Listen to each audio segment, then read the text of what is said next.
Morning, Mr. Weeb. How are you? Not yet.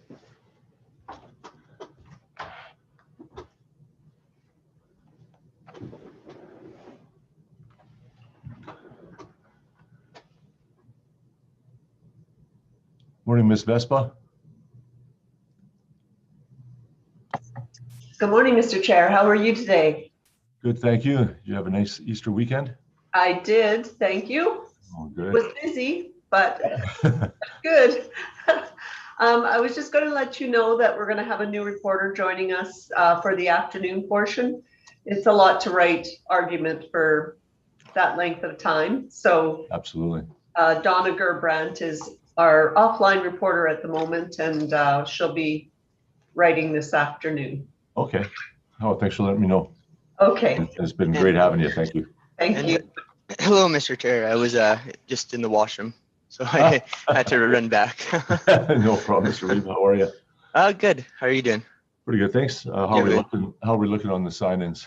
We got 37 people in right now. Generally, there's been around 50.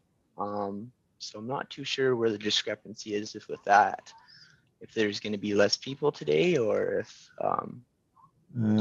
that could be the case for sure. You know, in terms of how many fewer, good question. But I think I've seen Mr. Krulak. Yeah. Is Mr. Secord on? Mr. Finch is here. Mr. Barbero, Mr. Krulak, Luke Lucasano, Mr. Ray or Miss Loudon. Richard Secord is here. Yes, I'm here. Good morning. Thank you. And I think Miss Loudon might be labeled boardroom. That's usually what let's just check. Miss Loudon, Mr. Ray. Yes, this is Mr. Williams is here. Thank you. You're right, Mr. Weeb. I'll change that right now, but we are here. Okay, perfect. So yeah. Okay, we'll get started in about 1 minute then. Okay, yeah, I'll turn the screen sharing off at that point.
Okay, well, good morning, everyone. Welcome back to the hearing for Springbank 1701. I certainly hope that everyone had a enjoyable and hopefully relaxing Easter long weekend. Had some great weather in Edmonton. I know folks are spread around the province and perhaps even outside, but from what I understand, the weather was decent, and we certainly hope that everyone had a nice weekend. We do have a schedule for today. We had agreed on some times, as you recall, last week, but Ms. Friend will be sending out a schedule for today just so that we can get an idea on timing. It looks like with the 45-minute lunch, we'll finish around 5:30. So, you know, I think that works well and does provide everyone with the time that we had agreed on last week. Welcome, Ms. Vespa, this morning. And I understand we'll have Ms. Gerbrandt in the afternoon. As Ms. Vespa was talking about this morning, it's with final argument, it's a lot to get down. So They are going to split shifts for today. And again, I would ask that, we're cognizant of the fact that we've got a court reporter, we're getting all of this down. So in terms of your speed of delivering that, we'd appreciate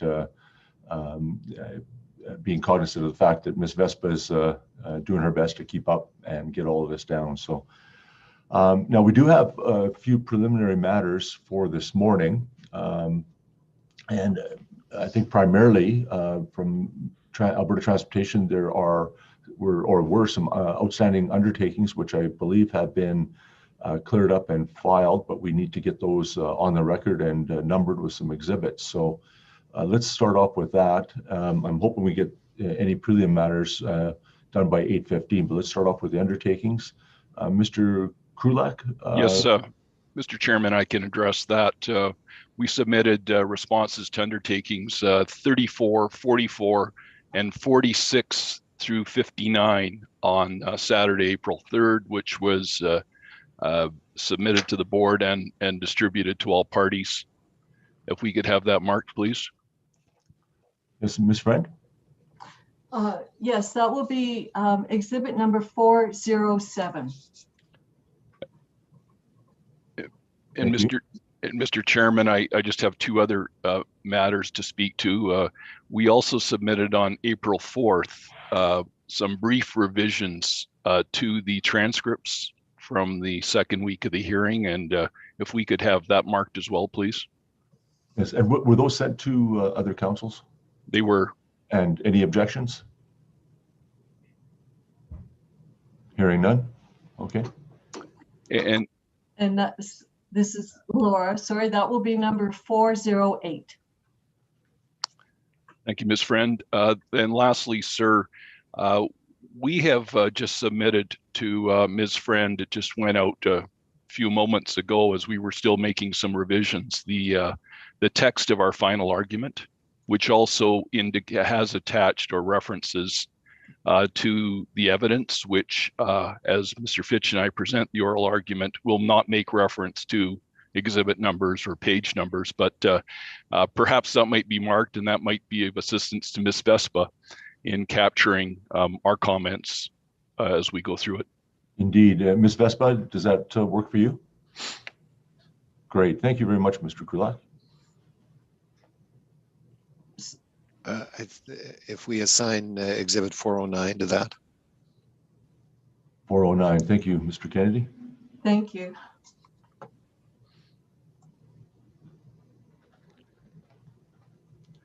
And a quick question for all councils. We do have, I think, Ms. Cunliffe on this morning for document management.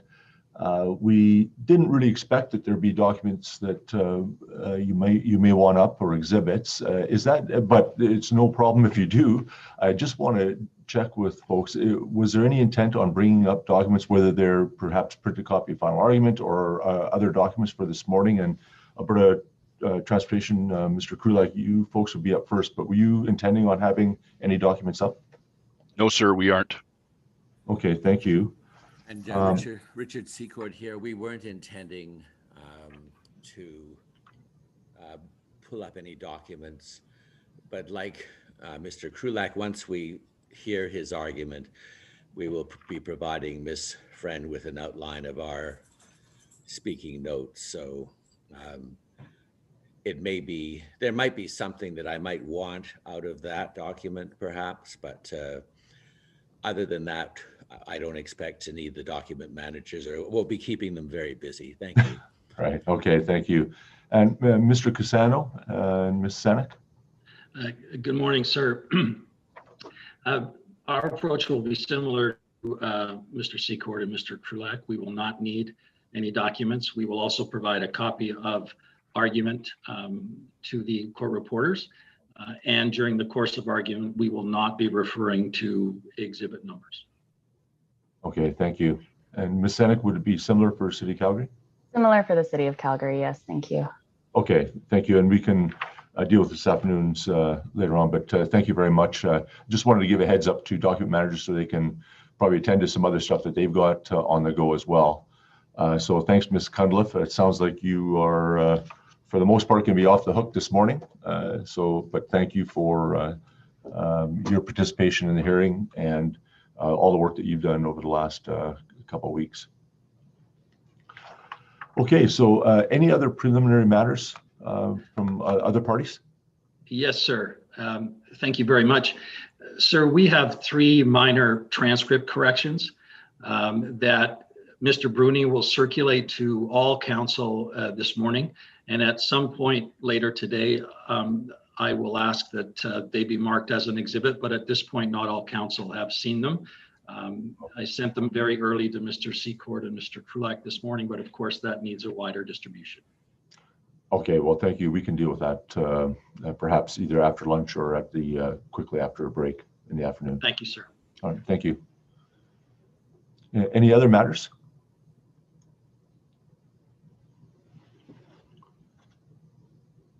Hearing none, I think we can get started then. Alberta Transportation is first up with 150 minutes.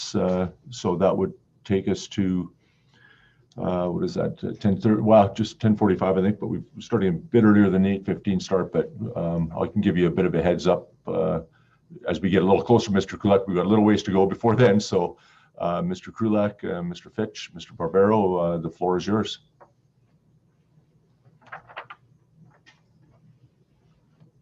Oh, Mr. Krulak, yeah, there we go.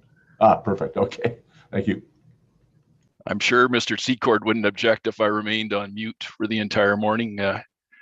Mr. Chairman, panel members, panel staff, we're pleased to present to you today our final argument on behalf of Alberta Transportation with respect to the Springbank off-stream reservoir project, which I'll refer to as SR1. As I briefly indicated, Mr. Fitch and I will share this presentation, and I will start. And I thought it might be useful just to make some introductory comments to provide some context, and then briefly discuss the framework of the board's review for this project. Our presentation will then review the issues identified by the board under the various topic sessions.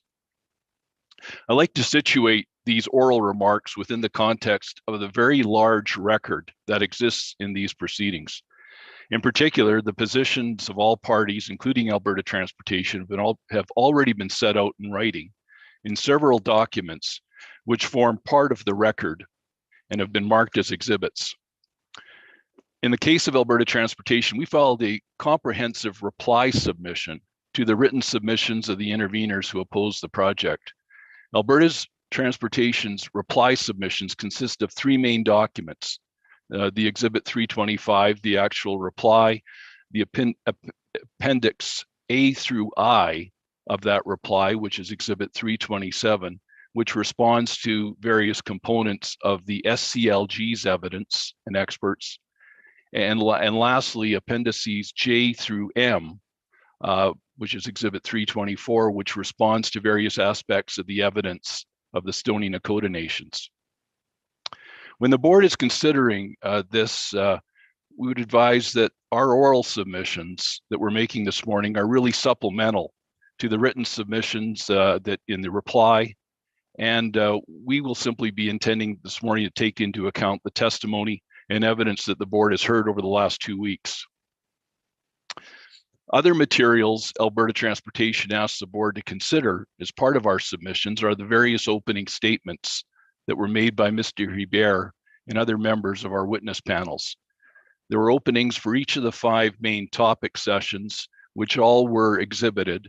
And the opening statement for topic 5 also included Exhibit 392, the PowerPoint presentation. These opening statements summarize Alberta Transportation's position on the topics found by this board to be relevant for its public interest determination, and we'd encourage the board to review them during its deliberations, in addition to our reply submissions and these closing argument remarks.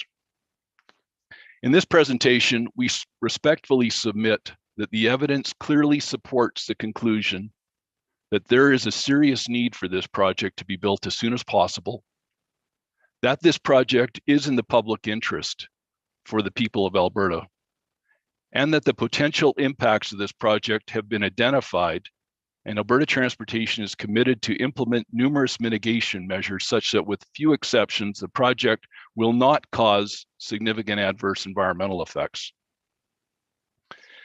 As I've noted prior to addressing the various topics discussed during the hearing, we would like to make several high-level contextual type submissions. First, despite this project being advanced by the Department of the Government of Alberta, it's clear that SR1 has been subjected to a rigorous review by the respective regulators, Indigenous groups, and stakeholders. Mr. Chairman, over the course of the last 3 years since the EIA was filed, numerous information requests were asked by your board, other regulators, all of which Alberta Transportation responded to. Further, we've just completed an almost 2-week hearing in which all aspects of this project have been subjected to scrutiny, and the interveners have been given the opportunity to advocate their positions directly to the board. Secondly, is the issue of alternative projects. This point was addressed at the pre-hearing, and the board provided the parties with the following direction on this issue in its pre-hearing decision. It acknowledges that the various parties are advocates for Elbow River Basin flood control alternatives to SR1. In particular, McLean Creek has received significant attention by stakeholders and the applicant.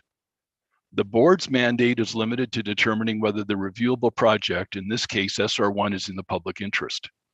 While a general understanding of the relative merits associated with project alternatives may contribute some contextual relevance to a determination of the public interest decision on SR1, the NRCB focus must be on the social, economic, and environmental effects associated with the reviewable project.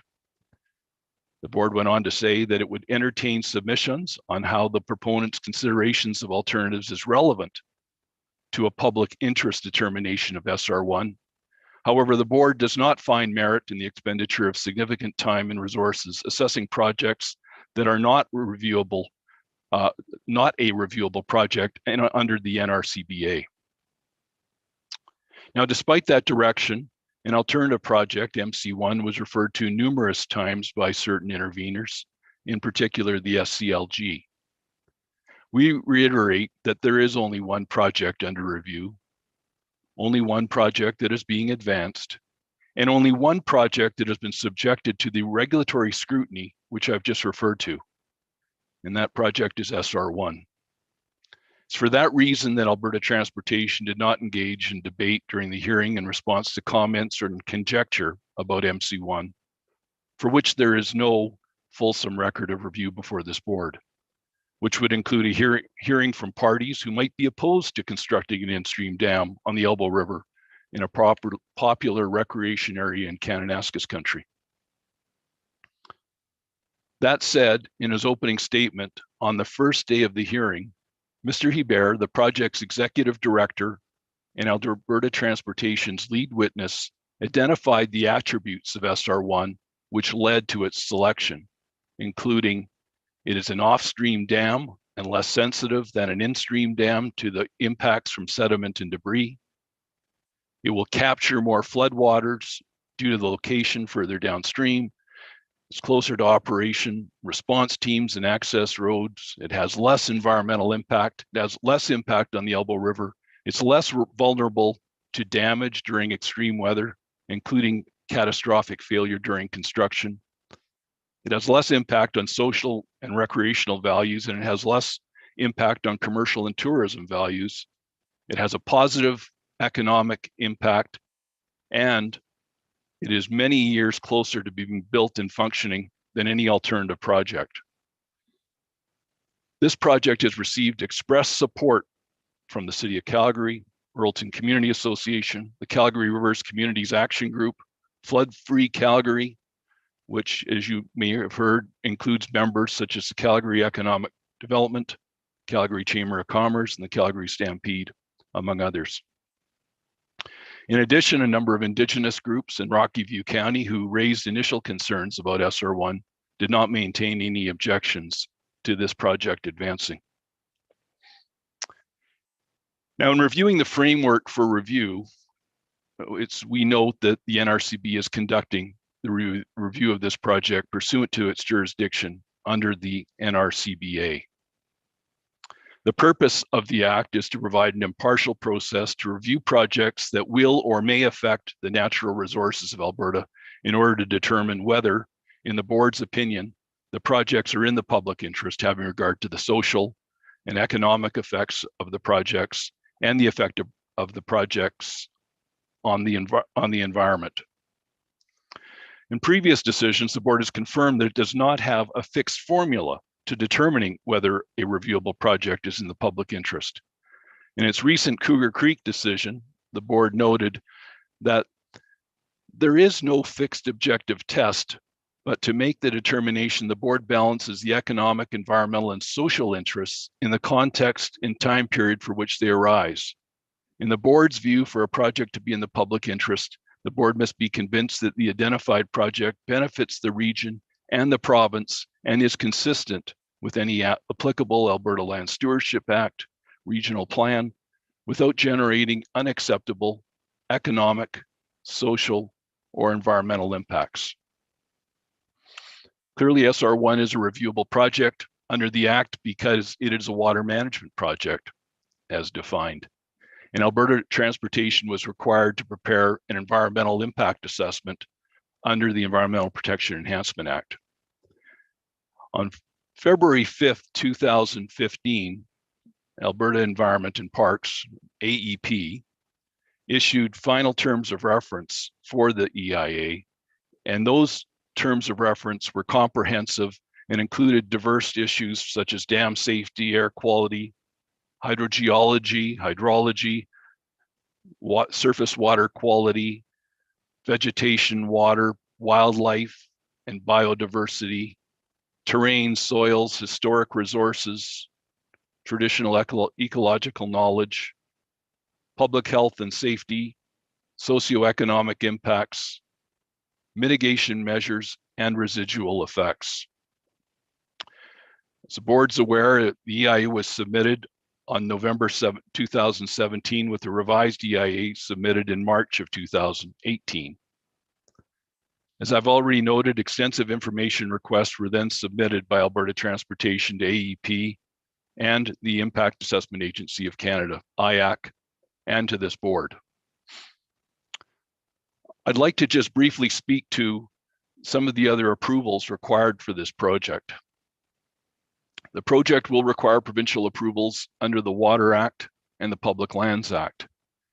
Alberta Transportation has been working with AEP's Water Act approvals team since 2019 on SR1.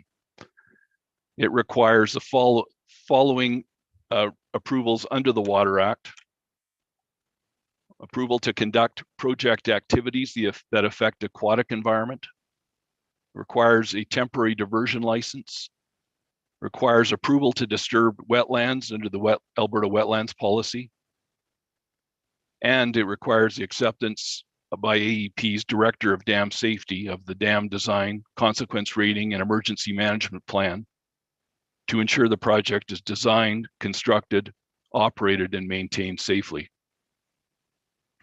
Alberta has regular discussions with the Water Act approvals team to confirm appropriate project design and environmental effects. Information is being provided, including submitting the Water Act application in July 2020, the Wetlands Impact Assessment Report in August of 2020, and a preliminary design report and associated appendices in December of 2020. Mr. Chairman, with regard to the Public Lands Act, approvals are needed to support the construction and overall operation of the reservoir by permitting the temporary and permanent work that will take place within the Elbow River and through tributaries located within the off-stream reservoir area and along the outlet channel. Finally, as you're aware, IAC has also conducted an environmental assessment of the project under the Canadian Environmental Assessment Act. As noted by Mr. Hebert in his opening statement, IAC has released a draft report which indicates that taking into account the implementation of key mitigation and follow-up program measures, the project is not likely to cause significant adverse effects. The public review period for the IAC draft report ended April 1st, 2021, and the report is now being finalized, and we understand that when that is done, it'll be forwarded to the federal minister for decision under SIA 2012. In addition, Alberta Transportation has been working with Fisheries and Oceans Canada, DFO, since 2019.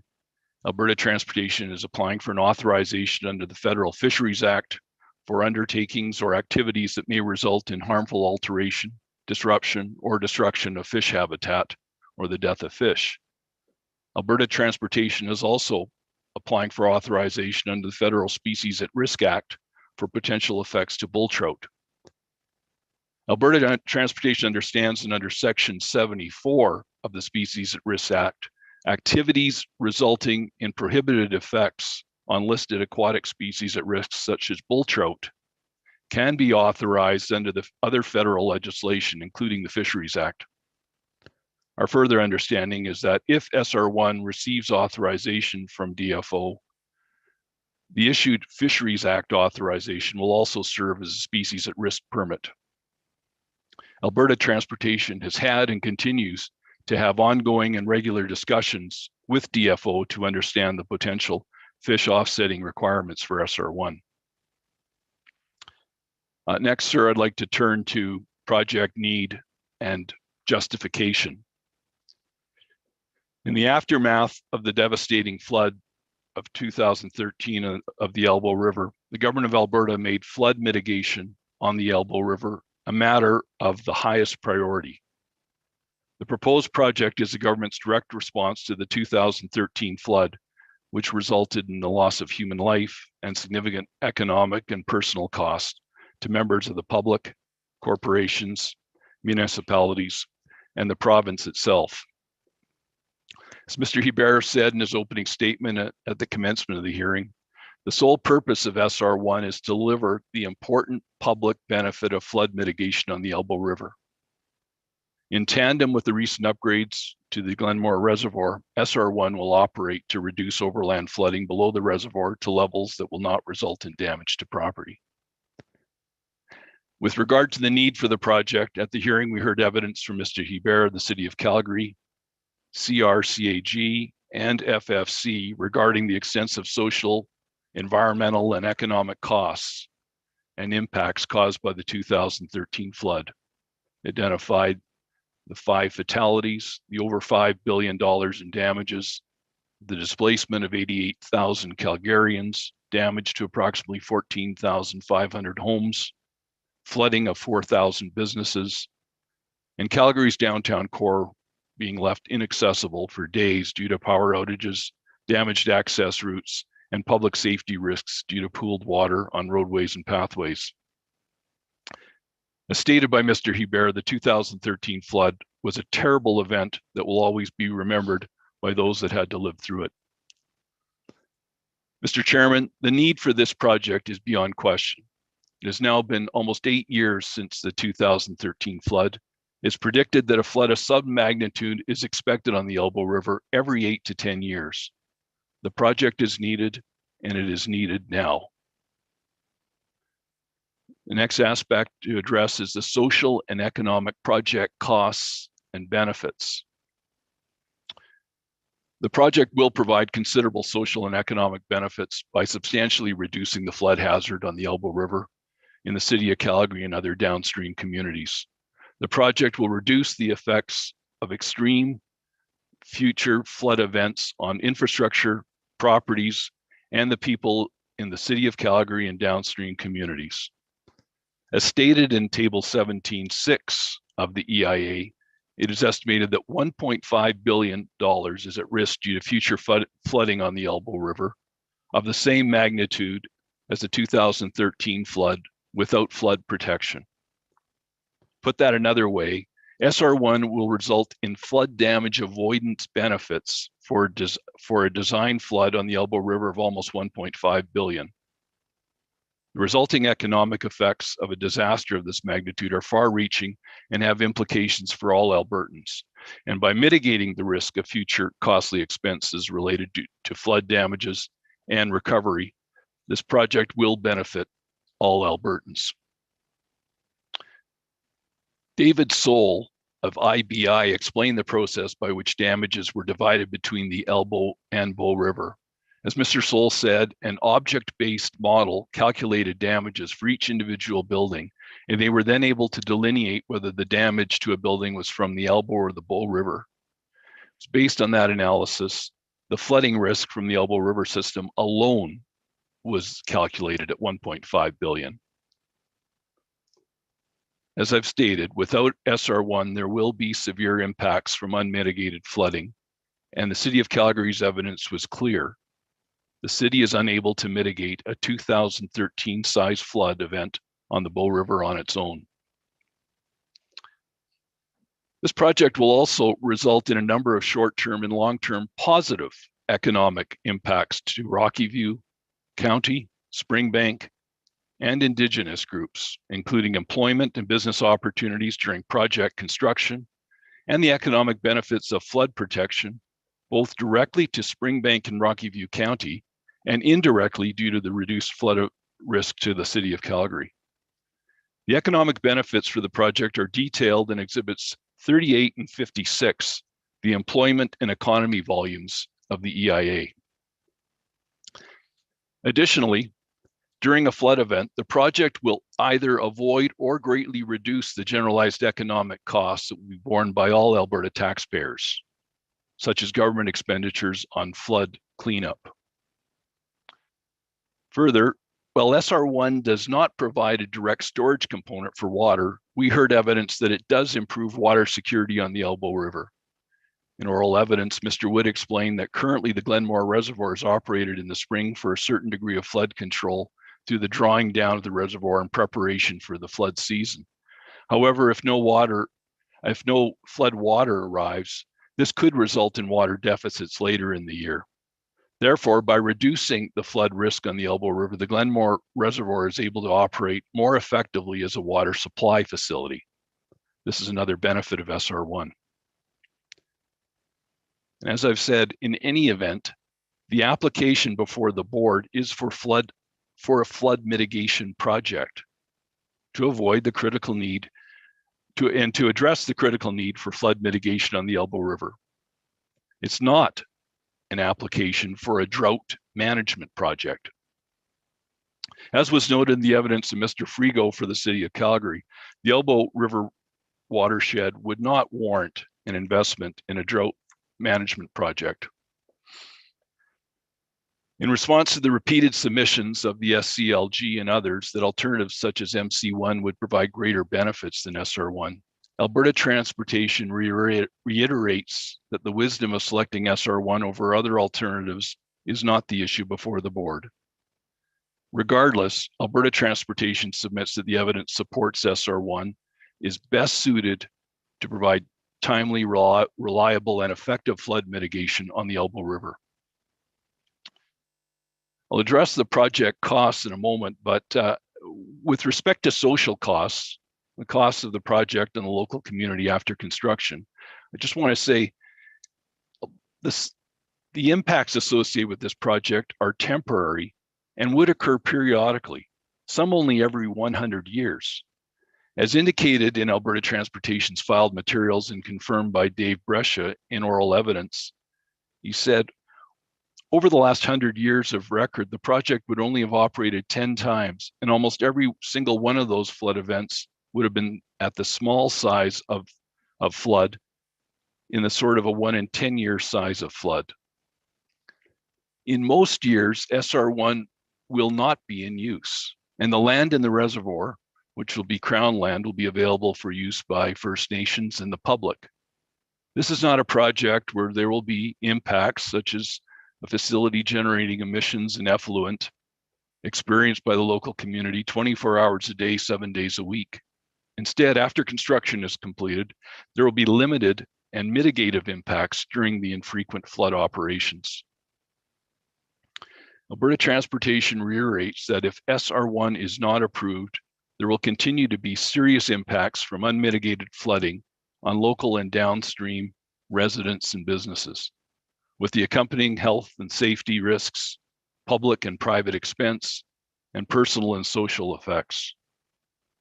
The status quo is not acceptable.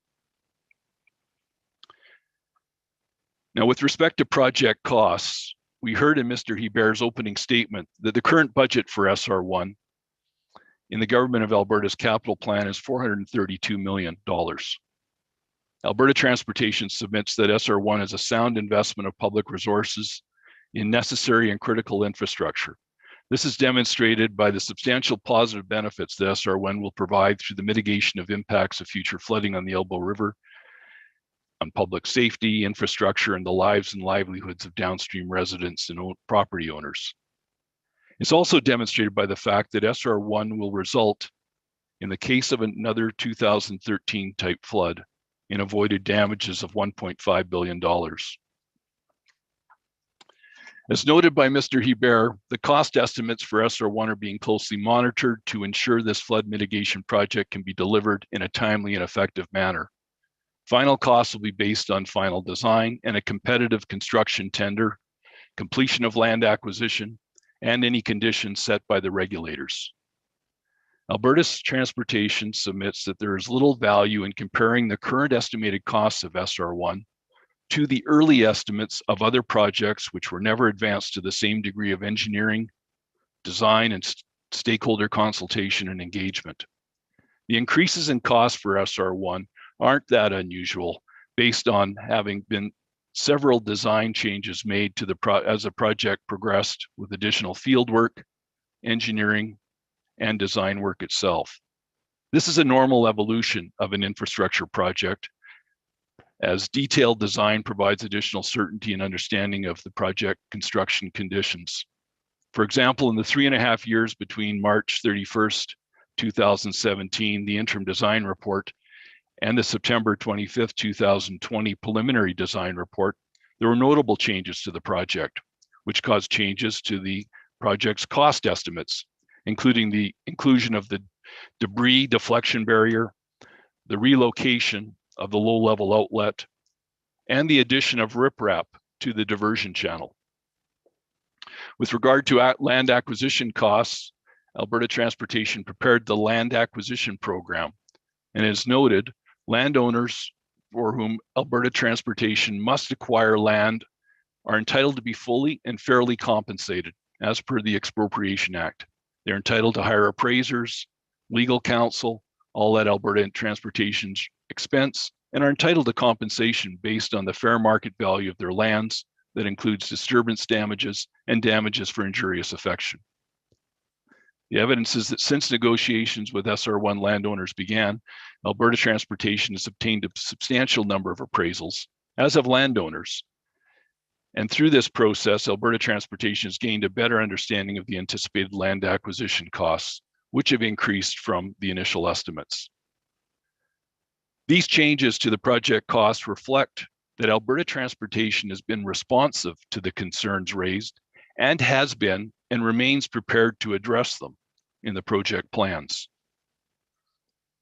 Mr. Chairman, the benefits associated with SR1 are indisputable.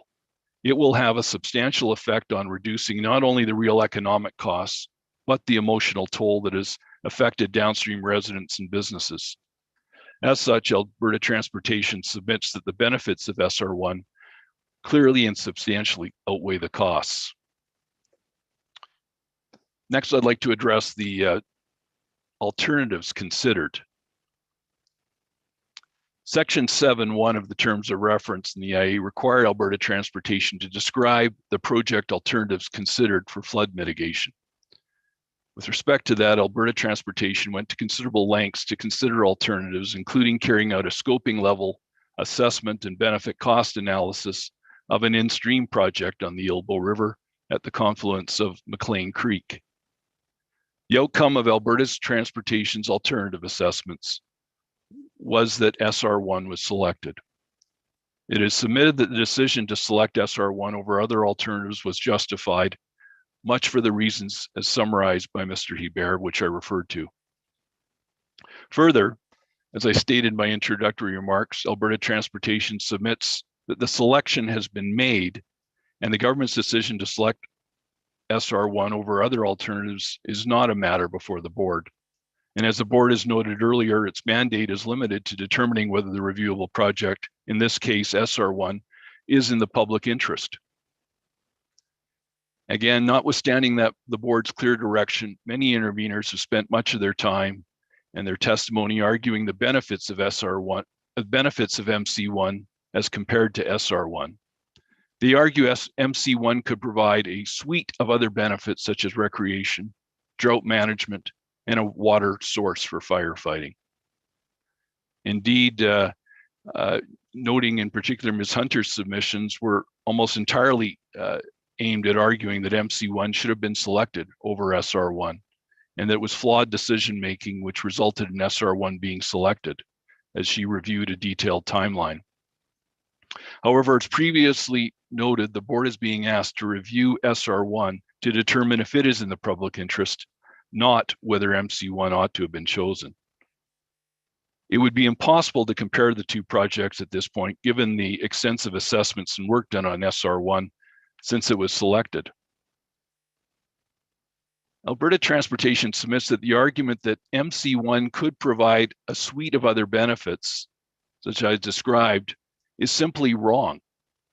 Similar to SR1, MC1 was not developed with the goal of achieving these multiple objectives of recreation, drought management, or water source for firefighting. The conceptual plan for MC1 actually just focused on flood management. The purpose of both SR1 and MC1 is for flood mitigation, not for generating a revenue or increasing recreational opportunities. As an in-stream dam, MC1 was designed to have a small pond for sediment management, not a large reservoir for recreation or water management purposes. Consequently, Mr. Chairman, this is not an argument that MC1 would have been better than SR1. It's an argument that some other project, which was never designed, would be better. Further, Alberta Transportation submits, it's important to remember that SR1 makes up only one component of a larger flood mitigation plan for the Bow River Basin. Other components include the upgrade of Glenmore Reservoir, berms within the city of Calgary, berms at Bragg Creek and Redwood Meadows, and a potential new flood control structure on the Bow River. Ultimately, all of these projects will work together to provide significantly enhanced flood protection to communities in the Bow River Basin. Moreover, many of these other projects fall within municipal or First Nations jurisdiction, not provincial, and Alberta Transportation is not their proponent. Most of those other components are already complete and are not part of this project and not before the NRCB for approval. Again, it's only SR1. And with regard to the new flood control project that was discussed on the Bow, it'll be reviewed and assessed in other processes as required. As required in the terms of reference for the EIA, Alberta Transportation has described in great detail the alternatives considered for flood mitigation on the Elbow River. It cannot be seriously argued that Alberta Transportation did not go to great lengths to assess alternatives and give them serious consideration.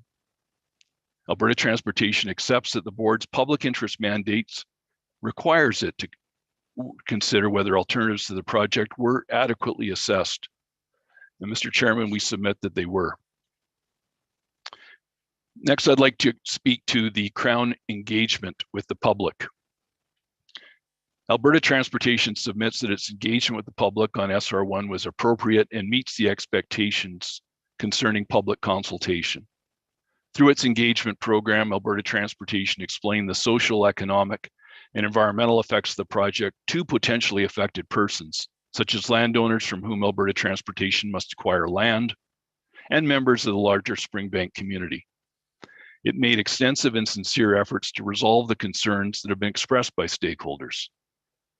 Beginning in 2014, Alberta Transportation engaged directly with affected landowners, adjacent landowners, and special interest groups, elected officials, and the public to provide project information, including the design and the regulatory process, answer questions, and obtain feedback. This information was presented through a variety of sources, from open houses, meetings, emails, drop-offs, phone calls, and newsletters. The engagement with members of the SCLG is detailed in Alberta Transportation's reply submissions that I referred to. Starting at paragraph 40 and in the consultation chronology. I won't repeat all of that evidence now, but I just want to bring to the board's attention a couple of points.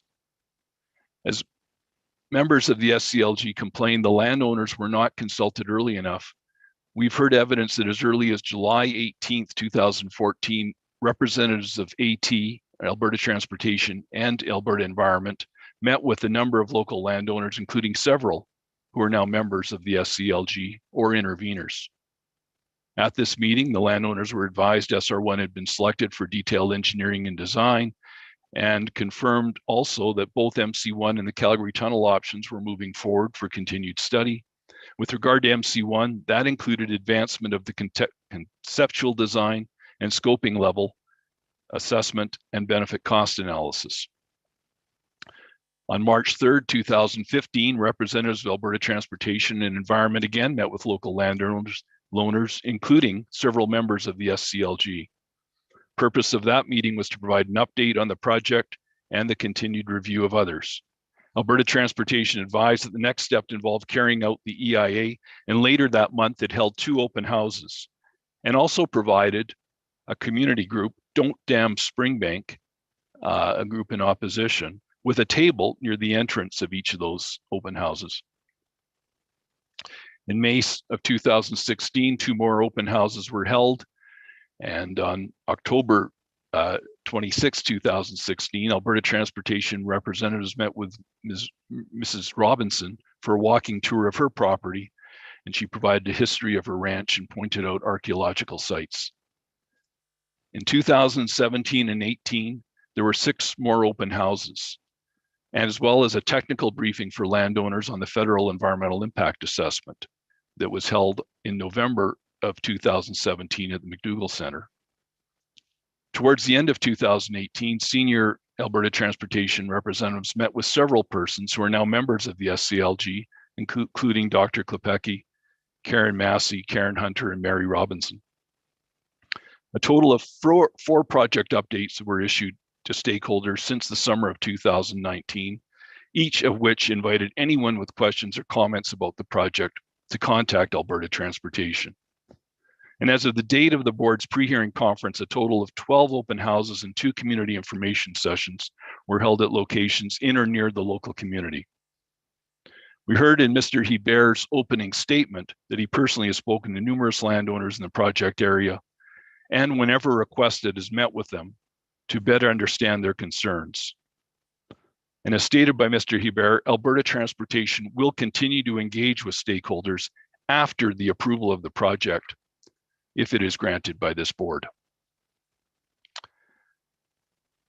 As I discussed in more detail a moment ago, during 2019 and 2020, Mr. Hebert was in regular contact with Ms. Hunter in her capacity as the president of the Springbank Community Association by email and phone to provide project updates and respond.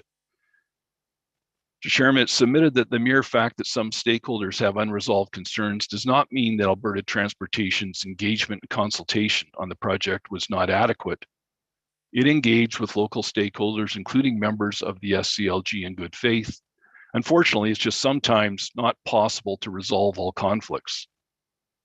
Alberta Transportation carefully reviewed the landowner statements as part of the SCLG's evidence, and many of those statements have complaints about Alberta Transportation's engagement with stakeholders who are now members of the SCLG. As a result, Alberta Transportation prepared a chronology of engagement with members of the SCLG, and it was included in the reply submissions. I think it's noteworthy in our submission that none of the members of the SCLG who testified at the hearing took any serious exception to the accuracy of that chronology. Alberta Transportation submits that the board may rely on it as providing an accurate picture of engagement that occurred with SCLG members. One SCLG member who did comment on the chronology was Ms. Hunter, who testified that entries which detail numerous email communications with Mr. Hebert, I think Ms. Hunter commented that she did not consider emails to be consultation. In fact, in several of those emails, Mr. Hubert offered to meet with Ms. Hunter as president of the Springbank Community Association. In cross-examination, she was asked whether, in her view, testimony that emails do not constitute consultation, she considers the proponent offering to meet. I'm sorry, I should just correct that. In view of her testimony that emails do not constitute consultation, she considers the proponent offering to meet to be consultation. In response to that question, she acknowledged Mr. Hubert's various offers to meet with her and stated that she appreciated his willingness to reach out and that Mr. Hubert's intent was good. Ms. Hunter acknowledged that she did not take up Mr. Hubert's offers to meet. And when she was questioned about this, she explained, I just think there's been a case of misguided expectations, potentially on both sides. And honestly, our philosophy, and now I'm going to just speak as my Springbank Community Association role, our priority has always been hit those regulatory deadlines. It has not been engaged with Alberta Transportation because fundamentally we don't agree this is the right project. And so for us to spend time one-on-one with Matthew Hubert and even the project team to understand what's the point. Clearly, Ms. Hunter's position on SR1 and that of the SCLG was fixed, and no amount of consultation or engagement by Alberta Transportation could have changed anything. Ms. Hunter's testimony that hitting the regulatory deadlines was her priority, and as she explains in her presentations, both written and oral, are in the nature of advocacy and argument, not evidence. Mr. Chairman, it's sometimes said that consultation is a two-way street. A proponent such as Alberta Transportation is required to provide interested parties with both information about its proposed project and opportunities to ask questions and express concerns. If it receives questions and answers about a project, it's obliged to respond to them in good faith.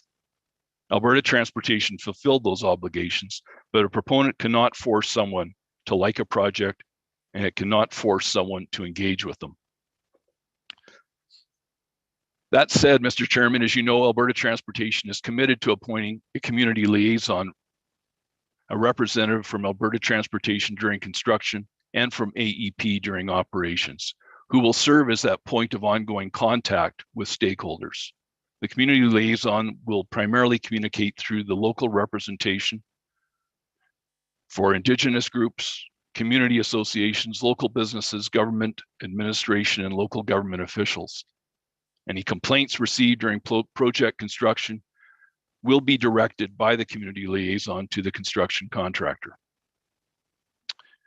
Next, I'd like to address Crown consultation and land use. In this part of our argument, I'll begin by discussing Alberta's consultation with Indigenous peoples generally, and then speak to some of the specific issues with respect to the Stony Nakota Nations. I'll also comment on potential project impacts on historical resources and summarize some of the commitments made by Alberta Transportation. Alberta Transportation has taken its obligation to consult with and, where necessary, accommodate First Nations very seriously and is engaged with Indigenous communities. Alberta Transportation's Indigenous Engagement Program for the SR1 project reflects its efforts to conduct meaningful and responsive engagement program based on respect and transparency. The program designed by Alberta Transportation followed federal and provincial guidelines, took direction from Alberta Government's Aboriginal Consultation Office, ACO, and IAC, and strove to respect each Indigenous group's specific protocols. And as you've heard, Mr. Hubert was directed to consult with 5 Treaty 7 First Nations by the ACO and engage with another 8 Indigenous groups identified by IAC. Alberta Transportation recognizes the NRCB must also satisfy itself as to the adequacy of consultation and accommodation based on all of the evidence before it. In this regard, Alberta Transportation submits that it has undertaken a fulsome consultation effort, which was fully documented in the record of consultation. submitted as Exhibits 153 and 320 as part of Alberta Transportation's application before this board. Its consultation started early with the Treaty 7 First Nations in August of 2014, as directed by the ACO. Alberta Transportation requires a positive consultation adequacy decision from the ACO prior to issuance of Water Act or Public Lands Act approvals for the project, and to support the EIA completeness decision by Alberta Environment and Parks. ACO monitors Alberta Transportation's Treaty 7 consultation activities and receives bi-monthly consultation updates for review and comment. Once Alberta Transportation informs the ACO that it is closing consultation on the project and submits an adequacy consultation request, the ACO will conduct a consultation adequacy assessment to confirm that the fulfillment of the delegated procedural aspects of consultation have been carried out in accordance with Alberta's policies and guidelines. The ACO's consultation adequacy decision will include any recommendations it has and is made available to the AEP directors responsible for those applications to inform their decision making. Alberta Transportation is required to close consultation as a prerequisite to issuing those Water Act and Public Lands Act approvals. Based on the March 3rd, 2021 letter from the ACO to the NRCB, it's our understanding that the ACO does not provide a recommendation or advice to the NRCB. The ACO has no formal role in the NRCB processes, including regarding any consultation that the NRCB may engage with a First Nation. However, the ACO and Alberta ministries may rely on the NRCB process, including but not limited to the decision report, to satisfy any duty to consult that may be owed by the Crown regarding potential adverse impacts to the exercise of rights to which Section 35 of the Constitution Act pertains, and of traditional uses as defined in Alberta's First Nation consultation policy and guidelines. Alberta Transportation submits that through the engagement process and follow-up, it has been able to successfully respond to many of the concerns raised by Indigenous groups, and believes this is reflected in the fact that only one First Nation has chosen to intervene in the hearings before this board. Alberta Transportation has described the process it undertook of receiving traditional land use studies from each Indigenous group. It prepared written responses to the comments and concerns. It identified potential mitigation to avoid or reduce those effects, and offered to meet Indigenous groups and obtain their feedback. In response to that feedback that was received, Alberta Transportation then made a number of significant modifications to the project, such as the fish passage measures, the fish rescue program, improved wildlife passage, and the addition of the debris deflector. And as you've heard, one of the most significant changes to the project in response to First Nation concerns was the development of the updated draft guiding principles and direction for future land use. This document provides guidance for the future land uses of the project for AEP as a future operator, and it'll be responsible for developing the final land use plan once and if the project is approved and proceeded with. The project is predominantly situated on private land that has been used for ranching and agriculture since the late 1800s. Alberta Transportation submits that the project may enhance opportunities for First Nations to exercise treaty rights and traditional uses compared to the existing conditions where access is contingent on the consent of the landowner. Project creates a novel situation where it acquires private land, converts it to Crown land to allow for future First Nation use and use by other stakeholders.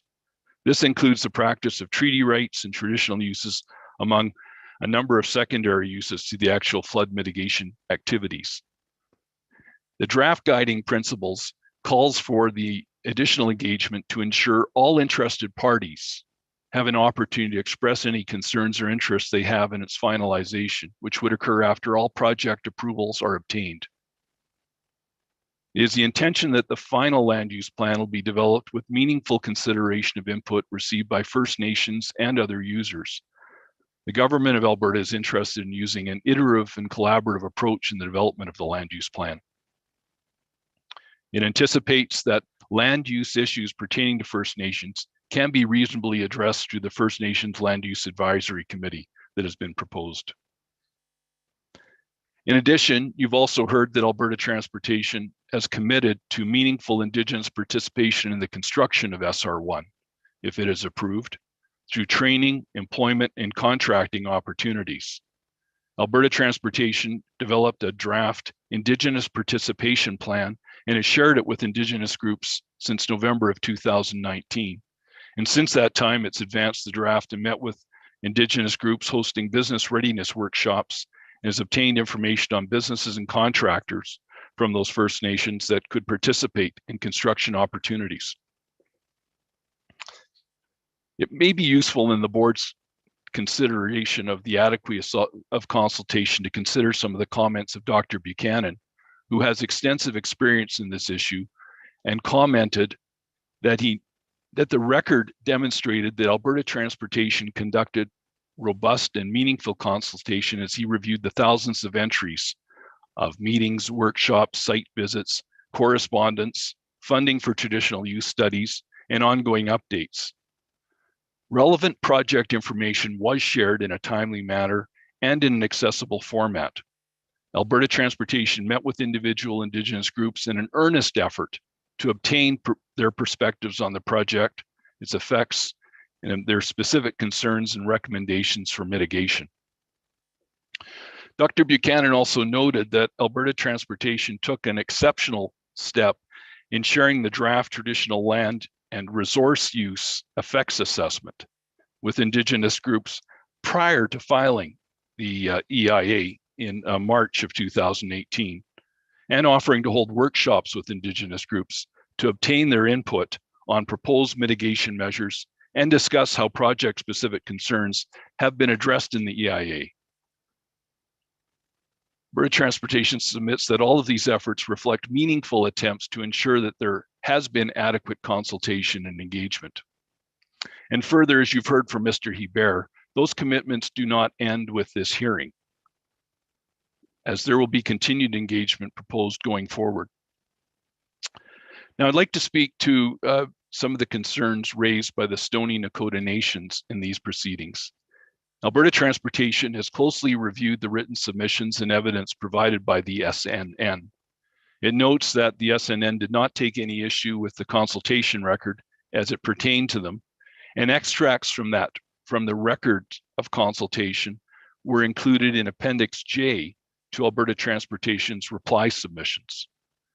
Appendix J at Exhibit 324. In fact, much of the cross-examination of Alberta Transportation appeared to focus on the potential flood mitigations on the Bull River rather than any issues with respect to the consultation logs. Alberta Transportation notes that the EIA reasonably identified treaty rights and traditional uses in the project development area, including those of the SNN. Alberta Transportation provided numerous opportunities for the SNN to share input and perspectives on potential effects on their treaty rights and traditional uses, including providing funding to conduct a traditional uses study, providing the draft TLRU assessment, and subsequently holding 2 workshops with the SNN to obtain their perspectives on assessment methodology and proposed mitigation, project-specific concerns, and how the project may affect the exercise of Section 35 rights. And Alberta Transportation provided correspondence specifically requesting feedback on the exercise of treaty rights and traditional uses. Alberta Transportation notes that the submissions of the SNN to this board demonstrates that it understands that the NRCB and IAC review processes are intended to fulfill the provincial and federal Crown's duty to consult. The March 3rd, 2021 letter from the ACO to the NRCB states that Alberta may rely on the consultation that occurred in the NRCB processes to assist in meeting any duty to consult owed by Alberta. Further, the SNN have had considerable opportunities for participation in consultation. As noted, they've received participant funding to participate in the NRCB hearings and have provided several witnesses to provide oral Indigenous knowledge testimony. Alberta Transportation submits that the information about traditional use by the SNN provided in their interim traditional land use assessment report serves to confirm that the assumptions made in the EIA about the nature and extent of the SNN's traditional use of the PDA, in the PDA. Now, Alberta Transportation was concerned to hear the comments by the elders of their experiences during the site visits, which were conducted in October and November of 2016. They indicated they were not given unrestricted access to the lands, nor could they attend on their own, as they indicated is often the case in these types of assessments. Alberta Transportation notes that it was recognized that the circumstances surrounding those visits was unique. They involved private land rather than the more typical situation of elders conducting visits on Crown land, as access agreements are required from private landowners that can include restrictions on times and locations. It's truly unfortunate that the SNN did not bring their concerns to the attention of Alberta Transportation sooner rather than on the eve of this hearing, as Alberta Transportation would have sought to address them earlier. However, Alberta Transportation stated it's committed to follow up with representatives of the SNN to facilitate further site visits that can take place in the most open and respectful manner as possible. Alberta Transportation noted and welcomed the expression of interest from the SNN that they would seek to complete their final traditional use assessment, and that elders such as Henry Holloway would be interested in attending the site visits. Bill Snow, the consultation manager for the SNN, noted that the interim cultural assessment or traditional use assessment that was prepared by the SNN included some 13 recommendations that focus mainly on mitigations for archaeology, wildlife, and cultural monitoring. Alberta Transportation has responded to each one of those items in its reply document. It welcomes the receipt of SNN's final traditional use assessment and is prepared to provide additional support to the SNN to complete that report, including facilitating additional site visits, sharing project information and proposed mitigation measures, and the provision of additional funding if required.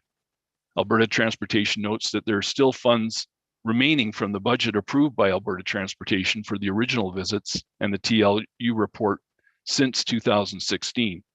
However, should additional funding be required, Alberta Transportation welcomes the submission of a budget for review, and it would then propose meetings with the SNN to plan and complete all aspects of the work by the end of the summer of 2021.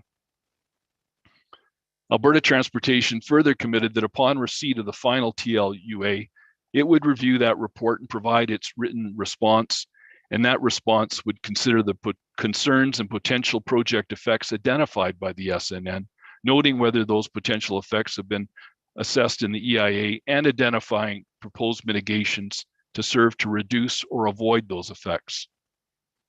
Alberta Transportation further committed to meeting the SNN to receive feedback on the written response and incorporate that feedback. Alberta Transportation is also committed to arranging site visits with the SNN and representatives of Alberta culture, multiculturalism, and status of women to review the specific cultural and traditional sites identified by the SNN to gain input into the nature and importance of those sites and how they might be impacted by the project, and identify them from the SNN perspective to ensure appropriate measures to record, mitigate, and commemorate those sites take place. Alberta Transportation noted the SNN were invited to observe archaeological mitigation work undertaken last year, and will invite the SNN to observe future archaeological mitigation work that will be undertaken this summer. It notes the comments and observations of Dr. Berry, the SNN's witness on archaeology, and confirms with Dr. Berry that the historic resource impact assessment has not been completed. Alberta Transportation explained that this is typical for a project at this stage of the regulatory process, and in fact reflects the procedures under the Historical Resources Act. Additional field work is as required by Alberta Culture and Alberta Transportation intends to complete this work in 2021. And as required by the Alberta Historical Resources Act, Alberta Transportation will obtain all necessary approvals from Alberta Culture prior to construction.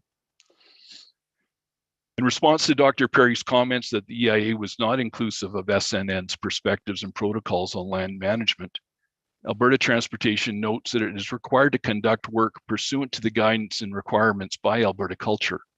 The mitigation measures and definition of significance provided by Alberta Transportation is in compliance with the regulatory requirements of the Historical Resources Act. In response to Dr. Perry's statement that unlawful destruction of cultural heritage is viewed as a crime against humanity in the international courts, Alberta Transportation notes that its work conducted on the site was in accordance with its permit conditions and that it reported its findings to Alberta Culture in accordance with the Historical Resources Act. With respect to the submissions by Ms. Vanderjade, with respect to the SNN submission to the NRCB, Exhibit 288, it's obliged to note that this report appears to be prepared without consideration of the information on the record of consultation and the specific concerns and response table. Further, Ms. Vanderjade appeared to rely on other reports such as the Nova Gas Transmission Ltd reports, which were prepared by others and address project concerns in the Grand Prairie and Edson areas. Ms. Vanderjade acknowledged that the maps tendered with the submission to the NRCB in this exhibit pertaining to hunting and vegetation did not appear to be supported by site-specific information and were extracted from other projects. Accordingly, Alberta Transportation submits that the report is of limited value to the NRCB for its review. With respect to historical resources, Alberta Transportation completed a historical resources impact assessment for the project, and no burials have been identified in the PDA. Should burials be found in the future, Alberta Transportation will follow the provincial regulations in responding to them and is prepared to contact and inform the SNN of the potential to affect grave sites and archaeological sites. As noted, the SNN were invited to observe the archaeological work that took place in the fall of 2020, and as it is indicated, Alberta Transportation welcomes a proposal from the SNN to participate in any historical resources impact assessment to be conducted. Alberta Transportation set out a number of its commitments to the SNN in its opening statement, which it believes largely address those recommendations identified by Mr. Snow. These are set out in Alberta Transportation's reply document and its opening statement. Alberta Transportation also responded to other requests, and in particular a letter to the Louis Bull tribe, and Alberta Transportation recognized Louis Bull tribe's request for post-construction site visits and confirmed its commitment to provide opportunities to conduct site visits for the project area during construction, and another opportunity post-construction to observe the proposed mitigation measures and provide feedback. These invitations would be extended to all First Nations that would have an interest in doing so. Alberta Transportation also committed to provide opportunities for Indigenous elders to conduct site field visits prior to construction to identify priority areas for the harvest of traditional plants, as well to allow for harvesting of medicinal and culturally significant traditional use plants prior to clearing. Alberta Transportation is also committed to continuing to provide Louis Bull tribe and other engaged Indigenous groups with opportunities to provide input on mitigation plans for the project, including the draft vegetation and wetlands mitigation and monitoring plan. Alberta Transportation will welcome further input and feedback from First Nations, including recommendations on specific seed mix for the draft vegetation plans. Alberta Transportation is committed to have the First Nations Land Use Advisory Committee meet on a regular basis to ensure the continued inclusion of the participating First Nations and the land use planning for the project area. It is anticipated that the format, structure, and mandate for this advisory committee will be defined in a formal terms of reference and be developed with participating First Nations. As we referred to in the topic 5 discussion, Alberta Transportation also notes that there's been extensive discussions with the SNN on the issue of wildlife passage. Alberta Transportation has been alert to this concern and shared with the SNN over a number of occasions that wildlife movement is improved over the PDA with the removal of the extensive barbed wire fencing, and the fence around the perimeter of the project will be wildlife friendly. Further, the enhancement of the underpass under Highway 22 should facilitate uninterrupted wildlife movement. Alberta Transportation has encouraged First Nations to be involved in reviewing the draft monitoring and mitigation plans and the results of those plans, including providing the draft monitoring plans, offering funding to review the plans, and hosting group meetings to discuss them.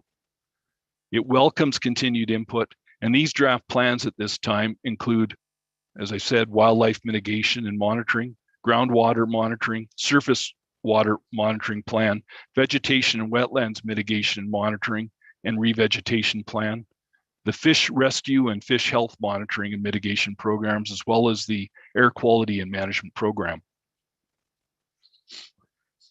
I want to briefly speak also to some of the concerns expressed by non-Indigenous interveners with respect to the future land uses for the project development area. The SCLG and Mr. Wagner also commented on future land use, and in particular, the updated draft guiding principles and directions for future land use. Questions were raised about hunting and firearms use, access, parking, the continued use of the project area for grazing. The main concern appeared to be expressed that remained uncertainty and the lack of clarity about future land uses. Mr. Chairman, Alberta Transportation emphasizes that the draft guiding principles are just that, they're draft. They're not final. And as the document states, if the project is approved and the land is acquired by the Crown, Alberta Environment and Parks will continue to engage First Nations and stakeholders in the development of the final land use plan based on those principles. This was reiterated by Mr. Hebert during the hearing. The questions and concerns raised by interveners about future land use can and will be addressed through the engagement that will be carried out by Alberta Transportation and by AEP. To be clear, however, there will be no unfettered or illegal hunting on the project area as suggested by any intervener. Thank you, Mr. Chairman. Those are my comments and argument. Next, I'll hand this off to my friend, Mr. Fitch. Thank you, Mr. Krulak. Thank you, Mr. Krulak, and good morning, Mr. Chair and panel members. I'm going to be delivering the balance of the argument for Alberta Transportation, so that the topics I'll be addressing are topic session 3, design, safety, and risk, topic session 4, water, and topic session 5, air and terrestrial. So to begin with design, safety, and risk, I'll make a few introductory comments and then address the various subtopics, being essentially description of the project, the operating plan, and I'm going to specifically address the issue of flooding downstream of SR1, but upstream of the Glenmore Reservoir, as that, as you will recall, became quite an issue during the hearing. And I will also address dam safety and risk assessment, public safety, and then finally, briefly, climate change. So to begin, Mr. Chair, as I'm sure you know by now, SR1 is an off-stream reservoir that is designed to mitigate floods on the Elbow River. As an off-stream reservoir, it takes advantage of local topography, namely the low, broad, unnamed creek valley that runs roughly parallel to the Elbow River near Highway 22. This means that the Elbow River will not be permanently dammed and its flow will not be altered unless SR1 needs to operate. This, in our submission, reduces or eliminates all the significant adverse environmental effects associated with an in-stream dam. Because it is off-stream, SR1 can be operated such that it is not subjected to all the flow that occurs on the Elbow River, and this provides a very important feature of risk management in the operation of the project. As you also know, Mr. Chair, SR1 will not operate every year. It will only operate when flows in the Elbow River exceed 160 cubic meters per second and if weather forecasts warrant. Based on historic records, SR1 would likely operate only once every 8 to 10 years. When SR1 does need to operate, the operator, AEP, will divert excess floodwater from the Elbow River into the off-stream reservoir. This will be done incrementally by raising the gates of the service spillway and opening the gates of the diversion inlet. The water will flow down the diversion channel into the reservoir where it will be impounded until it can be released back into the river when conditions allow. As noted by Mr. Menninger, the design of SR1 is, in our submission, an elegant solution to the problem of providing flood mitigation on the Elbow River. As is well documented, Mr. Chair, in the EIA and the many SIR responses, SR1 will consist of 3 basic components. Firstly, the diversion structure, secondly, the diversion channel, and thirdly, the dam and reservoir. And within these 3 basic components are a number of subcomponents. So just beginning with the diversion structure, it will consist of the service spillway, the diversion inlet, the debris deflection barrier, the floodplain berm, and the auxiliary spillway. The service spillway is a double-gated structure located in the Elbow River channel. When in operation, the gates of the service spillway will be incrementally raised to control the water surface elevations in the river and ultimately the amount of flow that goes into the diversion channel. The service spillway will work in conjunction with the diversion inlet, also a double-gated structure that will be constructed on riverbank left. When in operation, the gates of the diversion inlet will be raised, allowing water directed by the service spillway to enter the diversion channel. The debris deflection barrier will be located in the river channel in front of the diversion inlet to, as its name suggests, help block debris from entering the diversion channel and promote debris passage downstream. The floodplain berm will be located adjacent to the right bank of the river in the floodway. The floodplain berm will act to constrain the Elbow River and direct flow to the service spillway and diversion inlet. And finally, with respect to the diversion structure, the auxiliary spillway is a safety feature built into the end of the floodplain berm adjacent to the service spillway. Should water elevations in front of the service spillway and diversion inlet get too high, some of the water will flow over the auxiliary spillway to prevent water circumventing the diversion structure. So those are the basic elements of the diversion structure. With respect to the diversion channel, it will convey floodwaters from the diversion inlet to the reservoir. The diversion channel is designed to carry a maximum flow rate of 600 cubic meters per second. And this flow rate includes a safety margin of 25% over 480 meters cubed per second, which is the flow rate actually required to meet the design goal of reducing flows below the Glenmore Reservoir to under 160 cubic meters per second during a design flood. At a point approximately 1,300 meters from where the diversion channel enters the reservoir, the emergency spillway will be located on the east side of the diversion channel. As its name suggests, the emergency spillway would not be used during normal operations. It would only operate when the reservoir is full and the diversion inlet gates fail to close. It would allow water to flow out of the reservoir and back toward the Elbow River to provide a margin of safety at the dam. So finally then, the dam and the reservoir. As you know, Mr. Chair, the SR1 storage dam is an earthen structure, approximately 30 meters tall at its highest point and approximately 3.3 kilometers in length. For most of its length, the dam will be considerably smaller than 30 meters in height. The dam will impound floodwater in the reservoir, which is designed with active storage volume of approximately 77.8 million cubic meters. The storage volume includes a 10% margin of safety over the 70 million cubic meters of storage that is required to achieve the project's design goal.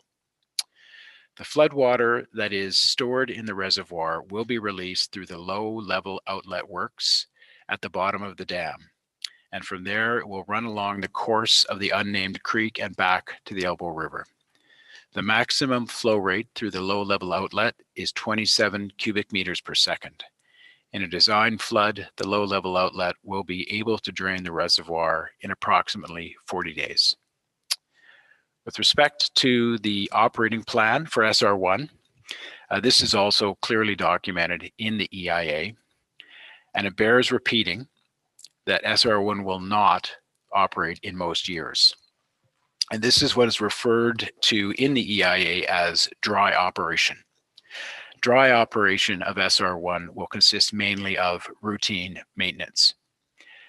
Flood operations will begin when flow rates in the river reach 160 cubic meters per second. The basic operating plan is that flow through the service spillway will be maintained at 160 meters cubed per second, while flow rates in the river are between 160 and 760 meters cubed per second, with the excess flow up to 600 meters cubed per second directed through the diversion inlet. When inflows in the river exceed 760 cubic meters per second, SR1 will be operated such that the excess flow will be allowed to continue downstream through the service spillway by lowering the gates so as to maintain a constant diversion rate into the reservoir of 600 meters cubed per second until the reservoir is full. Alberta Transportation reiterates and emphasizes, Mr. Chair, that the operating plan for SR1 is simple and straightforward, and by controlling the amount of floodwater that enters the reservoir, the risk associated with dam operations is reduced considerably. I now want to address this issue of flooding downstream of SR1, but upstream of the Glenmore Reservoir. Mr. Chair, it is well documented in the EIA that the design basis for SR1 is the reduction of flow rates below the Glenmore Reservoir to 160 cubic meters per second. This will afford protection to properties below the reservoir based on the City of Calgary's information that damage from overland flooding occurs at flow rates of approximately 170 cubic meters per second. During the hearing, the SCLG referred at length to the flood protection provided by SR1 for properties downstream of the diversion, but upstream of the Glenmore Reservoir. The assertion made is that SR1 provides unequal flood protection because there will be residual flooding upstream of Glenmore Reservoir. Mr. Chair, Alberta Transportation strongly rejects this assertion. The design flood for SR1 is 1,240 cubic meters per second. In a design flood, SR1 would operate to divert up to 600 meters cubed per second, as we know, meaning that 640 cubic meters per second of flow would remain in the Elbow River. There is general agreement that a flow rate of 640 cubic meters per second on the river is roughly equivalent to a 1 in 50-year flood. As stated by Mr. Hebert, Mr. Wood, and Mr. Menninger several times, Alberta Transportation's position is that SR1 will provide a substantial reduction of flood risk to all downstream properties, whether above or below the Glenmore Reservoir. Now, Mr. Dowsett, one of the witnesses for the SLG, prepared a report which advances the argument that SR1 does not provide equal protection to properties upstream of the Glenmore Reservoir. In Alberta Transportation's submission, very little, if any, weight should be given to Mr. Dowsett's evidence.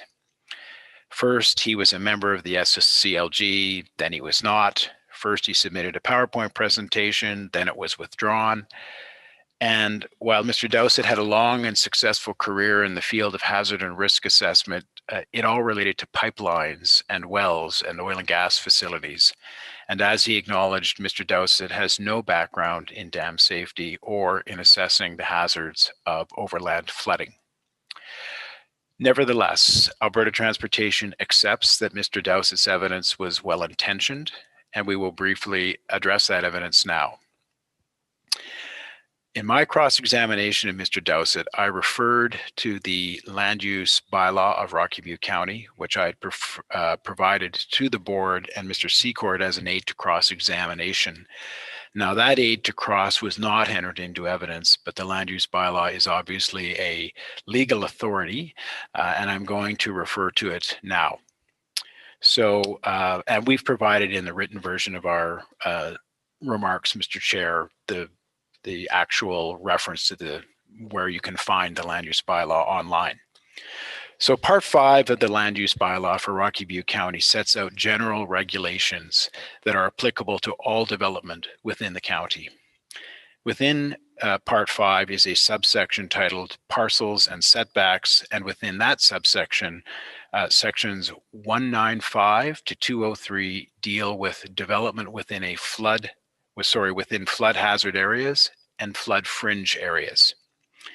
Part 8 of the land use bylaw sets out relevant definitions, and I'm going to refer to 3 right now. Firstly, flood hazard area is defined as the area of land bordering a watercourse or water body that would be affected by a design flood and includes the flood fringe, floodway, and may include areas of overland flow as determined by the province of Alberta. And Mr. Chair, it is a matter of record that Alberta has determined that the flood hazard area is the 1 in 100 year area.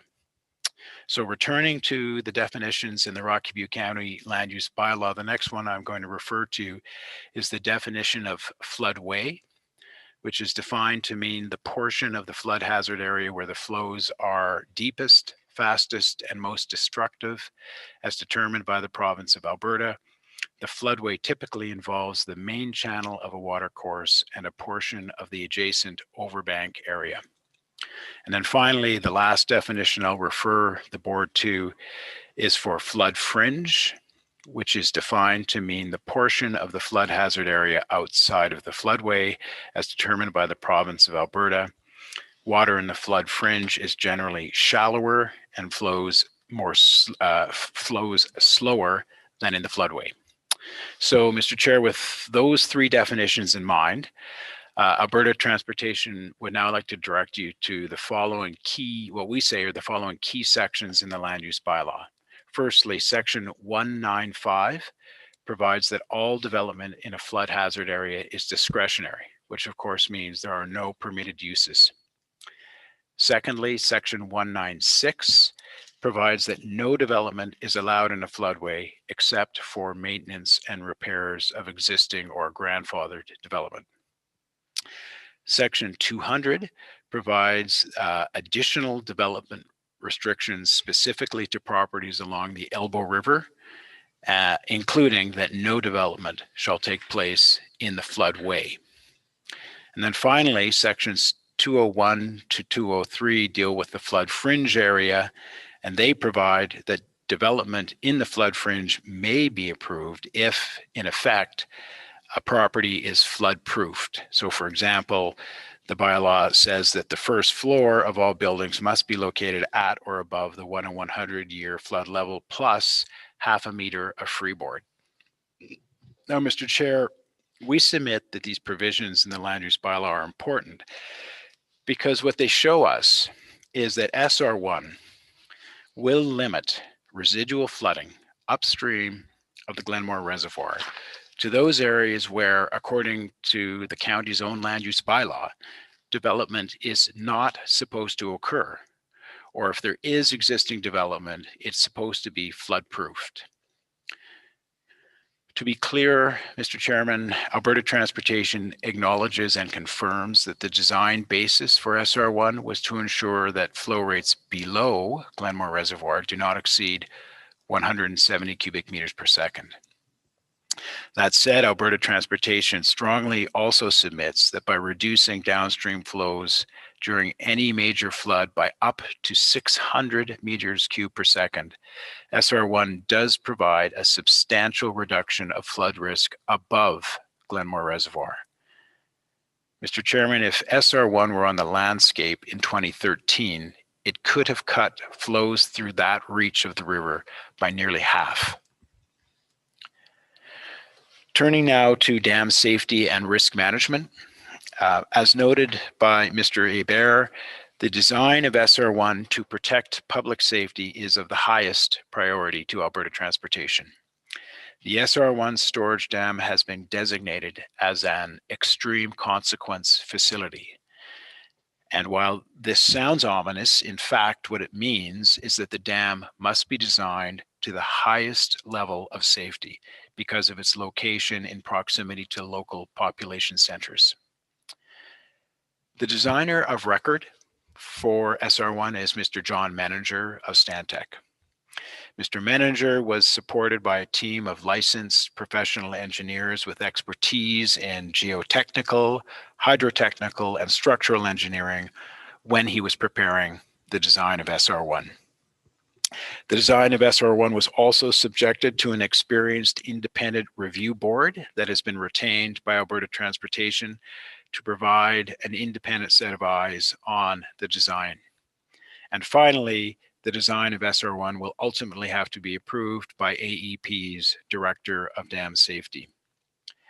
Mr. Chair, the board heard extensively from Mr. Menninger during topic session 3 and also in topic session 1.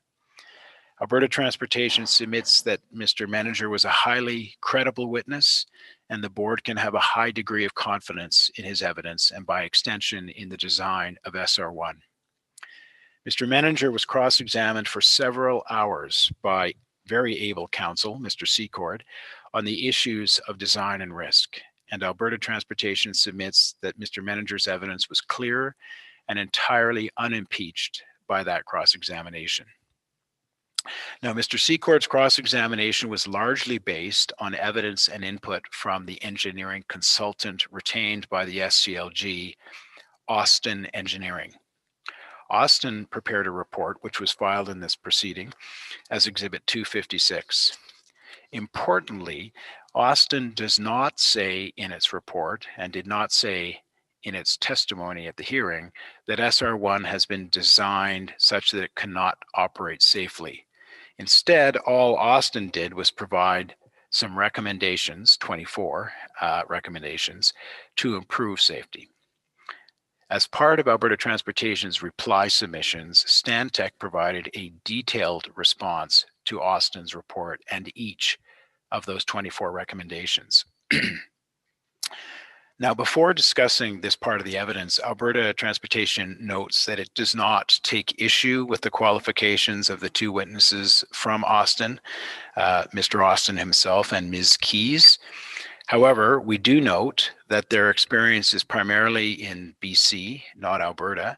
And in the case of Mr. Austin, all his experience is in BC, and he has never gone through the dam permitting process in Alberta.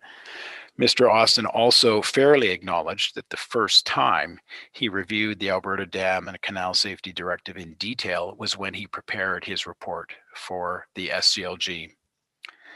Now, one thing that Mr. Austin did confirm is that he knows that in Alberta, it is the Director of Dam Safety in AEP who is responsible ultimately for dam safety, not this board.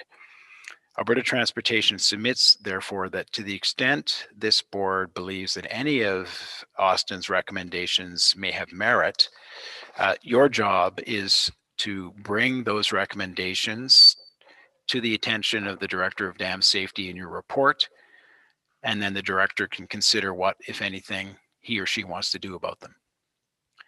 Now, when Mr. Austin and Ms. Keys testified, they fairly acknowledged that many of Stantec's responses to their report adequately addressed the concerns and recommendations that they had made. The panel will recall hearing Mr. Austin list off all the recommendations which he considered had been appropriately addressed by Stantec in its response. That led me to ask him which concerns and issues actually still remained in dispute. And Mr. Austin said that he thought there are two areas where we are still in a little bit of disagreement here. And those two areas, Mr. Chair, are design of the emergency spillway and the potential for a second low-level outlet. So I will now address those two concerns. So first, regarding the design of the emergency spillway, Ms. Keys addressed the concern, expressed the concern that the maximum discharge capacity of the emergency spillway, which is 360 meters cubed per second, is less than the maximum inflow rate into the reservoir of 600 meters cubed per second.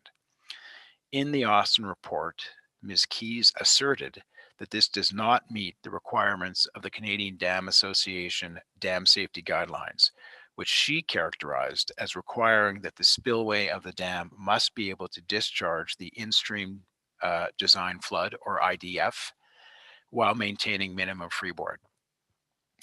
In fact, as pointed out by Stantec in its response to the Austin report, what the dam safety guidelines actually require is that the spillway of a dam must be able to discharge the IDF while maintaining the minimum freeboard, taking into account the routing effect of the reservoir. And as noted by Stantec in its response, that's exactly what it did. Specifically, Stantec stated, the design of the SR1 emergency spillway meets these criteria without relying on closure of the diversion inlet gates. There is no requirement to pass the design flow or peak flow into a reservoir without consideration of routing effects of the reservoir. And Stantec concluded, as presented, the emergency spillway and reservoir can safely pass the probable maximum flood without relying on the diversion inlet gates closing and while maintaining adequate freeboard. This meets the CDA design guidelines and industry standard of practice. Now, notwithstanding this response, in her testimony, Ms. Keys stated that she was still concerned about the design of the emergency spillway because, in her view, the routing analysis should begin with the IDF entering the reservoir when it is already full, whereas Stantec's routing analysis did not do that. With all due respect to Ms. Keys, her position does not make sense, and the evidence of Mr. Menninger on this point should be preferred. The scenario that Ms. Keys posits is the following. Firstly, you have a full reservoir, which, as we know, is a condition that has a recurrence interval of approximately once every 200 years. Secondly, a probable maximum flood would occur right after the 1 in 200 year flood. Thirdly, there would be an error in operation such that the gates were open to the channel, notwithstanding that the reservoir is already full, which of course is against the operating plan. And then finally, there would be a failure of the gates to close without intervention for over 3 days, which is the amount of time it would take the probable maximum flood to take place. Mr. Chair, it is one thing to be conservative, it is another to be unrealistic. And with respect, Ms. Key's position is entirely unrealistic. And in fact, Mr. Austin acknowledged this. He stated, yeah, I agree that the loss of diversion control is a low possibility, and I agree that this is an off-stream reservoir and that you could defend the potential for it to be empty. Mr. Chair, Alberta Transportation is very confident that its routing analysis for the design of the emergency spillway is appropriately conservative. We also note that both the Austin report and Stantec's response to it have been forwarded by Alberta Transportation to the AEP Dam Safety Office. Mr. Chairman, the board can rest assured in our submission that the Director of Dam Safety will not allow the project to proceed unless he or she is satisfied that the design of the emergency spillway is appropriate. And we are confident he or she will make that finding. With regard to the low-level outlet, Austin also advocated for a second low-level outlet on the dam to provide additional drainage capacity in the event of the need for what it described as rapid dewatering of the reservoir in response to a dam safety incident. Stantec reviewed this recommendation and responded to it in its technical memorandum that was filed as part of Alberta Transportation's reply submission. As noted by Stantec, the low-level outlet design capacity was selected based on industry standards for evacuation times for a reservoir, and Austin provided no basis for an increased capacity. In his testimony, Mr. Austin stated that he accepted that response, but noted that a second outlet structure would result in a significant reduction of risk, and he still recommended that at least consideration be given to a second outlet during final design. And in his cross-examination of Mr. Menninger, Mr. Secord suggested that without a second outlet, Alberta Transportation did not have any contingencies, was the word he used, to deal with the need for a rapid dewatering of the reservoir in the event of a dam safety incident. Mr. Menninger responded by reiterating that the design of the low-level outlet was based on industry standards and guidelines which take into account the risk of a dam safety incident. He further stated that Stantec selected the highest rating to use the most conservative value, and that included looking at downstream consequences. Also, Mr. Menninger testified that the most likely dam safety incidents that might occur at SR1 would be mitigated by other interventions, not rapid dewatering of the reservoir. When Mr. Secord asked what dam safeties might require rapid dewatering, Mr. Menninger responded that he could not offer any hypothetical scenario where such a response would be required. Mr. Chairman, Alberta Transportation submits that the SCLG, through the evidence of its consultant, Austin Engineering, have adduced no compelling evidence that a second low-level outlet is reasonably required to address dam safety. The evidence of Stantec and Mr. Menninger should be preferred on this point. And again, this is a matter that falls within the purview of the Director of Dam Safety. Beyond these two issues I've just addressed, the design of the emergency spillway and the low-level outlet, no intervener or expert retained by an intervener advanced any evidence that the design of SR1 is anything other than safe and robust. While Ms. Hunter suggested that SR1 somehow constitutes a radical innovation in dam engineering, this claim is not supported by the SCLG's own expert, Austin Engineering, nor is it supported by any other evidence. Turning now to public safety and emergency response, Alberta Transportation submits that the evidence is clear that the operator of the project, AEP, will be required under Alberta's dam safety rules to have a robust and effective emergency management plan for SR1. The only intervener to question this was the SCLG in the reports of Austin Engineering and Mr. Dowsett. Returning to Austin, they made 4 recommendations dealing with preparation of a safety management plan. That was recommendation 21. Preparation of emergency plans and response, recommendation 22. Dam break inundation mapping, that was recommendation 23. And operation, maintenance, and surveillance documentation, and that was their recommendation 24. Stantec responded to these recommendations in its technical memo, and in his testimony, Mr. Austin stated that Austin Engineering accepted those responses. So in our submission, whatever Austin said in its report about emergency response was adequately dealt with, as acknowledged by Mr. Austin.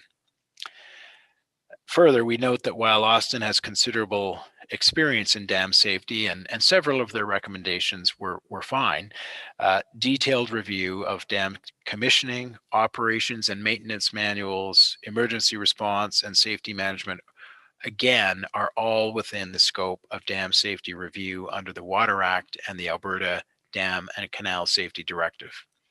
While obviously important considerations, they in fact are not within the scope of review in front of this board. With regard to Mr. Dowsett, section 3 of his report dealt with emergency management. That section is found on pages 11 and 12 of his report. You may recall, Mr. Chair, that at the top of page 11, Mr. Dowsett stated that he had reviewed the 2003 AEP guideline for emergency preparedness for flood emergencies. And he expressed the opinion that given the size of the project and its proximity to Springbank, he found it a little light. That's the way he described it. He then suggested that the guideline might not constitute best practice for emergency response. Stantec again responded to this assertion in their technical memorandum, in which they noted that the 2003 AEP guideline had been superseded by the 2018 Alberta Dam and Canal Safety Directive.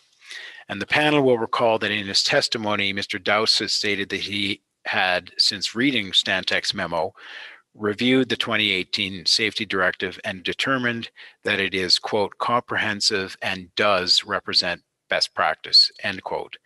He then stated that as a result, pages 11 and 12 of his report were redundant and didn't accurately represent his testimony. In other words, Mr. Dowsett withdrew his concern about emergency planning. Accordingly, Mr. Chair, Alberta Transportation submits that no intervener has presented evidence which challenges that the emergency planning regime for this project will be anything less than best practice. And at least one participant, Mr. Dowsett, now agrees that in fact it is best practice.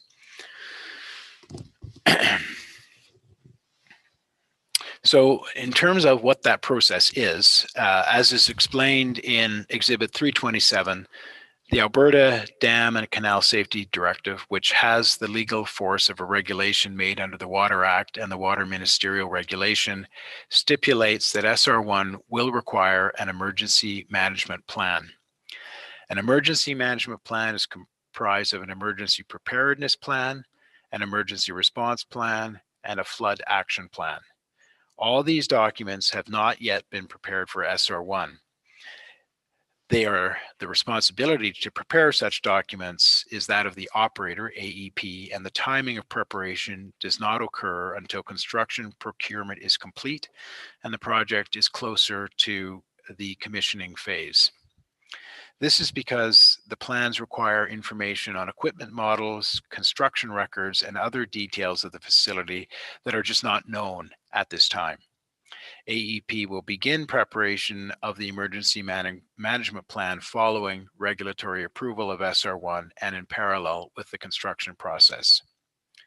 Finally, Mr. Chair, the Dam and Canal Safety Directive includes review of these plans by the director as part of the Water Act approval process, and the components of the plan are required to be reviewed periodically thereafter. And for high consequence dams such as SR1, they must be reviewed more often than lower consequence dams, and this will be every 5 years. In summary, Mr. Chairman, SR1 will have an emergency management plan appropriate to its classification as an extreme consequence facility, and there is no evidence in the record to suggest otherwise. Finally, with respect to sensitivity of project design to climate change, some witnesses, you will recall, Mr. Chair, for the SCLG, argued that the design of SR1 does not take into account climate change. The suggestion being that in future floods, or that in the future floods will be larger, and therefore SR1 may be undersized. Alberta Transportation rejects this submission and submits that the design of SR1 recognizes the potential for climate change to impact the size and frequency of future floods.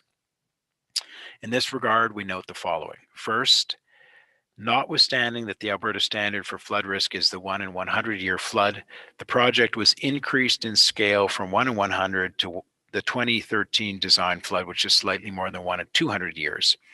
And this was done at the outset of the planning process in recognition of the fact that the 2013 flood is now the flood of record on the Elbow River. The SCLG suggested that the design of SR1 should have included consideration of 3 large historic floods on the Bow River. But the evidence about flooding on the Bow is anecdotal, and there is no such evidence that the Elbow River flooded to the same extent in those 3 years. SR1 has been designed to the flood of record, and whether there was major flooding on the Elbow River during the pre-record period is speculation and does not constitute information that would be suitable for use as a design basis for a civil engineering project like this. As for the statistical frequency of the 2013 event, a recent flood hazard report done by Golder Associates for AEP did, we acknowledge, incorporate these historic events into their flood frequency estimates. But the incorporation of this information did not result in any substantive change to the estimate of the 1 in 200 year flood magnitude. The 2013 event is still estimated to have a return period of approximately 1 in 200 years. The 2013 flood was a massive flood event. The design of SR1 nevertheless meets that design basis and also incorporates a factor of safety in both the diversion rate of 25% and reservoir volume of 10%, above what is needed to achieve the 2013 flood design basis. These factors of safety help mitigate the risk of larger floods in the future. And indeed, a climate change assessment was prepared by Alberta Transportation in response to requests made by the federal regulators. And that assessment used climate change affected IDF curves under what's called RCP 8.5, which is the so-called business as usual scenario. In other words, it predicts likely outcomes if society does not make concerted efforts to cut greenhouse gas emissions.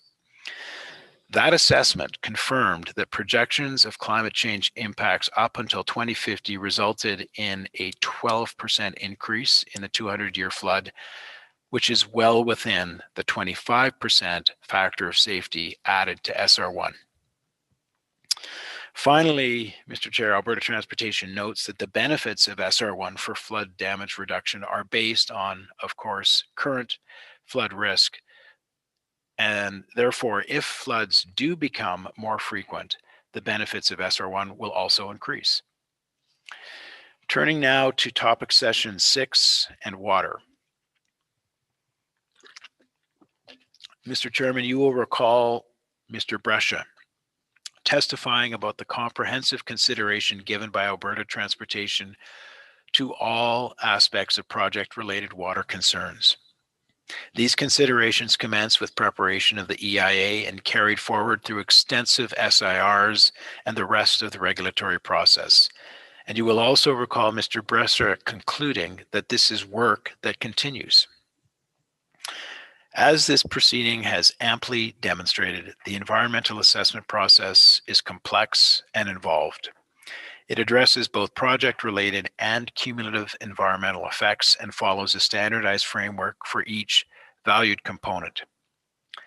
As you will also recall, the evidence of Mr. Hebert was that Alberta Transportation's environmental assessment included engagement with stakeholders and Indigenous groups.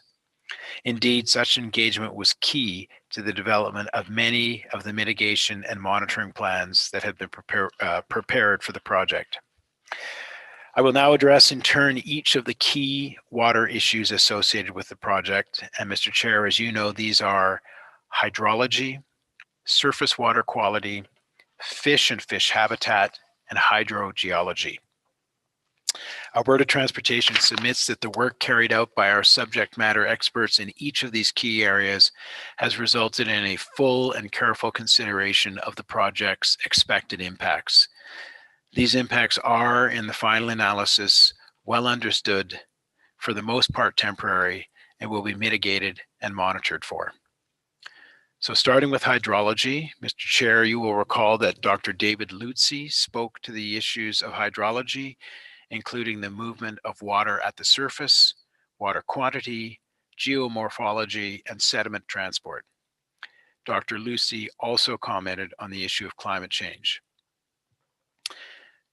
In our submission, Mr. Chair, the evidence in this proceeding is that the project will have no impacts to the hydrological regime when the project is not in operation, and that the flow rate and flow volume in the Elbow River will not be significantly impacted by the project during dry operations. During flood operations, there will be reduced flow rates and volumes downstream.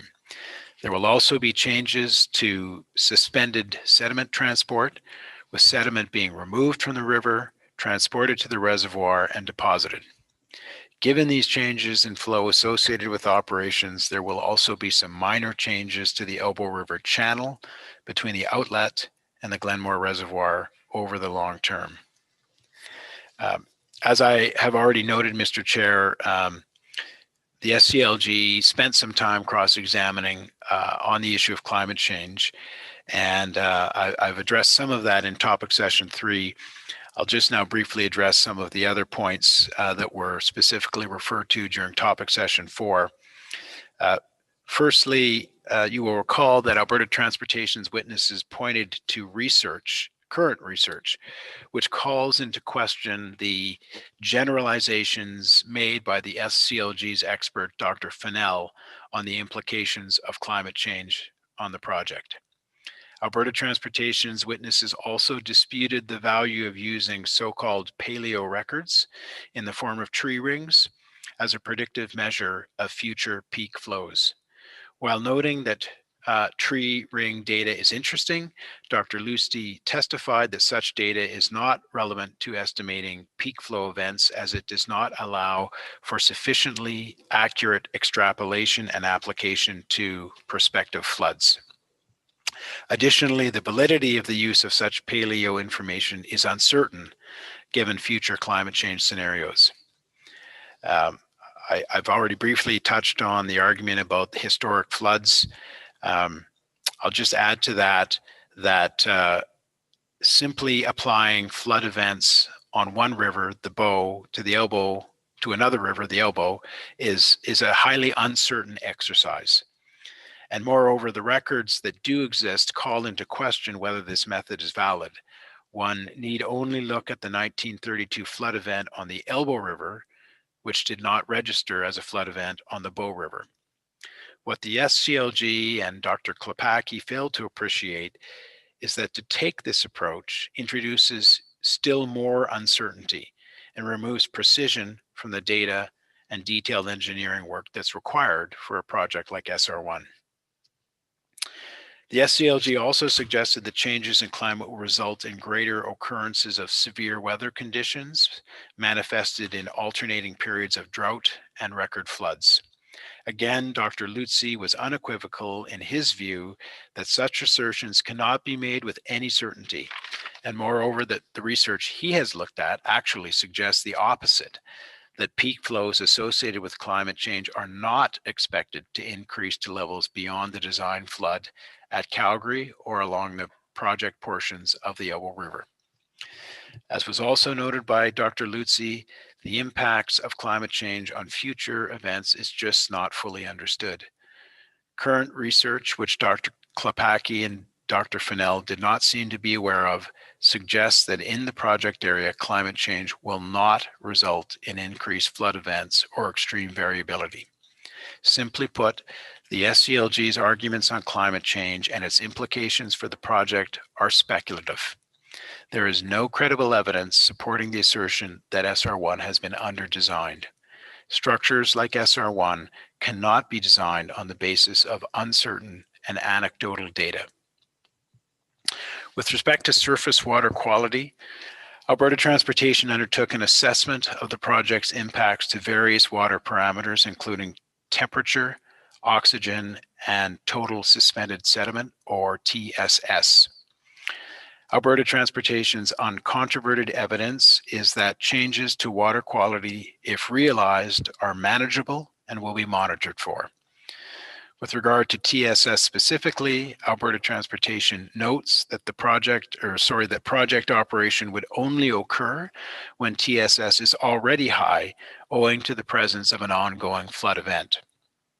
The project would not change or alter this basic fact. Nevertheless, to help mitigate any concerns about TSS concentrations, Alberta Transportation intends to release water back into the river as early as practically possible. Alberta Transportation's hydrology witness, Mr. Daryl Jobson, was asked about the risk associated with nutrient loads in waters released from the reservoir, potentially giving rise to algal blooms. In response, he explained the reasons why an algal bloom is not expected to occur. And these include the fact that such events typically only occur in permanent in-stream dams and structures which hold water for far greater periods of time than SR1 ever will. Finally, on the issue of water quality, Calta Waterworks Limited raised a concern with respect to potential impacts to its water intake system as a result of SR1 releasing water from the reservoir after a major flood event. Yet under cross-examination, Mr. Williams frankly acknowledged that he has no evidence to support this concern. Further, he acknowledged that Calta's system was not impacted by the 2013 flood because it is well set back from the river. Accordingly, Alberta Transportation submits that there is no need for the board to address this issue further based on the planned release scenarios from SR1 after a flood. Nevertheless, Alberta Transportation reiterates that it remains prepared to discuss this concern with Calta. Calta also raised a concern, you will recall, with respect to possible financial impacts under its franchise agreement as a result of a portion of the project overlapping with its franchise area. Yet Mr. Williams acknowledged that despite being in operation for approximately 40 years, Calta has not served any lands in the vicinity of the SR1 project area, which is in the west part of Calta's franchise area. Rather, Calta's customers are at the far east end of the franchise area. Further, Calta provided no evidence which supports that it is probable there would be future development within the SR1 project area at any time within the term of the franchise agreement. And finally, there are numerous provisions in the franchise agreement itself which may give recourse to Calta if future impacts arise. Therefore, given this uncertainty and the lack of evidence supporting the claim, Alberta Transportation submits it would not be appropriate for the panel to impose on an approval any conditions related to Calta's water franchise. Again, however, Alberta Transportation does remain open to discussing this issue further with Mr. Williams and Calta. Turning now to aquatics and fish, Mr. Chair. As an off-stream dam and reservoir, SR1 will have less impact on fish and fish habitat than a traditional in-stream dam. This is one of the many environmental benefits of the project. Alberta Transportation undertook a substantial amount of work to understand and assess potential project impacts on fish and aquatic ecology. The results of this work are contained in the EIA and many SIR responses. Specifically, Alberta Transportation would refer the board to Exhibit 47, which is Volume 3B of the EIA on aquatic ecology, Exhibit 93, which is the Round 1 Provincial SIRs on water, Exhibits 138, 140, and 141 through 149, which are the responses to the Round 2 Provincial SIRs, and Exhibit 157, which is Alberta Transportation's response to the Round 3 SIR from AEP. In the round 2 provincial SIR responses alone, one can find many reports comprehensively dealing with the fish issue. These include fish passage scenarios for all fish species and life stages of the Elbow River fish community, a fish habitat suitability index analysis, modeling of habitat change through the use of a bed load model, draft fish rescue and fish health monitoring and mitigation programs, spawning suitability assessments and RED, that's REDD, surveys from Elbow Falls to Discovery Ridge, and Elbow River habitat mapping from Redwood Meadows to Discovery Ridge. Then there is Exhibit 157, which is the December 2020, or which includes the December 2020 fish population assessment. Mr. Chairman, a significant finding of that fish population assessment was confirmation that the vast majority of bull trout, a species at risk, in the Elbow River are located upstream of SR1. Bull trout were predominantly caught 20 kilometers upstream of SR1 between the confluence of McLean Creek and Elbow Falls. This can be clearly seen in Exhibit 327 at PDF page 69, a figure that was included with Alberta Transportation's reply submissions. If you look at that figure, Mr. Chair, what you'll see is that it shows that in the 2020 population survey, there were no bull trout captured downstream of SR1. There were 2 bull trout captured adjacent to the reservoir, and over 180 were captured upstream of SR1. And of note, over 150 of these were captured between Elbow Falls and McLean Creek, where the MC1 project would be located.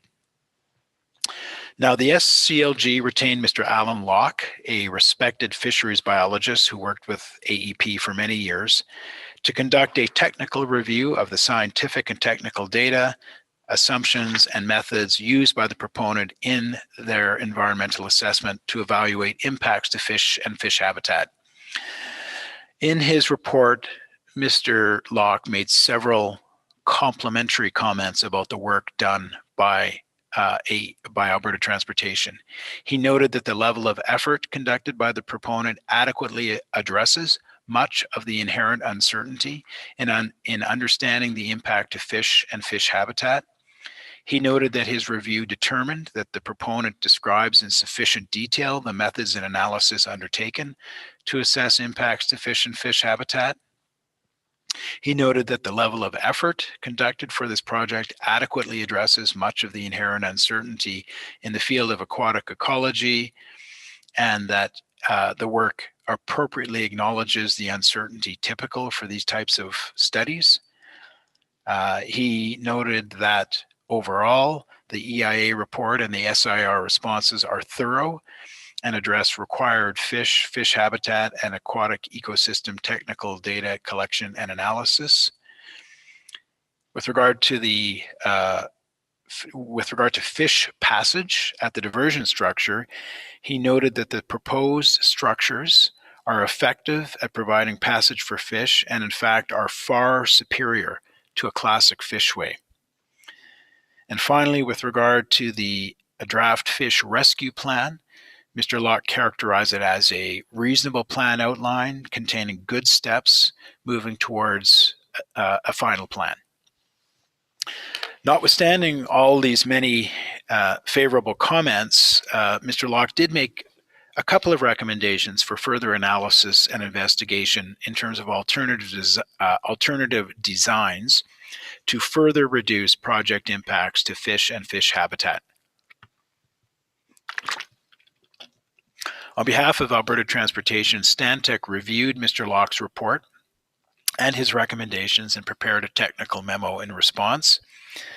Mr. Locke reviewed Stantec's response and testified, quote, "The response to my report by the proponent is well taken, and I appreciate the clarification," end of quote. So, Mr. Chair, much as occurred with Austin Engineering on the issue of design, safety, and risk, by the time we got to the hearing, there was actually very little left in dispute between Alberta Transportation and SCLG on fish. At the hearing, Mr. Locke testified that his two outstanding concerns were, one, that Alberta Transportation should demonstrate that everything that can be done is done to keep fish from becoming entrained. And second, that the impact of on fish of the release of water from the reservoir back into the Elbow River should be further studied. Now, Mr. Chairman, Alberta Transportation shares Mr. Locke's concern that everything that can reasonably be done to prevent fish entrainment should be done. And as stated in our reply submission, means to prevent entrainment will be identified through discussions with DFO.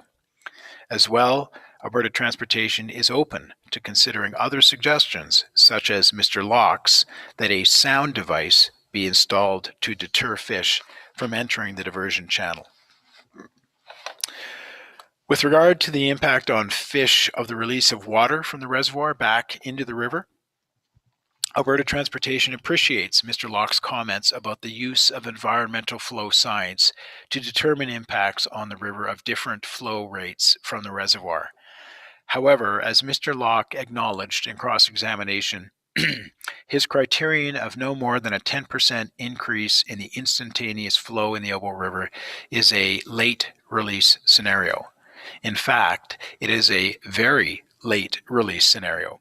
Mr. Locke agreed that he would not be surprised if it resulted in water being retained in the reservoir until December, assuming a flood occurs during the spring flood season.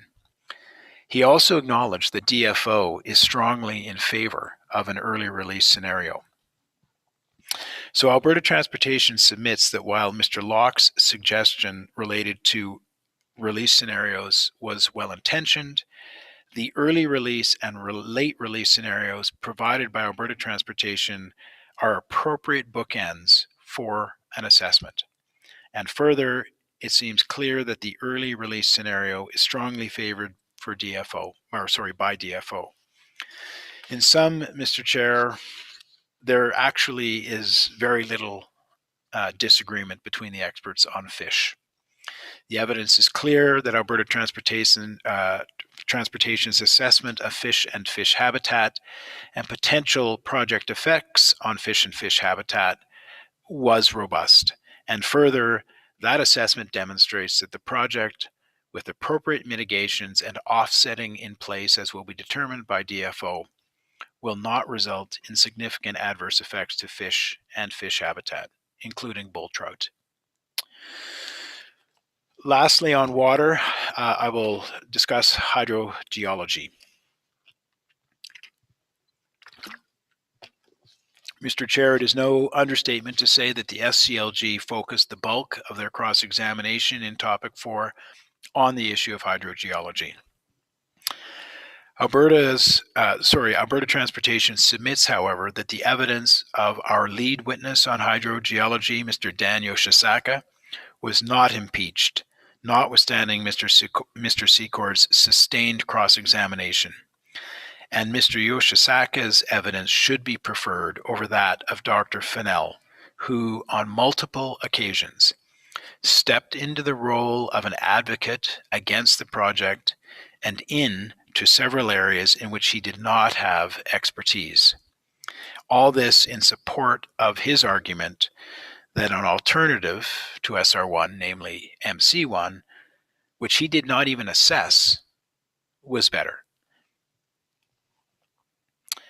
The hydrogeological portion of the EIA involved examining the potential changes to groundwater quality and quantity that may be associated with the project. Through the use of an extensive borehole drilling and well testing program, data was obtained and a numerical model created to predict the implications of both dry and flood operations and other factors on groundwater levels, flow regime, and water quality. The model showed that any effects on groundwater would be rare, reversible upon release of water from the reservoir, and would not extend beyond the project development area or PDA at any magnitude that would be material. Briefly, in addition to the SCLG, The Stony Nakota Nation also sought to raise the issue of hydrogeology by way of a short memo from their consultant, PGL, and through the direct evidence of Ms. Leslie Beckman. But on cross-examination, Ms. Beckman readily acknowledged that she was not technically competent to opine on the issue of hydrogeology, and moreover, Stony Nakota Nation have not raised any issue with or countered the comprehensive response that Alberta Transportation provided in its reply submission to each and every concern raised by Stony. So then, returning to Dr. Fennell, cross-examination revealed that he and as a result, his counsel for SCLG had been operating under a misunderstanding as to the location of certain hydrogeologic units. Mr. Secord therefore asked questions in cross-examination that turned out not to have proper factual foundation. In particular, Mr. Secord's line of questioning on what was later shown to be erroneously perceived discrepancies between the observed local geology and its representation within Stantec's model was based on this misunderstanding. It was shown that Dr. Fennell's argument that the model was changing over time with assignment of lower hydraulic conductivity values was not accurate, and that the model, in fact, did use conservative assumptions. Dr. Fennell's report and testimony can be contrasted with the extensive work done by Stantec under the direction of Mr. Yoshisaka to obtain a clear and comprehensive understanding of the subsurface. As noted in evidence, Stantec reviewed 2,000 borehole records and drilled an additional 150 boreholes at the site. This massive data was then used in its modeling. One thing the SCLG argued was that there was a presence of surficial sands in the project development area.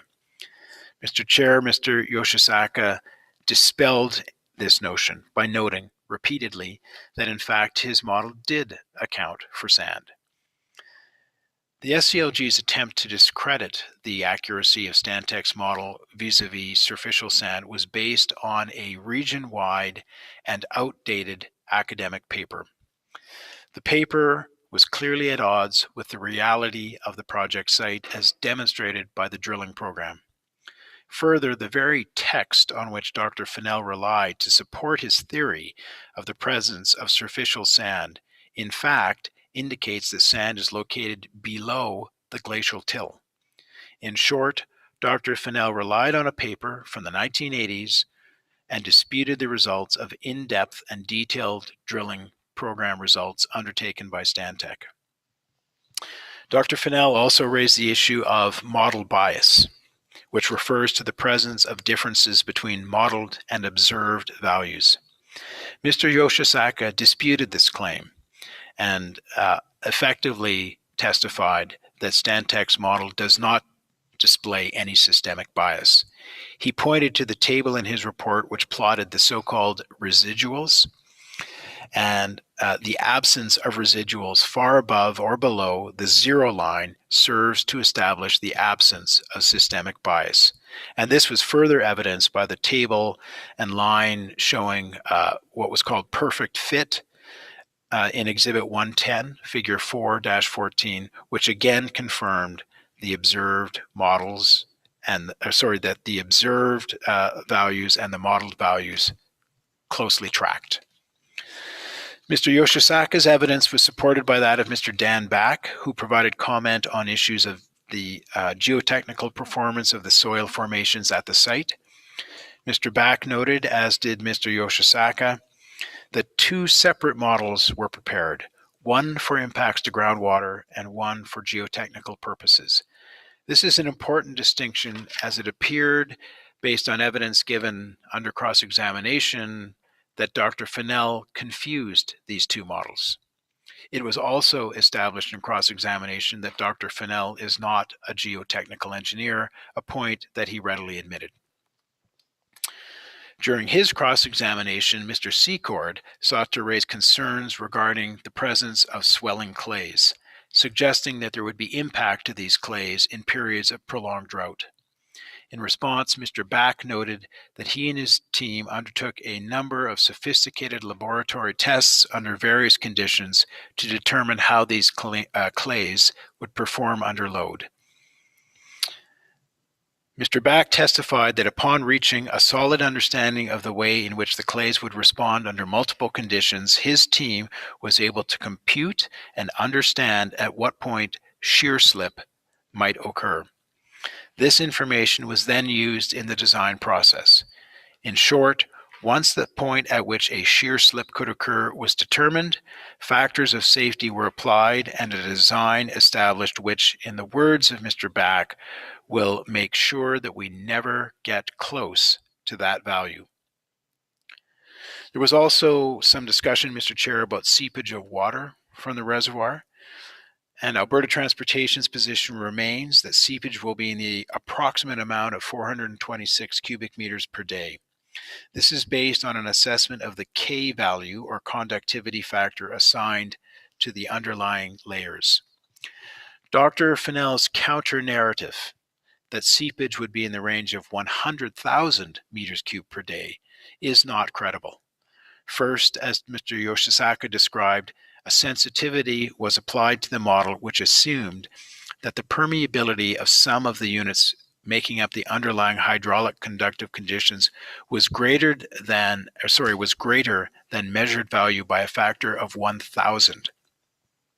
The results, while indicating some further propagation, show that even with this factor of safety, propagation would be limited to the local assessment area. Second, Dr. Fennell's back-of-the-envelope math was predicated on the geometric mean of the clay and tills which underlie the reservoir. As was demonstrated on cross-examination, it appears Dr. Fennell was confused as to the location of these materials relative to the location of the reservoir, and therefore his rough calculations are highly suspect. Lastly, the SCLG suggested that there is a risk of groundwater contamination associated with floodwater migration to the subsurface. In response, Mr. Yoshisaka noted that the groundwater flow model also assessed the potential for migration of contaminants. In assessing the areas that might be impacted, the model used conservative assumptions. For example, it assumed contaminants would move as fast as groundwater, when this is generally not the case. Contaminants typically move slower than groundwater. Consequently, the modeling done does tend to overestimate the rate at which contaminants migrate to the subsurface. Further, even with this overestimation of modeling, the modeling predicted that any contaminant would not extend beyond the project area in a material way, in part owing to the relatively short period of time during which water and therefore flow to subsurface would be held in the reservoir. The flow would be reversed once the water is drained, generally in a matter of weeks. And further, Alberta Transportation has committed to monitoring area water wells. Mr. Secord cross-examined on the location of some of his clients' water wells, specifically Ms. Robinson and Mr. Brian Coppathorne. But modeling of the groundwater regime has allowed Alberta Transportation to gain a sound understanding of the flow regime, water levels, distribution of wells, and the presence of springs. This means that we have a good understanding of the pathways and effects and have been able to create a program to monitor those effects. As Mr. Yoshisaka concluded, quote, should the monitoring suggest that there's changes afoot that we need to apply further mitigation to, then we'll be able to react in kind and put those measures in place, end of quote. Alberta Transportation has provided a draft groundwater monitoring plan to evaluate potential impacts during construction, dry operations, flood operations, and post-flood operations, and this is described in Exhibit 111. The draft groundwater monitoring plan includes both quantity and quality monitoring and will follow a three-tiered approach. Tier 1 monitoring wells will be located adjacent to project infrastructure like the dam, the diversion inlet, and the diversion channel. Tier 2 monitoring wells will be located within or very near the wetted perimeter of the reservoir, and Tier 3 monitoring wells will be situated between the project and potential receptors, such as local landowners. And these will provide early detection of potential effects on groundwater that may be propagating outward from the local assessment area. The groundwater monitoring plan, finally, also includes a groundwater response plan, which describes the actions that would be taken should monitoring results suggest the project-related effects on groundwater or quality are actually occurring. Alberta Transportation is confident this monitoring plan and the proposed response actions will appropriately manage groundwater quality and quantity related to the project. In summary, Mr. Chair, Alberta Transportation's subject matter experts responsible for hydrogeology, hydrology, surface water quality, and aquatic ecology have each considered in great detail the project's impacts and are confident that those impacts are well understood, temporary, and can be monitored. Finally, Mr. Chair, the last section that we can be a little shorter on is air quality, human health, and terrestrial. Mr. Chair, as with water, Alberta Transportation's assessments of air quality, human health, vegetation, and impacts to wildlife and biodiversity were conducted using accepted environmental assessment processes to address both project-related and cumulative environmental effects, and they followed a standardized framework for each valued component. Alberta Transportation is confident that the work undertaken has resulted in a complete and detailed assessment of these issues. Moreover, Alberta Transportation has made commitments in various areas to ensure that potential concerns or impacts are monitored for and mitigated. Beginning with air and human health, Mr. Chairman, concerns have been expressed, we know, by interveners regarding the potential for fugitive dust emissions from sediment deposited in the reservoir following flood operations. Alberta Transportation understands these concerns, but believes it is important to place them in proper context. The fact is, following the completion of construction, SR1 will only operate infrequently. And further, the duration of fugitive dust emissions after flood operations will be short. And finally, as testified by Mr. Hebert in his opening statement on this topic, Alberta Transportation will act quickly and proactively to implement proven mitigation measures for dust control. So in short, what we're dealing with, Mr. Chair, are low frequency events, short duration events, and events that will be mitigated. Suggestions that the project will create dust storms and blast zones are frankly hyperbole and are not supported by the evidence. You will recall that Alberta Transportation's expert on air quality, Mr. Reid Person, provided an opening statement and PowerPoint presentation which set out the fundamental principles underlying the assessment of air quality. In that presentation, Mr. Person also called into question some of the assumptions and the approach taken by Dr. Brian Zelt on behalf of the SCLG. As discussed in Alberta Transportation's reply submission, we acknowledge that, that our modeling shows the potential for exceedances at receptors outside the PDA. However, the mere existence of potential predicted exceedances is not the end of the story. As was discussed during Mr. Person's evidence, consideration must be had for model uncertainty, model conservatism, and for the predicted area, frequency, location, and adaptive mitigations in order to place these potential exceedances in their proper context. Alberta Transportation has done that, Mr. Chair. The SCLG and its expert, Dr. Zelt, on the other hand, have not. While experts may disagree on the finer points of a model, they must also take care to be reasonable in their conclusions and in the presentation of those conclusions. Dr. Zelt, we submit, was neither.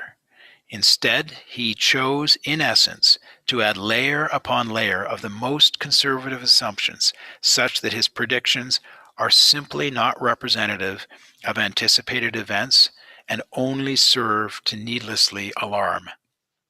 For example, Dr. Zelt presents an alarmist view of the potential for a dust storm-like event, predicated on the basis of there being absolutely no mitigations applied at SR1. But Mr. Chairman, there will be no unmitigated events. And to the contrary, all events will be mitigated. The sediment management plan is that mitigation will begin immediately after reservoir drainage. Alberta Transportation, on behalf of the operator AEP, has committed to this. Other differences in the approach taken by Alberta Transportation and Dr. Zelt are seen in the comparison chart at slide 10 of Mr. Person's PowerPoint. It sets out in stark terms the implications of Dr. Zelt using non-guideline assumptions in his model, with the result of over predictions at times in the range of 600% that we submit are inappropriate and completely devoid of reality. Dr. Zelt ignored hydrological model estimates of sediment area and composition provided by Alberta Transportation in its materials. Instead, despite readily admitting that he has no expertise in the area of sediment, he adopted his own unconventional sediment assumptions on the basis of a paper that he found online. Dr. Zelt was also cavalier in his evidence on the use and effectiveness of tackifiers, a strong and proven dust mitigation tool.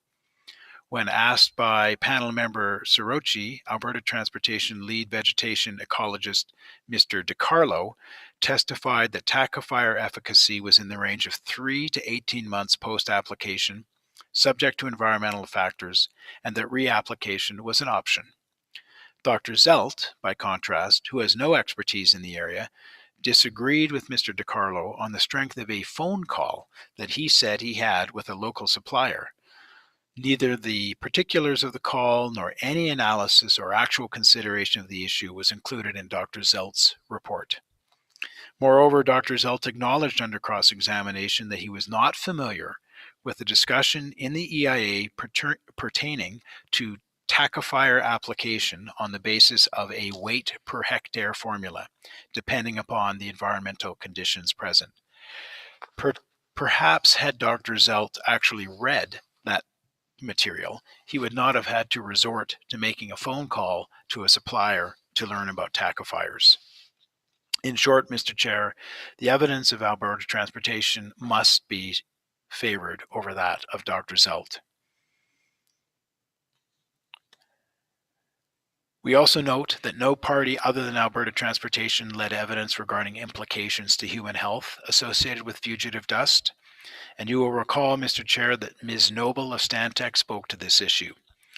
Ms. Noble holds a Master's of Engineering degree with specific training in toxicology and has lengthy experience in conducting human health risk assessments. Her conclusions, which were based in part on the modeling done by Mr. Person, were that in certain circumstances, the potential for exceedance of air quality standards existed. However, Ms. Noble also explained that an exceedance of an air quality standard or objective in and of itself does not necessarily give rise to a human health concern. Again, any modeled exceedance would be a rare event occurring infrequently and would be short in duration. And as we know, the operation of the project is itself an infrequent occurrence.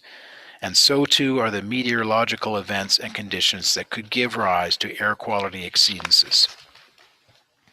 Further, with the application of proven and effective dust control methods, air quality exceedances in the modeling can be proactively and effectively mitigated. Mr. Chairman, you will recall that in her questions to Alberta Transportation's Topic 5 panel, Ms. Vance asked whether individuals in the vicinity of the project would know they were being exposed to PM 2.5. In response, Mr. Person testified that the air quality assessment done for the project was of fugitive dust as a whole. Consequently, one would expect that any PM 2.5 would be entrained with other larger particles. These larger particles would be noticeable and therefore act as an indication of the possible presence of PM 2.5. And further, proposed monitoring will be located between the project and any nearby residents, such that dust levels of concern would be detected prior to reaching the nearest residences. So, Mr. Chair, what we are left with here is a set of considerations, duration, frequency, and adaptive mitigations that, when added to a robust mitigation and monitoring plan, led Ms. Noble, and we submit should lead this board, to a position of confidence that potential effects to human health from dust emissions will not be significant. Moving to terrain and soils, Dr. Whitson of Stantec testified at the hearing with respect to the implications of the project and specifically sedimentation on soil. Dr. Whitson's uncontroverted evidence was that while the project will have impacts to existing soil conditions, these impacts will not result in the sterilization of the soil's productive capabilities.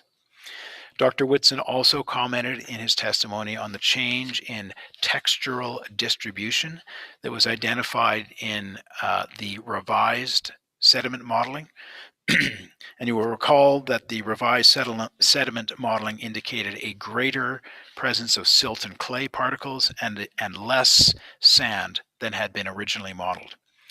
Silt and clay particles from a soil's perspective have higher water storage capacity than sand, which Dr. Whitson characterized as a good news story. With respect to vegetation, Alberta Transportation's lead vegetation ecologist, Mr. DiCarlo, gave evidence regarding the expected revegetation of the site post-flood and the efforts that can be undertaken to ensure, assist, or facilitate revegetation. And he also addressed the issue of weeds, a concern that was raised by the SCLG. As is set out in Alberta Transportation's reply submission and as was discussed by Mr. Hebert in his opening remarks, Alberta Transportation has made a number of commitments regarding weed management and associated activities, including a commitment to development of a comprehensive weed management plan. This will include the use of preemptive measures, and the plan will include input from experienced ecologists. Now, SCLG retained a weed expert, Dr. Osko, and in our submission, it is clear from Dr. Osko's direct evidence that he was somewhat confused as to the nature of the project's operations. For example, when he was asked by Ms. Vance about his recommendation to implement a filtration system on the low-level outlet to filter out weed seeds, and whether he was aware of a system that would both remove weed seeds and allow fish to pass, he acknowledged he could not think of any such system. Now, Mr. Chair, as you know, SR1 is a dry dam, meaning that it does not have operations outside of flood events. So Dr. Osko's suggestion that during dry operation you could have such a filter doesn't make any sense, with all due respect. In fact, it's not feasible at all. There are various technical and design matters that impact the ability to place a filtration system at this location. And in the context of a drawdown post-flood, as Ms. Vance clearly understood, it is important that entrained fish be able to exit the reservoir unobstructed, and a weed seed filtration system would make that impossible. Finally, Mr. Chair, I know I've got, I think, 5 minutes left before 9:45. I suspect I'll be about 10 minutes if that is acceptable, and then we can break. Yeah, please proceed, Mr. Fitch. Yep. Thank you. So quickly, regarding wildlife and biodiversity, Alberta Transportation's expert, Mr. Elliot Terry, addressed questions on the issue of habitat loss in the project area. As he stated in his evidence, operation of the project is not expected to have significant impacts in terms of habitat loss, and this conclusion is unchanged even with the new sediment calculations and modeling. Now, the Stony Nakota Nations raised the issue of an overpass for elk, and Mr. Krulak addressed it briefly. And Alberta Transportation, provided a response by way of an undertaking, but we wish to emphasize the following. Alberta Transportation reviewed this issue with Stony Nakota Nations a number of times in meetings at which Mr. Elliott attended and made presentations. And as stated by Mr. Elliott in those presentations, such a structure is just not necessary in light of the fact that the project will allow animals to transit through the project area and cross Highway 22. And to address this concern, the project design was modified to better facilitate wildlife movement, including designing the span dimensions to have a 10-meter height and 24-meter width, and this is on the bridge over Highway 22, to allow easy movement under by animals, including elk. And also the design was modified by including vegetation on the bottom of the diversion channel by covering the riprap with soil to make it easier for animals to traverse. Now, Mr. Wallace, on behalf of the SCLG, gave evidence on biodiversity issues, and in our submission provided what was, I think, a fairly unique perspective in the context of the hearing with respect to his concern for impacts on grasslands and wetlands. He highlighted the concerns associated with developments in environmentally sensitive areas, which he acknowledged encompasses most of the land west of Calgary and south of Highway 1. He also acknowledged that residential development, commercial development, as well as projects such as SR1, all impact the landscape.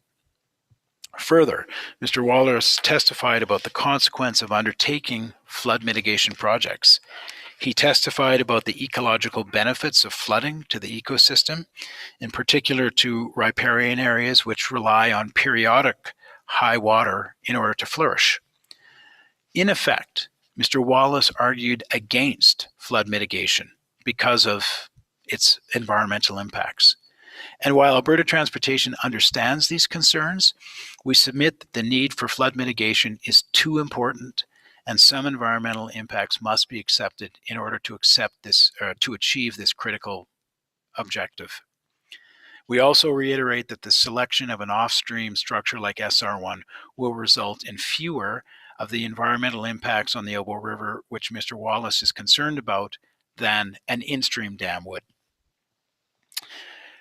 In conclusion, Mr. Chair and board members, Alberta Transportation submits that it has demonstrated through its environmental impact assessment, its comprehensive responses to supplemental information requests, and all the evidence prepared for and given at the public hearing, that approval of the Springbank Off-Stream Reservoir project is in the public interest, having regard to its social, economic, and environmental effects.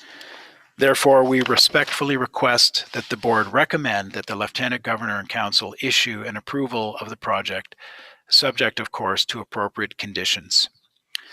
With respect to what those conditions might be, Alberta Transportation notes that it has made numerous commitments through the course of the board's review of the project, and we acknowledge that it may be appropriate for the board to make the fulfillment of some of those commitments conditions of project approval.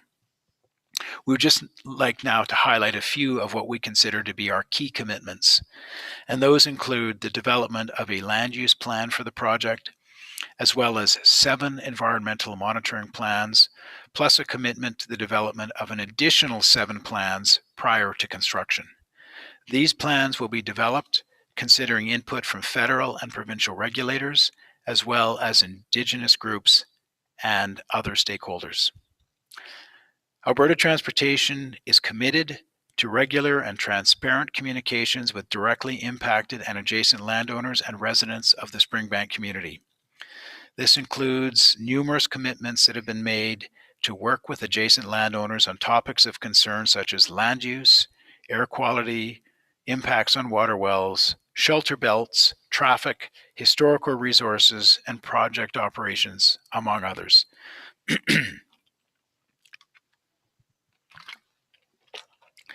To facilitate communication, Alberta Transportation will appoint a community liaison, which would be a representative from Alberta Transportation during construction and a representative of AEP during operations.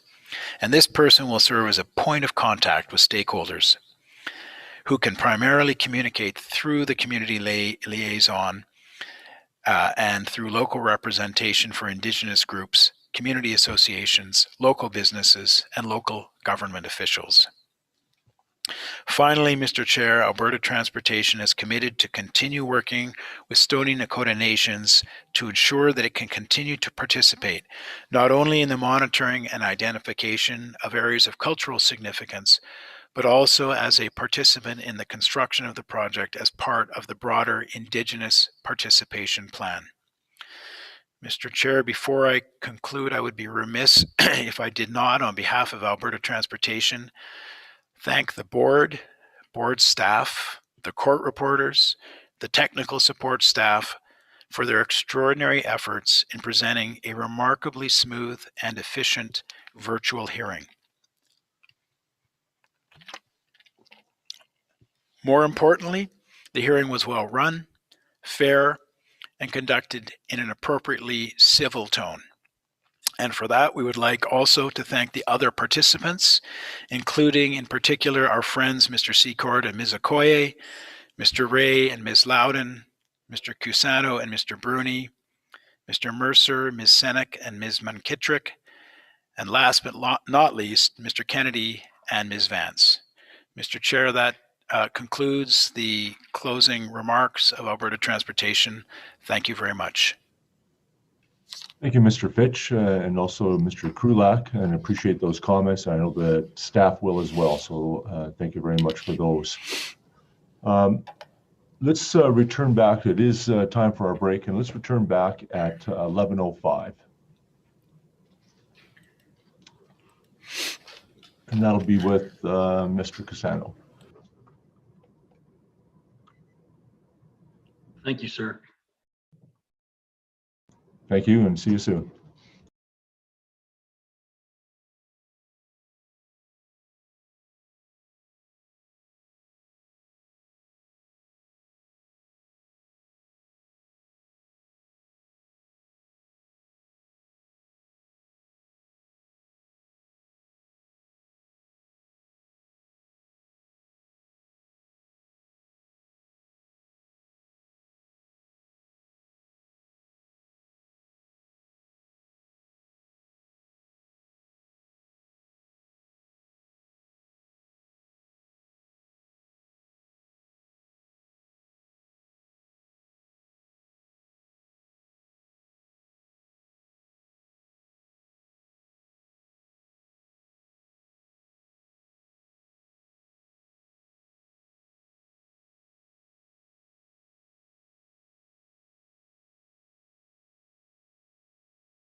Mr. Weeb, Ms. Vespa, how are you? You ready to roll? Probably about 1 minute then. That's a lot of straight typing though, or documenting, Ms. Vespa. Yes, it is. Yes, literary for 2 3/4 hours is good brain exercise. And yes, we are good to go, Mr. Chair. Okay, thanks, Mr. Weeb. Just go to the regular screen. We should Okay. be just a few seconds. Do you want me to put it to gallery view until you want to start? That's fine, yep. Okay. That works.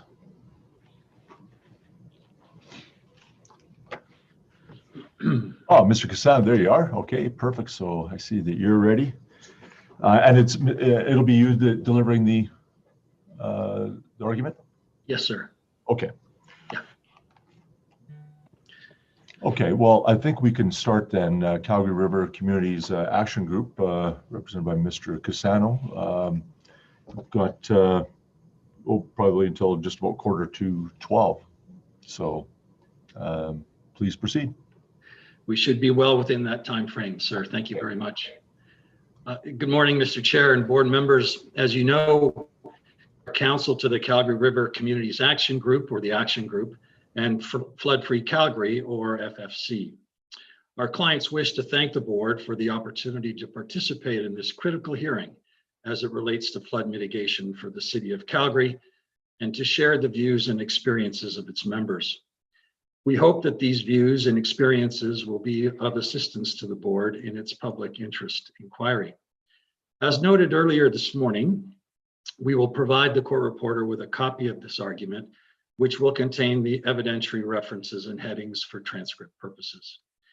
Mr. Chair, the Action Group and FFC are participating in this hearing on behalf of thousands of individuals and businesses in Calgary that support SR1. Our clients have participated in this proceeding to be the voice of the affected and those who stand to be protected in SR1. As Andrew stated in her opening statement, we're here to tell you what it is like to endure what was then a natural disaster, so that you can appreciate the future devastation that can be avoided by SR1. The Action Group and FFC support the application of Alberta Transportation and urge the board to find that SR1 is in the public interest and to issue the appropriate approvals. Our argument today, sir, will be directed in quick issues and will address the need for and viability of SR1, and actual economic and environmental benefits of the project. Sir, as we reviewed the evidence and considered the board's public interest mandate, we found the board's 2018 decision approving the construction and operation of a debris flood retention structure on Cougar Creek in Canmore, Alberta, to be instructive. The board's principal conclusions from that decision, to which we will refer this morning, remain unaffected by the board's decision addenda issued in 2019 in relation to a proposed updated design. We want to briefly outline why the board's analysis in Cougar Creek is helpful before we move into a more in-depth analysis of the relevant issues related to the board's public interest inquiry here. Mr. Cassano. In the Cougar, yes, sir. I'm so sorry to interrupt. I noticed the court reporter, I think, is perhaps experiencing the odd glitch in voice. Is that right, Ms. Vespa? Because I am. Sometimes it might be Edmonton, and it's only a word or two.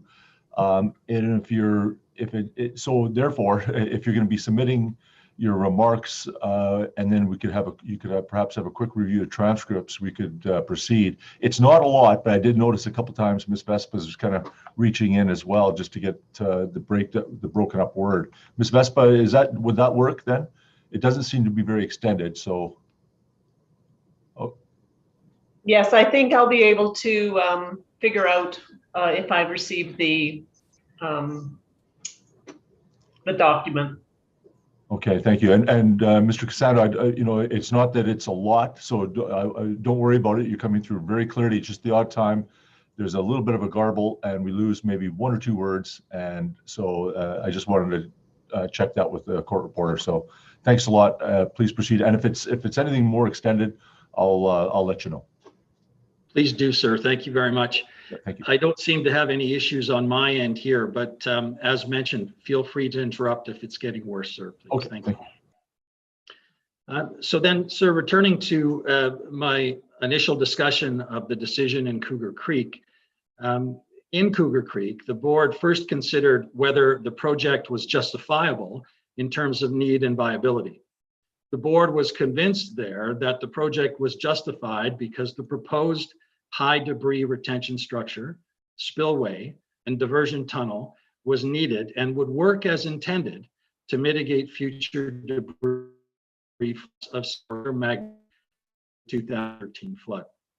The board referred to the risk to human life, financial losses from damage to buildings and contents, and economic losses from the disruption of major transportation routes as important considerations in assessing need. The circumstances under consideration in Cougar Creek are similar to those before the board here in relation to SR1. In particular, there is without doubt a similar need case, specifically the need for flood mitigation on the Elbow River to avoid devastating social, economic, and environmental impacts. These impacts are outlined in our client's evidence, as well as the evidence of Alberta Transportation and the City of Calgary. SR1, the evidence shows, will be successful in providing such critical flood mitigation as it is designed for a design flood equivalent to the 2013 flood. In our respectful submission, the evidence on this record overwhelmingly supports a conclusion that SR1 is needed, viable, and justifiable. After establishing that the Cougar Creek project was justifiable, the board also considered the project's social, economic, and environmental effects. The board noted that there is no fixed objective test to determining whether a project is in the public interest, and you heard that this morning from Mr. Krulak as well. Rather, the board must balance the economic, environmental, and social interests of the project. The board found that the balance favored approval of the Cougar Creek project because of its public benefit, namely the increase in public safety and protection of private property and public infrastructure, which the board noted is of paramount importance to Albertans. At paragraph 339 of the decision, the board stated it this way. The board finds that the town's primary objective for developing the project is to mitigate the effects of future flood events. The project design is focused on reducing the risk of loss of life and protecting residences, businesses, and infrastructure when flood events occur.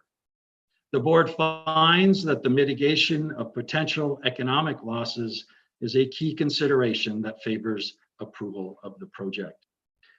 Clearly, sir, in our submission, those circumstances and considerations under review in Cougar Creek are analogous to the application before the board here. SR1 will also have a significant public benefit for Albertans, protecting the City of Calgary and other downstream communities from flooding and avoiding significant social, economic, and environmental impacts. Impacts which were front and center for the board in Cougar Creek.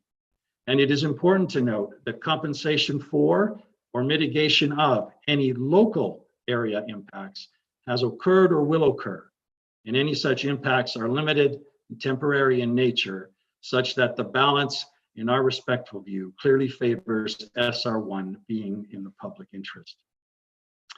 The Action Group and FFC therefore asked this board to approve this project and that any conditions imposed not delay construction or operation, as any delay risks downstream communities being exposed to another flood. We will now elaborate on the basis on which it should, in our respectful view, be found that SR1 is justifiable, the benefits of the project, and respond to some of the positions taken by the SCLG. First, let's speak about the justification for SR1 and why, in our view, it is justifiable. In the Cougar Creek decision, the board determined that a project is justifiable if it is needed and meets its intended outcomes, or in other words, is viable. SR1 addresses the critical need for flood mitigation on the Elbow River. The 2013 flood is clear evidence of this need. Another flood on the Elbow River is inevitable. Calgary is built on a floodplain at the confluence of the Bow and Elbow Rivers and has historically experienced flooding on several occasions, the 2013 flood being only its fourth largest. Climate change has the potential to make matters worse, increasing the flood risk. This is evidence that Calgary will flood again. The only question is when, how badly, and whether the city will be prepared. Like many other major cities located near a water source, city planners in the early 1900s did not take flood risk into account, and Calgary was allowed to grow around both of its rivers. The result is that many of the river communities that flooded in 2013 were some of the earliest to be established. The Action Group and FFC represent many residents and businesses in these communities, and our client's evidence provides personal accounts of the devastating impacts of flooding property in the city. In addition to affecting residential and commercial property, the 2013 flood had a significant impact on public safety and public infrastructure. We will speak to these impacts in more detail shortly, but what is important, and this conclusion is in our respectful view self-evident, is that these impacts, which would be avoided for a future flood if SR1 were in operation, establish clearly that SR1 is critically needed. It is important to note that the SCLG, who opposes SR1, agrees that flood mitigation is needed on the Elbow River. For example, Ms. Hunter and Ms. Feist both stated in their opening remarks for topic 1 that no one wants to see the city of Calgary flood. And Ms. Massey stated that, quote, "We are all in total agreement, folks. We all want flood control. We want flood mitigation," end quote.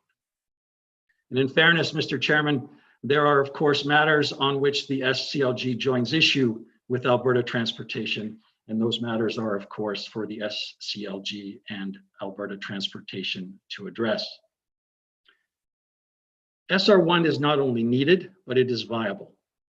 SR1 is designed to afford the city of Calgary protection from future flooding events, and in particular, a design flood, which is a flood equivalent to the 2013 flood, approximately equal to a 1 in 200 year flood. SR1 therefore has the capacity to satisfy the need for upstream flood mitigation for the city of Calgary and avoid the devastating impacts of another 2013 sized flood. Specifically, SR1 will remove 600 meters cubed per second of peak flow from the Elbow River, which, with the contribution of storage available at the Glenmore Reservoir, will protect communities downstream of the reservoir on the Elbow River from a 1 in 200 year flood, plus a safety factor of 25%. SR1 also provides flood mitigation benefits to other downstream communities.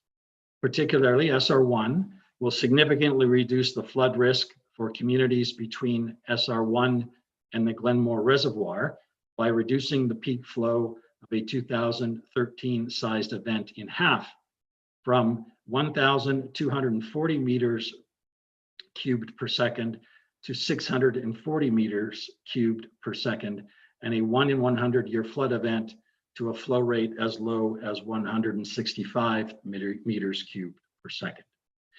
And secondly, lower inflows from the Elbow River into the Bow River during flood events, which will provide flood mitigation benefits for communities on the Bow River downstream of the confluence of the two rivers. In our respectful submission, sir, there can be no other conclusion than this project is needed and viable, and therefore justifiable based on the evidence before the board in this proceeding. Sir, the principal purpose of our client's evidence is to speak to the social, economic, and environmental impacts of the 2013 flood on the city of Calgary and other downstream communities. Alberta Transportation's and the city's evidence speak to such impacts. The evidence shows that these are the impacts that would be avoided if SR1 were operational. And the avoidance of these impacts is clearly a public benefit and therefore in the public interest. In the Cougar Creek decision, the public benefits of mitigating flood events on Cougar Creek and the social and economic benefits of public safety damage avoidance to the local area weighed heavily in favor of the project's approval. In our submission, the same can be said of SR1. In fact, SR1 would have a greater public benefit as the damage avoidance to the city of Calgary and downstream communities is significantly larger in magnitude. Avoiding the impacts of a design flood has significant economic, social, and environmental benefits. This is without doubt and is evident from the staggering quantifiable impacts of the 2013 flood that are outlined in Section C of our client's evidence found in Exhibit 237. It is important to note that this evidence is uncontroverted and stands on this record without challenge. We would like to share a few examples of these impacts. For example, 14,500 homes were damaged in Calgary, and 136 homes required reconstruction on the Siksika Nation downstream of where SR1 would be located. 4,000 businesses and 3,000 buildings were flooded. 16 LRT stations were closed. 50 bus routes were canceled or detoured, and it took 13 days to service full. 39,837 NMAX customers were impacted, and 34,000 locations were without power. Evacuations occurred in 26 communities, affecting 110,000 people, and a state of emergency was declared for 14 days. These are just some of the quantifiable impacts of the 2013 flood. By reducing flows on the Elbow River, SR1 will prevent or mitigate these negative impacts in a future flood and will protect much of the historical, cultural, and recreational heart of the city of Calgary. It will also protect those areas of the downpour that were impacted by Elbow River flooding in 2013 and benefit communities of the confluence of the Elbow and Bow Rivers. The 2013 flood also had a significant impact on the environment. For example, we know that 3 years worth of garbage entered the city's landfills in the weeks after the 2013 flood. The province established the $10 million Fishes program to mitigate the negative impacts of the flood on fish and fish habitat. And the city spent $100 million repairing erosion damage from the flood. SR1 would have the added public benefit of avoiding such environmental impacts. In our submission, sir, in light of the weight of this evidence, it is difficult to argue, let alone establish, that SR1 would not create a significant public benefit. I will now speak to the social and economic benefits of SR1 generally, and then turn to the action group and Flood Free Calgary's evidence on the specific social and economic benefits of SR1 to the people and businesses it represents. SR1 would have considerable social benefits. First and foremost, SR1 will improve public safety, a concern of paramount importance to Albertans, and we suggest to the board. SR1 is expected to reduce the number of injuries and fatalities that would be directly attributable to a flood in Calgary. This is critical, given that 5 people lost their lives in the 2013 Alberta floods. The Calgary Fire Department performed over 400 water rescues in the first 24 hours of the flood, which likely prevented further death or injuries. SR1 would also have a positive effect on the city's ability to respond to emergencies. In the lead up to the 2013 flood, the city had only 15 hours to enact its emergency response plan and conduct evacuations. SR1 will increase the city's response time and enhance the city's emergency response capacity, which will help ensure the safety of those downstream. Alberta Transportation has identified that the period during and after flooding causes a multitude of public health and safety issues, including waterborne communicable diseases, exposure to chemical contaminants, as well as anxiety, depression, and post-traumatic stress disorder. Such impacts would be avoided or significantly reduced if SR1 is operational during the next flood.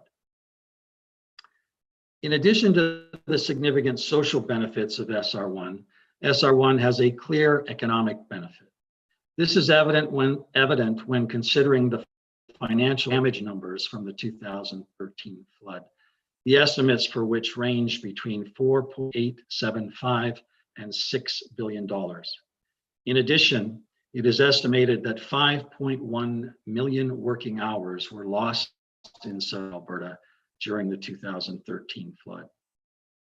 The 2017 IBI study estimates that another flood of the same magnitude would cause $4.7 billion in damages. $4.7 billion. The operation of SR1 would significantly avoid future flood damages, which is undoubtedly in the public interest. Alberta Transportation estimates a design flood on the Elbow River would cause approximately $935 million in direct costs for commercial and residential properties, and $318 million for infrastructure, totaling something in the range of $1.254 billion. In addition, the City of Calgary and IBI Group both estimate that SR1 would reduce the average annual flood damage by approximately $27 million. In the Cougar Creek decision, this board recognized that the $700,000 average annualized damage avoidance to buildings was an important factor for determining projects in the public interest. The board noted there that avoiding damages to public infrastructure, including transportation corridors, further benefits the public at large and all Albertans and Canadians. On this basis, the board concluded that the economic benefits of the project were significant and a material consideration weighing in favor of the project being in the public interest. Those considerations, we say, are equally applicable here. Annualized damage cost for SR1 at $27 million is significantly higher than the $700,000 for Cougar Creek. And the loss of transportation corridors was also experienced during the 2013 flood in Calgary. We have already spoken to the impact of the 2013 flood on LRT and bus routes. In addition, 1,000 kilometers of roads were washed away, as were rail lines, pedestrian bridges, and culverts in Calgary. A rail bridge on the Bow River downstream of the Bow River confluence also failed, causing a train carrying highly explosive liquids to fail. The $27 million annual avoidance of damages, including potential damage to transportation corridors, indicate that the economic benefits of SR1 are significant and demonstrate that SR1 is indeed in the public interest. These numbers also indicate that SR1 is a sound investment. Multiple studies conclude the benefits of SR1 far outweigh its costs, with the City of Calgary finding that the benefit to cost ratio is 5-to-1. With SR1 currently budgeted to cost $432 million, Alberta Transportation predicts that SR1 would more than pay for itself after a single design flood. In fact, a single design flood would pay for SR1 3 times over, based on Alberta Transportation's $1.254 billion property and infrastructure damages estimate for the next design flood. In our respectful view, sir, SR1 is clearly an economic benefit. Sir, most important to our clients' membership and supporters are the significant social and economic benefits to the lives, livelihoods, and properties of those that were impacted by the 2013 flood and those that stand to be protected by SR1. Our client's evidence gives a voice to the people behind the statistics of the flood. As Ms. Leeds-Binder stated in her opening statement, quote, "Our members are the homeowners, residents, and businesses whose financial, mental, and physical health suffered, and in many cases continues to suffer as a result of the 2013 flood. These are the people whose lives, livelihoods, and properties stand in the crosshairs of the next inevitable flood event," end quote. It is devastating still to hear those words, let alone speak them. The experience of the action groups and FFC's members and other community members are outlined in the letters and emails received in support of SR1. These accounts describe what it is like to suffer through what was then Canada's worst natural disaster, all of which were shared, so the board can appreciate the future devastation that could be avoided by SR1. Our clients received 193 letters or emails from individual residents of flood-affected communities in Calgary. One theme is the devastation and loss in the immediate aftermath of the flood, including the loss of homes and valued possessions, including family heirlooms, precious mementos, and other irreplaceable items collected over generations. The pungent odors and sounds associated with the flood and its aftermath continue to be constant companions for many. Their memories jolted into regular reminders of the devastation, loss, and heartache suffered. The video played during our client's opening statement demonstrated the harrowing experience of one family that lost their home as a result of the flood. Unfortunately, this was not a unique experience. Several homeowners along the Elbow River in Calgary similarly lost their homes as they were damaged beyond repair and demolished, including 10% of the homes in the community of Roxborough alone. Similar harrowing experiences from the flood are illustrated in many of the photos included in the submissions received. The letters and emails speak to the immeasurable and continuing impact of flooding on physical and mental health, and the stress, anxiety, and sense of insecurity that remains following the flood. Many accounts speak to the fear of another and the anxiety felt in flood season.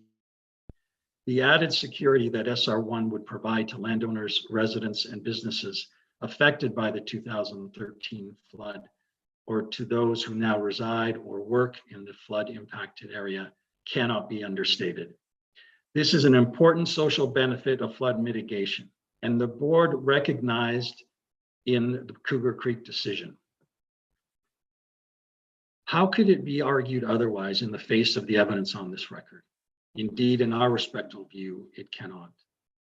Perhaps most devastating is that almost every letter or email that has been included in our client's evidence speaks to the mental health impact of the flood and the lingering effects for so many. For this reason, many found it too hard to write a letter, and this is why an online survey was created, where 393 responses in support of SR1 were received. Finally, the accounts our clients received from individual residents speak to the significant costs they have incurred on personal flood mitigation. For example, installing sump pumps, generators, break resilient glass, relocating mechanical, electrical equipment, and raising water tanks, furnaces, and other utilities. This was done with the expectation that the city and the province would do their part to protect their citizens. For the most part, individual efforts can only reduce property loss. The reality is that only upstream mitigation can actually keep the floodwater out of Calgary, and only the province can build such mitigation infrastructure. In our client's evidence, you will also find letters from 10 inner city community associations, which together represent well over 43,000 residents. These letters describe the physical and mental impacts of the flood on their communities and the ongoing stress felt each spring by residents looking anxiously at weather forecasts and river level. While the impact on residential communities was profound, SR1 is about more than protecting these communities. SR1 is critical infrastructure to protect the economy of Alberta and most certainly Calgary. As Mr. Battistella noted in his opening statement, the center city area of Calgary that was impacted by the 2013 flood is not only the economic engine for Calgary, but also for the province. Not to be forgotten are the impacts the 2013 flood had on the businesses in Calgary. 4,000 businesses were flooded and 7,000 were impacted in total, a third of which never reopened after the flood. In addition to losses due to direct flooding for some businesses, many more were impacted by loss of business due to evacuations, power outages, street closures, and the temporary suspension of the LRT. One example is First Dollar, the locally owned and operated copier store that Mr. Battistella referenced in his statement that was forced to close for 17 days. 15 businesses and business-related organizations, such as the Calgary Chamber of Commerce, Calgary Economic Development, Calgary Downtown Association, and local business improvement areas and revitalization zones representing over 6,000 businesses wrote letters in support of SR1 and expressing their concerns about a repeat of the 2013 flood. As Mr. Battistella outlined in his opening statement, SR1 is a benefit to businesses for several reasons, including the protection of current and future assets, protection of business revenues, which in turn protects owners and employees, reduction of business operating costs, such as insurance rates, and the reduction of the risk profile for locating and operating business in and attracting business to the downtown of Calgary. The social and economic benefits of SR1 that are outlined in the evidence of the Action Group and Flood Free Calgary and the evidence of Alberta Transportation and the City of Calgary demand careful consideration, for such benefits are clear and significant, and in our view, overwhelmingly favor approval of SR1. Let me turn now to some of the positions taken by the SCLG. The SCLG is of the view that SR1 creates unequal outcomes for downstream communities on the Elbow River. Such a position is premised on the assumption that there is a project that could create equal outcomes for all downstream communities. We agree with Alberta Transportation that no such project could exist. We do not dispute that flood protection for all communities on the Elbow and Bow Rivers is in the public interest and a law goal. Board. Our clients know all too well the devastating impacts of another flood and would not wish their... Yes, sir. Perhaps if you could just go back just about 1 minute. There was a fairly lengthy break there. I think it was just before you indicated that you agree that flood mitigation in all communities along the two rivers. Try about there. Or Ms. Sure. Vespa, if you could maybe, where was the last piece that you had?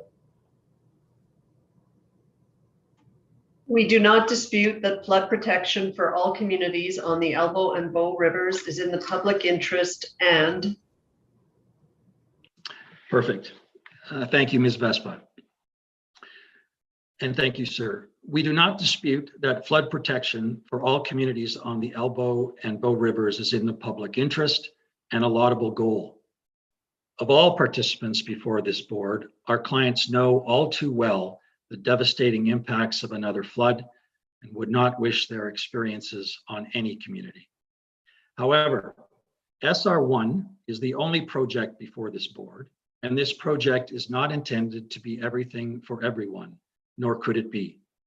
It is not intended to be flood, fire, and drought protection for Calgary, Bragg Creek, and Redwood Meadows. Rather, it has been designed to protect the city of Calgary from a design flood on the Elbow River equivalent to the 2013 flood.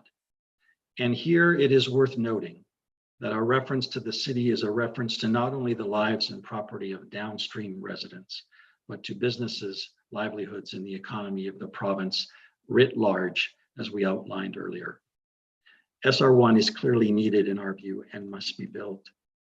Having said that, it is worth mentioning that SR1 does have ancillary benefits in terms of water security because it reduces the quantity of water that must be drawn down on the Glenmore Reservoir during the flood season, thereby increasing water supply to the city. It also bears noting that SR1 and other flood mitigation projects are not mutually exclusive. Indeed, many other such projects have been undertaken or concluded to date, and no doubt other such projects will be pursued as the province, cities, and counties act to protect their property, citizens, and businesses from future floods. In particular, as Alberta Transportation notes in its evidence, SR1 is just one component of a larger flood mitigation plan for the Bow River Basin.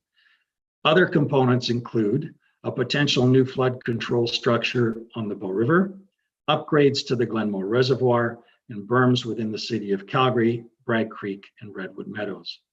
The building of SR1 does not preclude these other components or other flood, fire, or drought mitigation, nor are these other components or projects being considered here or relevant to the board's determination of whether SR1 is in the public interest. The SCLG also takes the position that MC1 is the project that would cause equal flood mitigation outcomes for downstream communities. First and foremost, sir, and with respect, such an argument is not relevant because MC1 is not the reviewable project before the board, as recognized by the board in its pre-hearing conference decision report. This is an issue which we will revisit in a moment. Despite MC1 being out of scope, we do want to comment briefly on some of the evidence advanced by SCLG. MC1 is upstream of SR1 and therefore has a smaller rainfall catchment area to manage water entering the Elbow River. If significant rainfall were to occur downstream of MC1, as occurred, for example, in the 2005 flood, this would mean the project would afford less protection to communities downstream of that rainfall area. In and of itself, this could create unequal outcomes for different communities. The SCLG's unequal outcomes position is similar to its position that alternatives like MC1 provide greater benefits than SR1. This conclusion cannot be justified on the evidence before this board. MC1 was considered by Alberta Transportation and ultimately not chosen as an option because of its significant number of adverse effects compared to SR1. Mr. Hebert from Alberta Transportation provided further detail on this point in his opening statement for topic number 1. He stated that compared to MC1, SR1 as an off-stream dam is less sensitive to impacts from sediment and debris, is closer to operational response teams and access roads, has less environmental impact, has less of an impact on the Elbow River, is less vulnerable to damage during extreme weather, including catastrophic failure during construction, and has less impact on social, recreational, tourism, commercial. Mr. Hebert also knows. Sorry, Mr. Cassano, just go back just 30 seconds and just that last little clip there, please. Thanks. Okay. Mr. Hebert from Alberta Transportation provided further detail on this point in his opening statement for topic 1. He stated that compared to MC1, SR1 as an off-stream dam is less sensitive to impacts from sediment and debris, is closer to operational response teams and access roads, has less environmental impact, has less of an impact on the Elbow River, is less vulnerable to damage during extreme weather, including catastrophic failure during construction, and has less impact on social, recreational, tourism, and commercial values. Mr. Hebert also noted that SR1 has a positive economic impact, and perhaps most importantly, is years closer to being built than any alternative project. It is therefore, in our view, clear that Alberta Transportation made the right decision in choosing SR1. However, All of this is not relevant to the board's public's interest inquiry because it is not choosing between SR1 and MC1. Rather, SR1 is the only reviewable project before this board. SR1 has been selected by 3 provincial governments and in preference to other options, including MC1. The federal government has backed the project with a significant funding commitment, and SR1 has also successfully navigated 2 environmental assessment processes, one at the provincial level and one at the federal level. In the pre-hearing conference decision report, this board recognized that SR1 is the only reviewable project before it, specifically stating that the focus of this proceeding is on the social, economic, and environmental effects associated with SR1. This board further stated that there is no merit in the expenditure of significant time and resources assessing projects that are not reviewable projects under the Natural Resources Conservation Board Act. The board showed exceptional tolerance at hearing evidence from the SCLG on this point during the hearing. However, at the risk of sounding like a broken record, the fact remains, MC1 is not the reviewable project, nor does the board have jurisdiction to consider a project that has not been applied for. In fact, it appears that SCLG's real concern is with the government of Alberta's decision to choose SR1 as the preferred option over other alternatives, including MC1. However, that decision is not subject to review in this proceeding. Let us not forget, sir, that it has taken nearly 8 years to get to this point. There is no evidence that the government of Alberta would pursue MC1 or any other option if SR1 were not approved, or that funding from the provincial and federal government for such a project would even be available. Nor is there any evidence that it would take any less time to get another project to this stage. We cannot predict with certainty the groups or individuals that might oppose MC1, nor can we predict, assuming an application were ever made, that the project would successfully navigate the environmental assessment process, the NRCB process, and ultimately receive approval. All of this would be conjecture, and conjecture about MC1 is not an issue before this board in this application. Therefore, SR1 is the only project before this board, and most importantly, most critically, the only prospect of implementing effective and needed mitigation for the city of Calgary and other downstream communities. For all these reasons, in our respectful view, no weight can or should be given to SCLG's position about alternatives with greater benefits and the relative implications of such alternatives. Let us now turn to briefly local area impacts of SR1. This project, like many projects this board and other facility regulators consider, will not be free of impacts to the local area. In determining whether SR1 is in the public interest, this board must balance the social, economic, and environmental impacts of the project. In this case, we submit that such a balance heavily favors approval of SR1. The City of Calgary's evidence indicates that over 15,000 dwellings, over 3,000 buildings, and over 34,000 suites stand to be protected by SR1. In comparison, there are only 5 residences exist within the footprint needed for the project.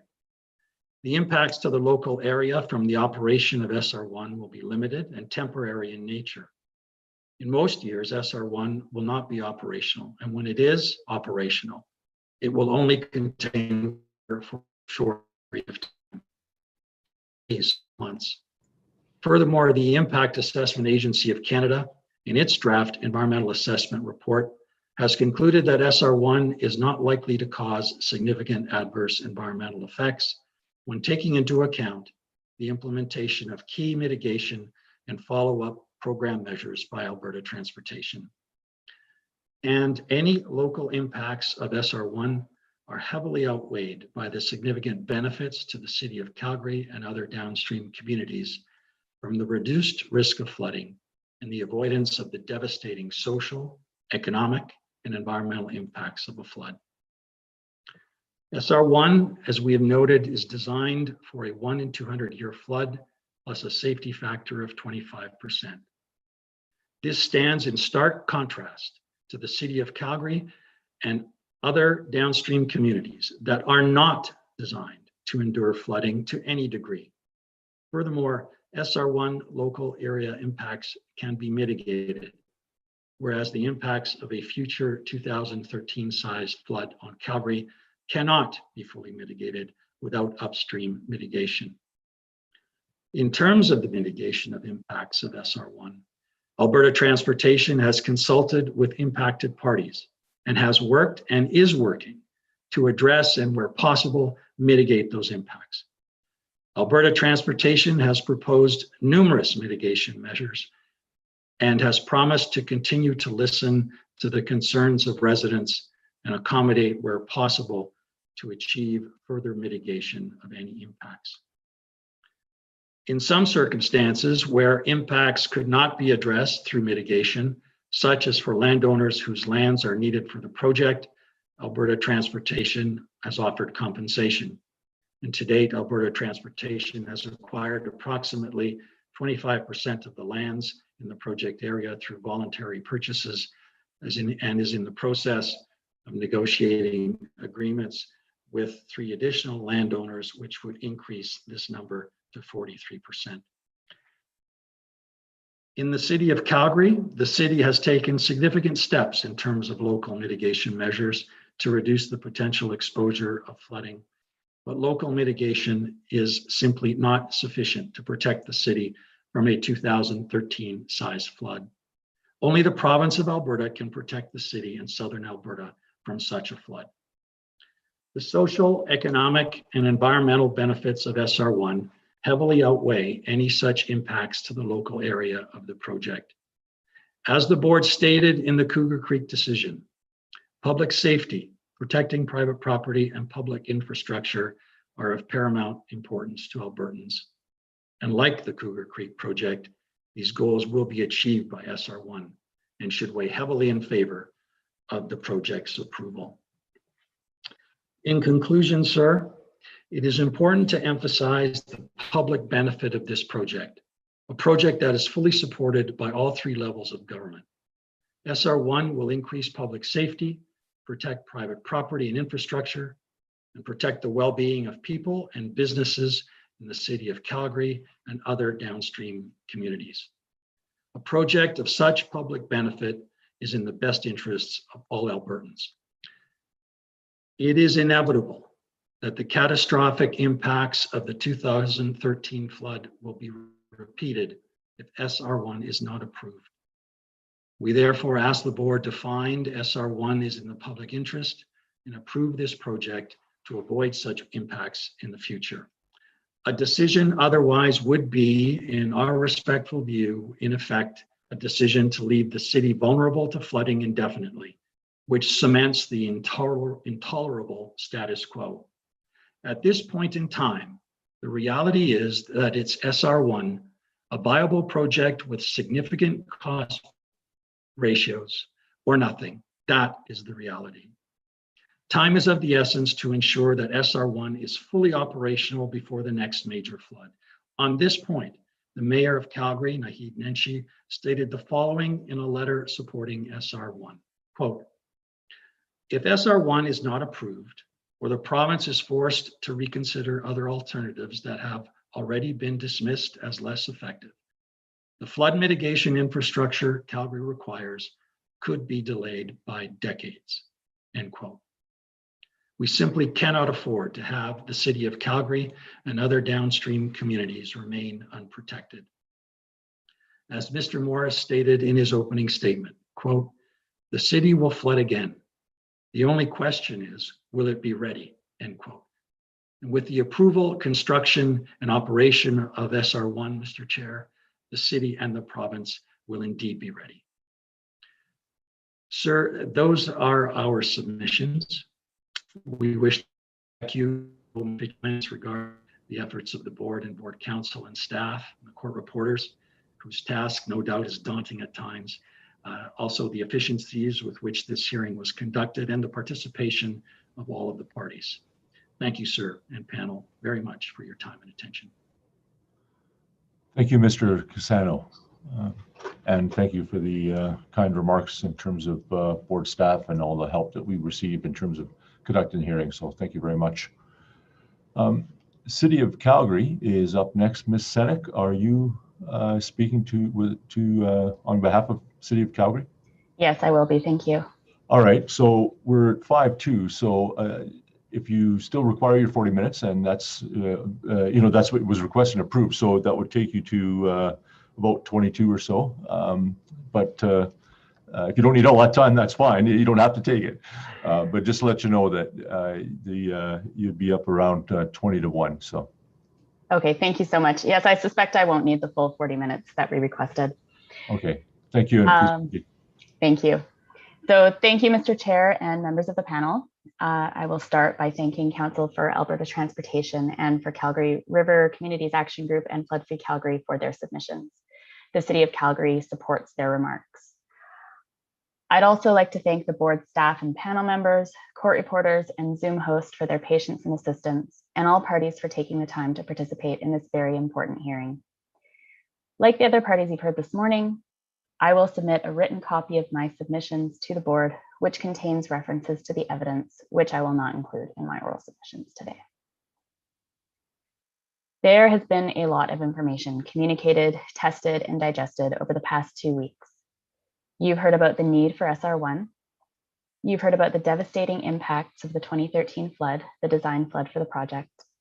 And you've heard a number of concerns from some of the interveners. The board's task under Section 2 of the Natural Resources Conservation Board Act is to determine whether SR1 is in the public interest, having regard to the social and economic effects of the project and its effects on the environment. Mr. Chair, the city submits that the evidence has overwhelmingly shown that SR1 is in the public interest, and indeed that the public cannot afford to wait any longer for that interest to be met.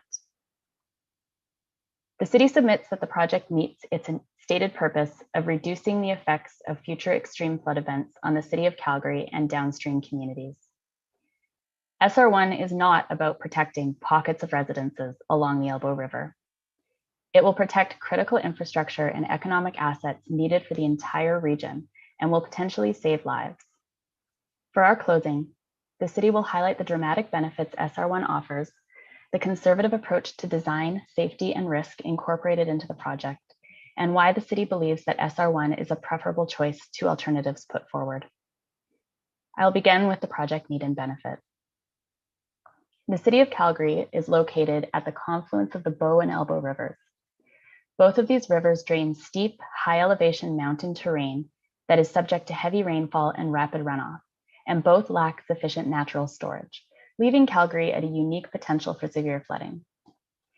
I don't need to repeat the devastating impacts of the 2013 floods on Calgarians. The board has heard this evidence. Some of you may have lived it, and nearly everyone who has spoken during this hearing has recognized it.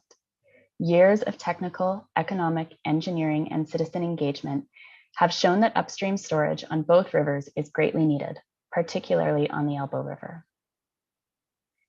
The City of Calgary faces constraints in addressing flooding risks from the Elbow River within city limits, but it has done what it can. Since 2013, it has doubled the storage capacity of Glenmore Reservoir from 10 to 20 million cubic meters. The city has completed Springbank and riparian erosion protection improvements, gravel bar modifications, rehabilitated fish habitat, replaced bridges with higher flow capacity structures, and completed stormwater, water, and wastewater system improvements. Mitigation efforts have reduced the flood risk to Calgary by 54%. Unfortunately, the mitigation that was possible for the city to undertake on its own is not enough. Unless additional mitigation is undertaken, flood damages on the Elbow River will be approximately $2 to $3 billion over the next 100 years.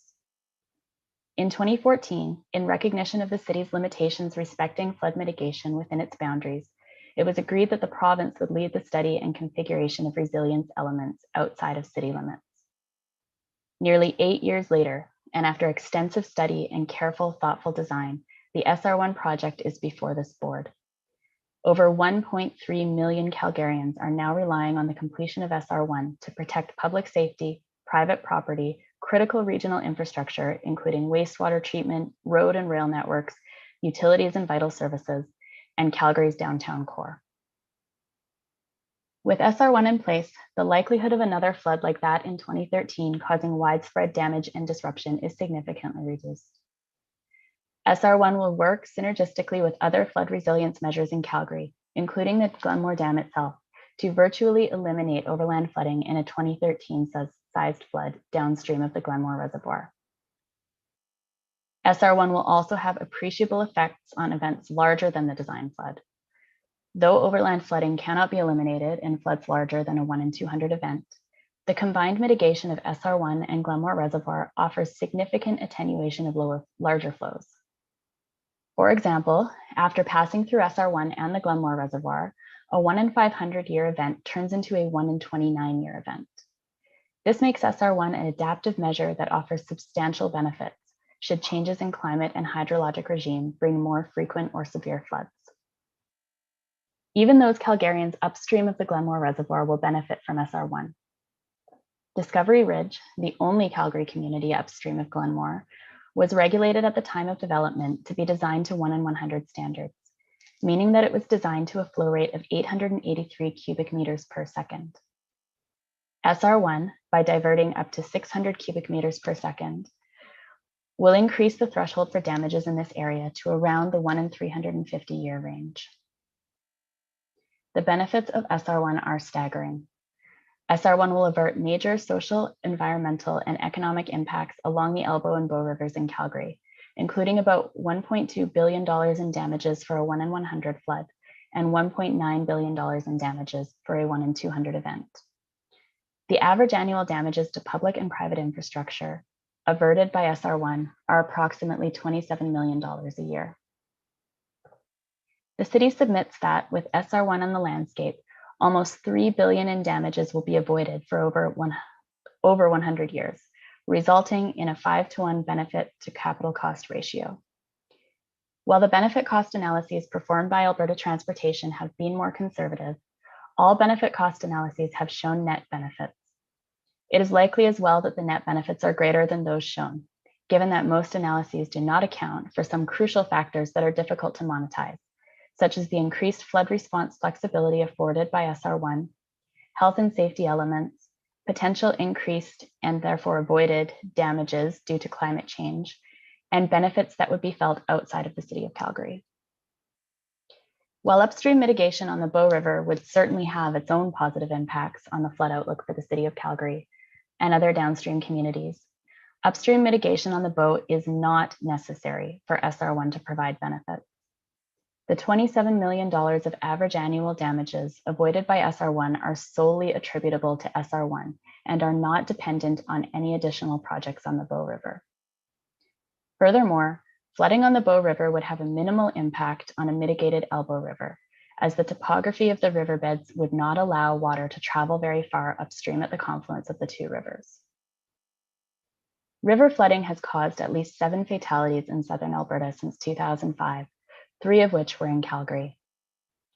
It must be highlighted that any further loss of human life to flooding in Calgary is intolerable to the city. Beyond the life safety impacts of further flood mitigation along the Elbow, tens of thousands of Calgarians stand to benefit from the peace of mind this infrastructure will provide, particularly those still impacted mentally and economically by the 2013 flood. I'll move now to a discussion on safety and risk. There have been many suggestions to this board that SR1 is underdesigned. With respect, the city submits that the evidence shows the opposite. The design approach taken by Alberta Transportation and its consultants has been conservative. This conservative design, combined with stringent regulatory requirements, results in infrastructure that has been engineered to be safe. The clearest example of SR1's conservative design is the design flood itself. Despite the Alberta standard being mitigation to a 1 in 100 year event, SR1 was designed to a standard of roughly 1 in 200. In addition, there has been a 25% increase from the flood of record to the maximum diversion rate to allow for flexibility and maximum effectiveness throughout a flood event. SR1 is designed to safely withstand and pass the probable maximum flood. While not SR1's intended operation, It is also notable that SR1 has an available incremental capacity that will bring SR1's storage capacity from 77 million cubic meters up to approximately 100 million cubic meters if required. In addition, multiple redundancies have been built into SR1's design to increase its safety, including respecting debris management, mechanical and operational systems, and, as noted, an emergency spillway that is designed to safely pass the probable maximum flood. SR1 will be classified as an extreme consequence dam. The city owns and operates 13 classified dam structures, including the Glenmore Reservoir, which is itself classified as extreme consequence.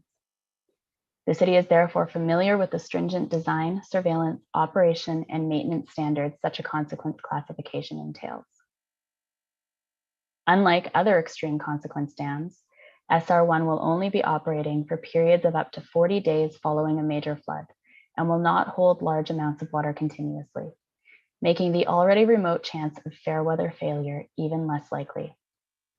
With its off-stream design, components configured to meet or exceed its extreme consequence classification, large storage volume capable of holding back-to-back 1 in 100 floods, and significant operational flexibility, the city submits that SR1 has a vanishingly remote chance of failure, and that these remote risks are far outweighed by the benefits I've already described.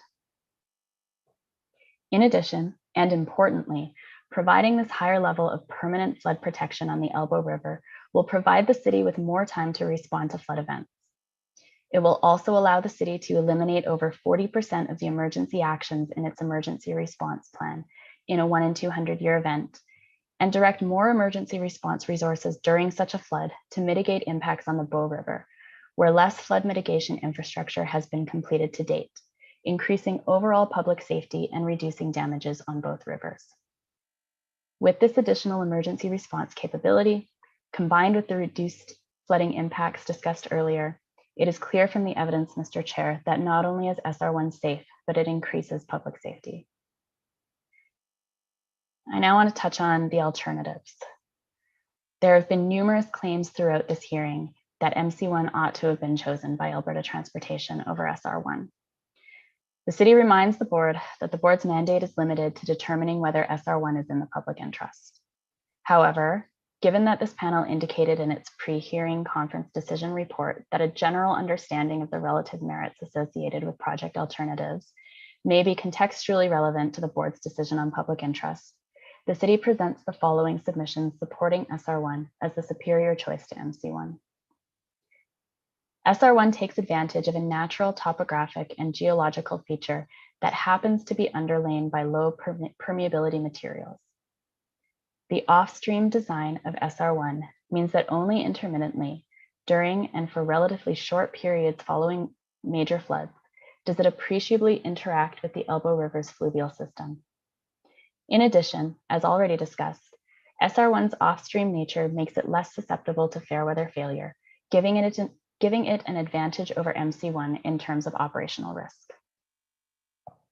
SR1's catchment is 28% larger than that of MC1.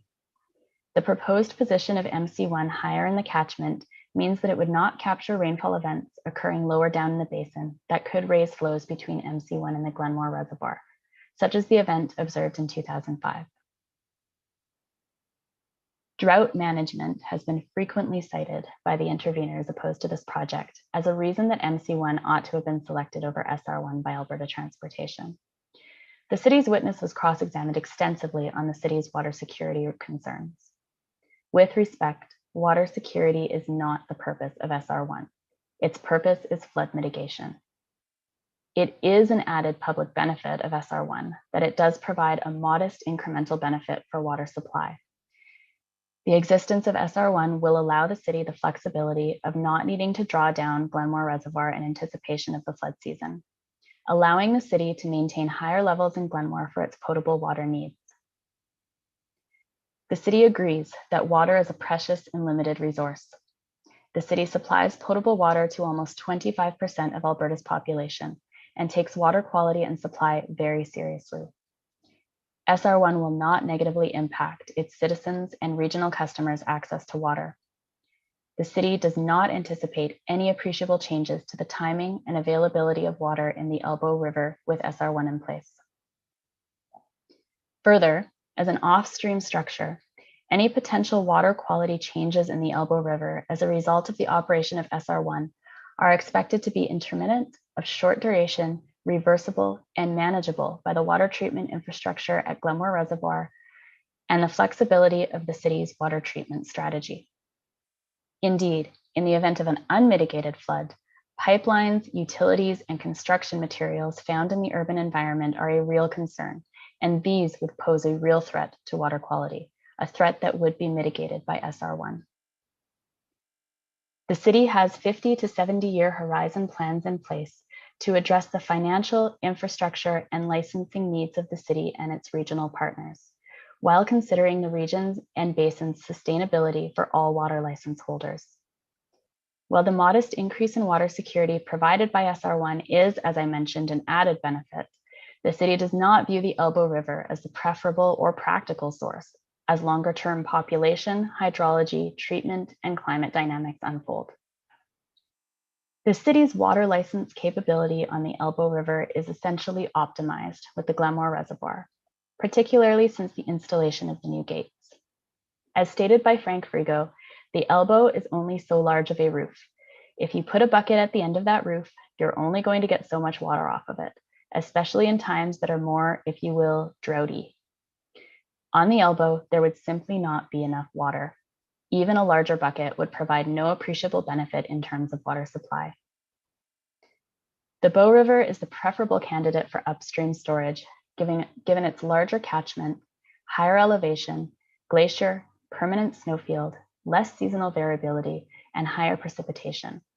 That said, as the city has submitted repeatedly throughout these proceedings, while upstream storage on the Bow River is important, so is flood mitigation on the Elbow River. SR1 is necessary. In conclusion, there has been a lot of discussion throughout these proceedings about what sort of water management strategies the city wants and needs.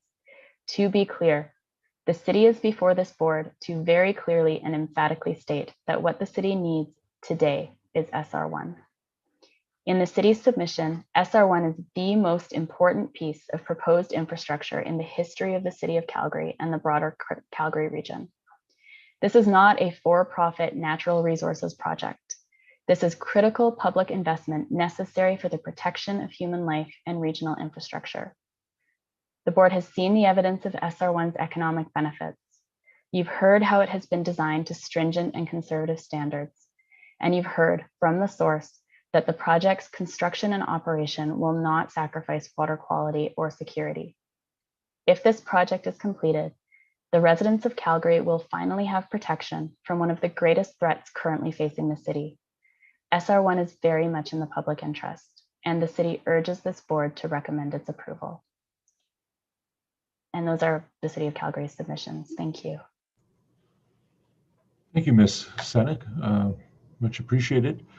And you're right, you didn't need all of your time, so we are now a little bit ahead of schedule, but it is almost 12:15. So let's break for let's break for lunch. We can get back at 1 o'clock. And Ms. Loudon, will you be representing Stony Nakota? Yes, Mr. Chairman, I will be. Okay, and 1 o'clock you'll be ready to go? Yes, sir, I will be. Okay, well, thank you, everyone. Let's reconvene at 1 o'clock.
How's the weather in Calgary? Weather in Calgary is wonderful. Yeah, my wife just left for Calgary over lunch. Driving range is open today. Oh, is that right? Yeah, some of the golf courses opened last week too. I saw Lethbridge would be 17 today. Edmonton's all open for sure, but well, I think we're pretty close to 1. Mr. Weeb, are you there? Yeah, you bet I am. Perfect. Okay, I think we've got folks returned. Just before we start, Ms. Loudon, welcome, Ms. Gerbrandt, court reporter for this afternoon. You're a new face for us, but welcome this afternoon. And we now have the final argument for City of Calgary and CRAG, so we can enter those as exhibits. So Ms. Friend, Calgary River Communities Action Group could be exhibit number? That would be number 410 for their 410. final argument. Thank you. And they also had transcript corrections? Yes, that's correct. And hopefully people have had a chance to have a peek. Are there any objections to having those entered as an exhibit 411? I had no objections. Thank you, Mr. Secord. Richard Secord here. Yes, thank you, Mr. Secord. Ms. Loudon? We have no objections. Okay, hearing no others, we can enter those, Ms. Friend, 411, and we can enter for exhibit 412 then, City of Calgary's final argument from Mr. Kassan, or sorry, Ms. Sanek, right? Good, okay, will do. Okay, perfect. Thank you very much, everyone, and welcome back.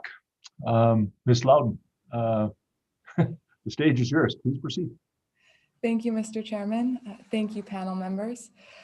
Just to briefly note, as with the other parties, which we just heard, upon concluding our arguments this afternoon, we will be filing with the board a written copy of our arguments, which will include references to the material that I refer to this afternoon. The Stony Nakota Nations are comprised of the Bearspaw First Nation, the Chiniki First Nation, and the Wesley First Nation. The Stony Nakota, as represented by the Bearspaw, Chiniki, and Wesley First Nations, were signatories to Treaty Number 7 at Blackfoot Crossing in 1877. The Stony Nakota have 6 Indian reserves. The proposed project is located within the Stony Nakota's traditional territory, to which they have an ongoing claim for Aboriginal title and rights in the Court of Queen's Bench of Alberta. Woestigiknabi Limited is a wholly owned company of the Stony Nakota and owns lands in close proximity to the SR1 project. The purpose or benefit of the proposed project is to provide flood protection for the City of Calgary. However, the evidence shows there will be relatively few benefits to the City of Calgary from the project unless similar flood protection is not also provided on the Bow River. The scope of the EIA for the project should therefore have been expanded to include the proponent's projected flood protection measures on the Bow River in addition to those on the Elbow River. However, this did not happen, and this board's mandate is restricted to the SR1 project. Nevertheless, the Stony Nakota submit that the board, in order to determine the public interest, must still review the costs and benefits of all the flood control projects proposed to protect the City of Calgary from another flood similar to the 2013 flood. But the public interest must also include flood protection for communities upstream of the City of Calgary and must recognize their riparian rights. The public interest cannot assume the priority of downstream urban populations over upstream rural populations. Most of all, the public interest must include the oldest rights holders of this land, the Indigenous peoples. Both Alberta Transportation and the City of Calgary have de facto agreed that SR1 is part of an overall plan for the Bow River Basin, as is evidenced by the voluminous evidence they have put forward that relates to flood damage and flood control on the Bow River. the City of Calgary's models that include both SR1 and upstream storage reservoirs on the Bow River rank highest of all of its flood mitigation options. The City of Calgary expressly states that it is an advocate for upstream water storage on both the Bow and Elbow rivers. The City of Calgary speaks of total watershed management.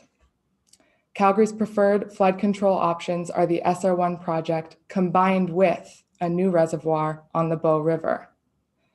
As stated by City of Calgary witness, Mr. Frank Frigo, quote, the City of Calgary's long-term plans anticipate that population growth and changes in demand would likely be met through incremental infrastructure investment and license considerations along the Bow River, end quote. The evidence before the board shows that the SR1 project is only one piece of a combined set of projects on the Bow and Elbow watersheds that would provide the necessary mitigation. As stated again by City of Calgary witness, Mr. Frank Frigo, quote, in the case of the Bow River Basin, both SR1 and any potential project on the Bow River combined would provide the mitigation necessary for Calgary and other communities that may benefit from these projects, close quote. For all these reasons, any review of the SR1 project alone, without a commensurate review of these other projects, does not serve the public interest. Alberta Transportation has adopted these models prepared by the City of Calgary. However, the models are based on only an analysis of the financial costs and benefits of flood control and mitigation measures. While such analyses are valuable, ultimately, the board must determine the public interest by taking into account a much broader range of criteria. Value judgments must be transparent and cannot be hidden within arbitrary attempts to monetize the value components that purport to constitute the makeup of the cost-benefit analyses. Alberta Transportation should have come before this board with a comprehensive solution for both the Elbow and Bow rivers, providing various alternatives for each of the rivers, and letting the NRCB choose the best solution for each river from an overall perspective. Such a comprehensive solution should also have considered the cultural impacts on landscapes. This did not happen. To do so would have involved comparing the costs and benefits of the various projects for each of the rivers, taking into account not only the 2013 flood, but also the future, climate change, drought, fire protection, recreation, and perhaps most important of all, the Greater Calgary area's predicted future water needs for generations to come. Included in any such review of the Elbow and Bow projects, the rights of upstream riparian residents and users must be taken into account and not simply sacrificed for the greater good. This board must ask whether Alberta Transportation has taken into account the ecological and conservation values of rural landscapes. Or did financial and other benefits to urban communities simply supersede the costs and benefits to the rural communities? Remember, there is no legislated policy that mandates the flooding of upstream landowners for the benefit of downstream riparian residents. The waters flowing through the traditional territory of the Stony Nakota have been powering the City of Calgary for over 100 years. Any consideration of water control projects on the Bow or Elbow rivers must consider the long-standing historical and cultural connections that the Stony Nakota have to these waters. Over the past 2 weeks, the board has heard evidence of Alberta's haphazard consultation process with the Stony Nakota amid the limitations created by COVID-19 on Stony Nakota communities.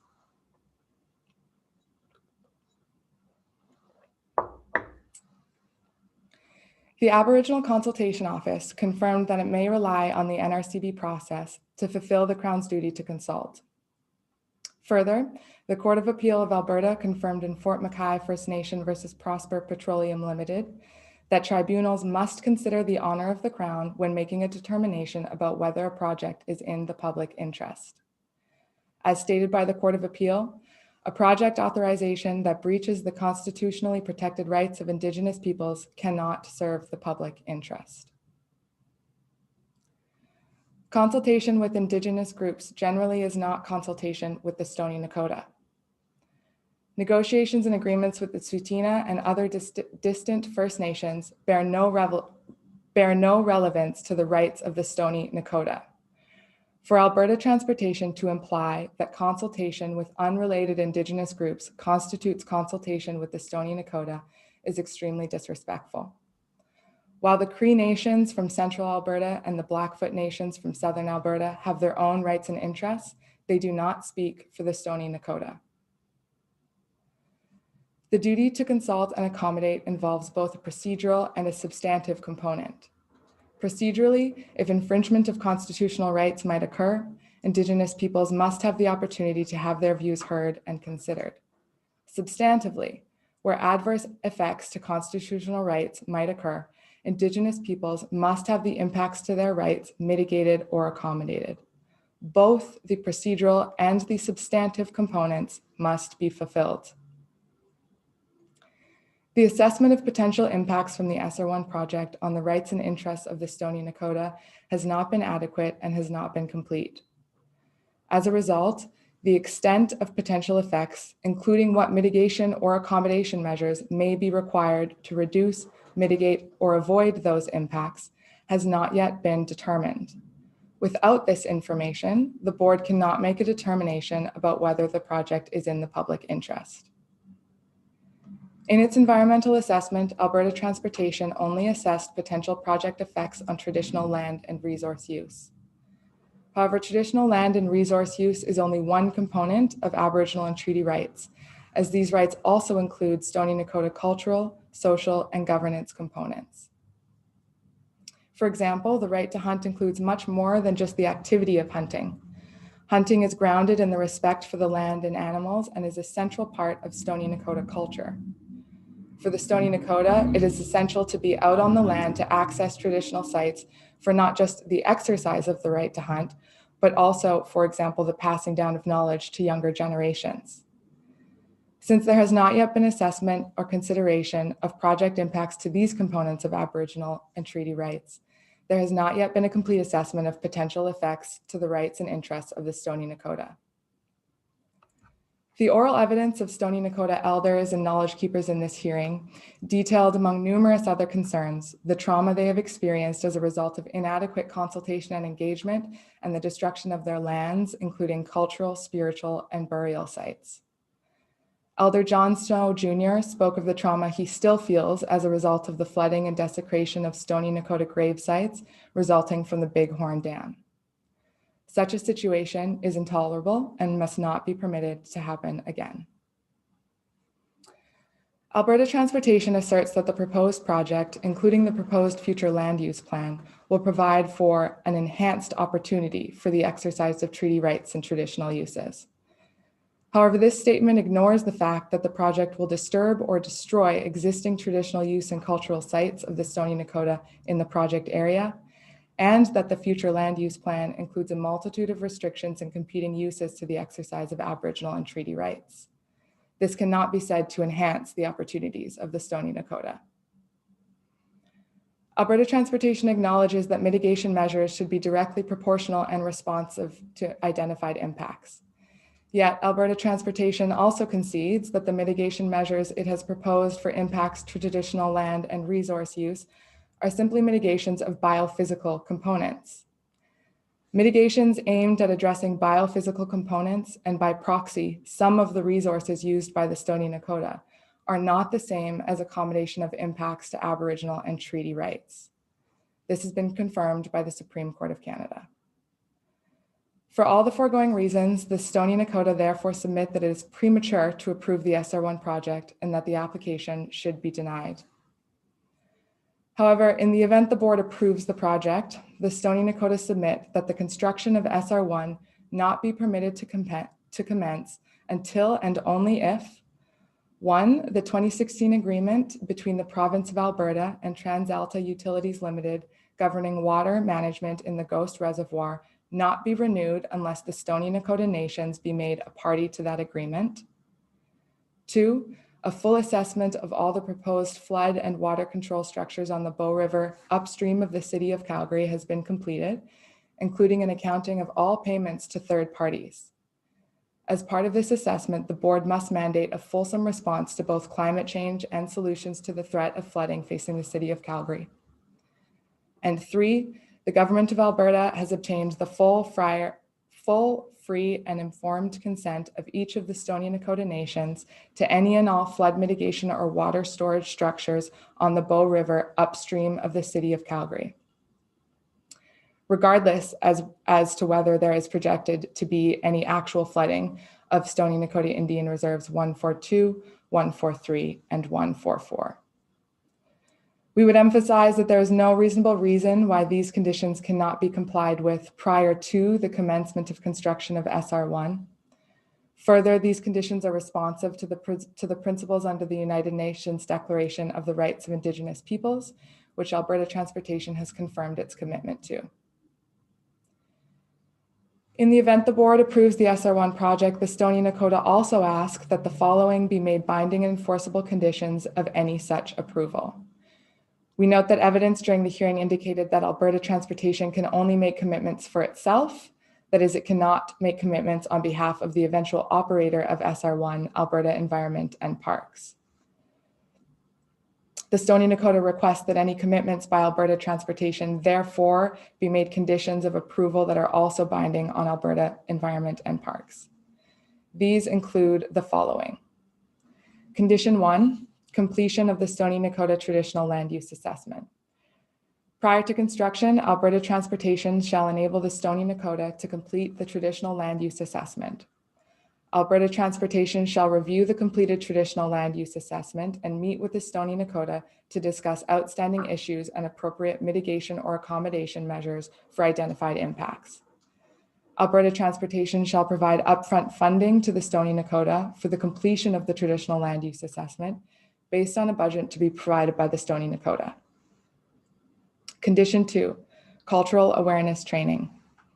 Prior to construction and any further field work, all employees and contractors for the project must undergo Stony cultural awareness training in the communities of Eden Valley, Morley, and Bighorn.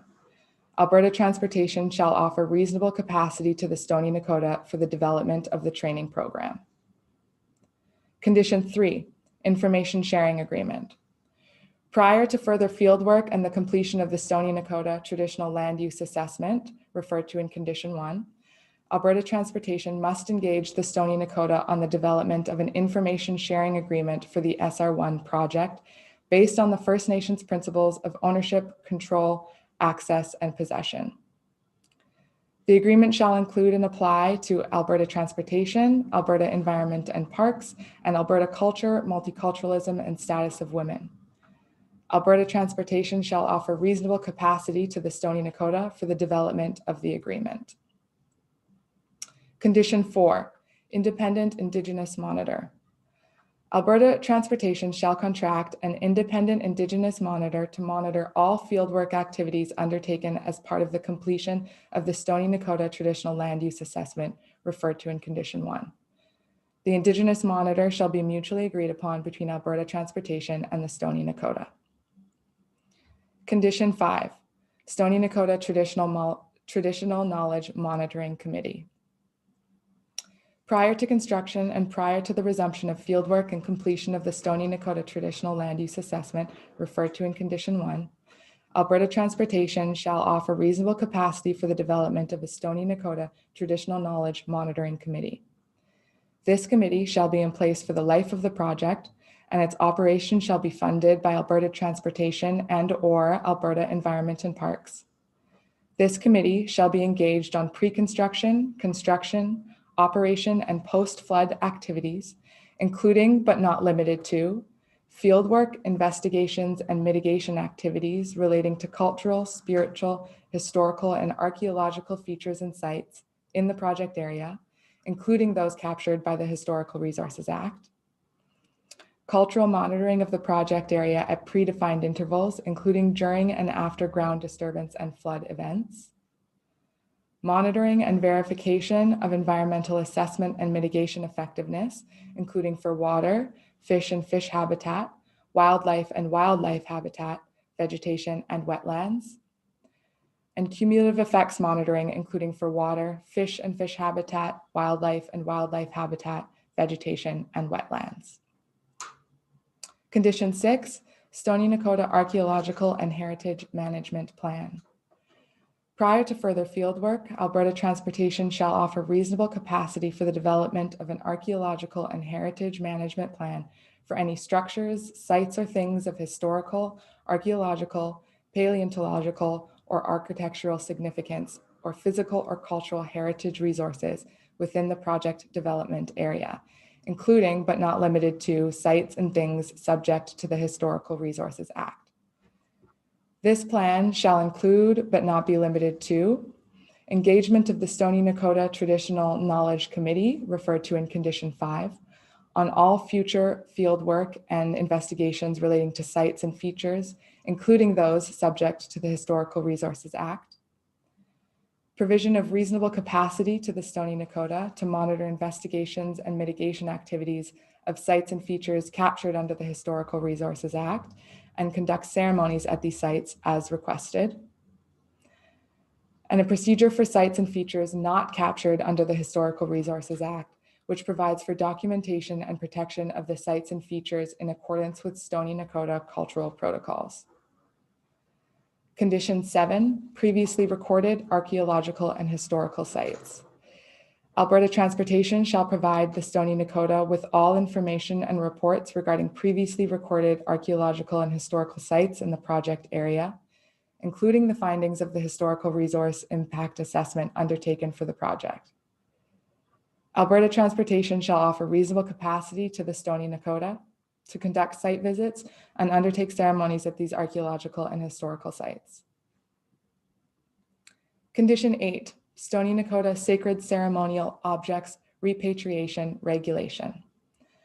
Alberta Transportation shall provide reasonable capacity to the Stony Nakota to engage the Government of Alberta in the development of a Stony Nakota Sacred Ceremonial Objects Repatriation Regulation under the First Nations Sacred and Ceremonial Objects Repatriation Act. Condition 9, Wildlife Overpass. Alberta Transportation shall install a wildlife overpass over Highway 22 to facilitate the movement of culturally significant animals. Condition 10, Crown Land Offset Measures Plan. Alberta Transportation shall calculate the permanent loss of unoccupied Crown land and private land to which Indigenous groups have a right of access, and based on this calculation, shall develop and provide a Crown Land Offset Measures Plan to the Board and the Stony Nakota. The plan must include, at minimum, a description of site-specific details and maps showing the locations where unoccupied Crown land or private land to which Indigenous groups have a right of access is no longer available for traditional use as a result of project activities, and a list of the offset or compensation measures that will be implemented to address the permanent loss of unoccupied Crown lands and private lands to which Indigenous groups have a right of access. Condition 11, Water monitoring for Wostigagnabie Limited lands. Alberta Transportation and/or Alberta Environment and Parks shall monitor the water quality and quantity of the Wostigagnabie Limited lands prior to, during, and after ground disturbance activities for the project, and on an annual basis thereafter for the life of the project. Should the water quality or quantity be impacted, Alberta Transportation and/or Alberta Environment and Parks shall provide potable water to the Wostigagnabie Limited lands for agricultural and other purposes. Condition 12, Chair of the Indigenous Advisory Committee. A Stony Nakota member shall be appointed Chair of the proposed Indigenous Advisory Committee. Condition 13, Stony Nakota Communication Plan.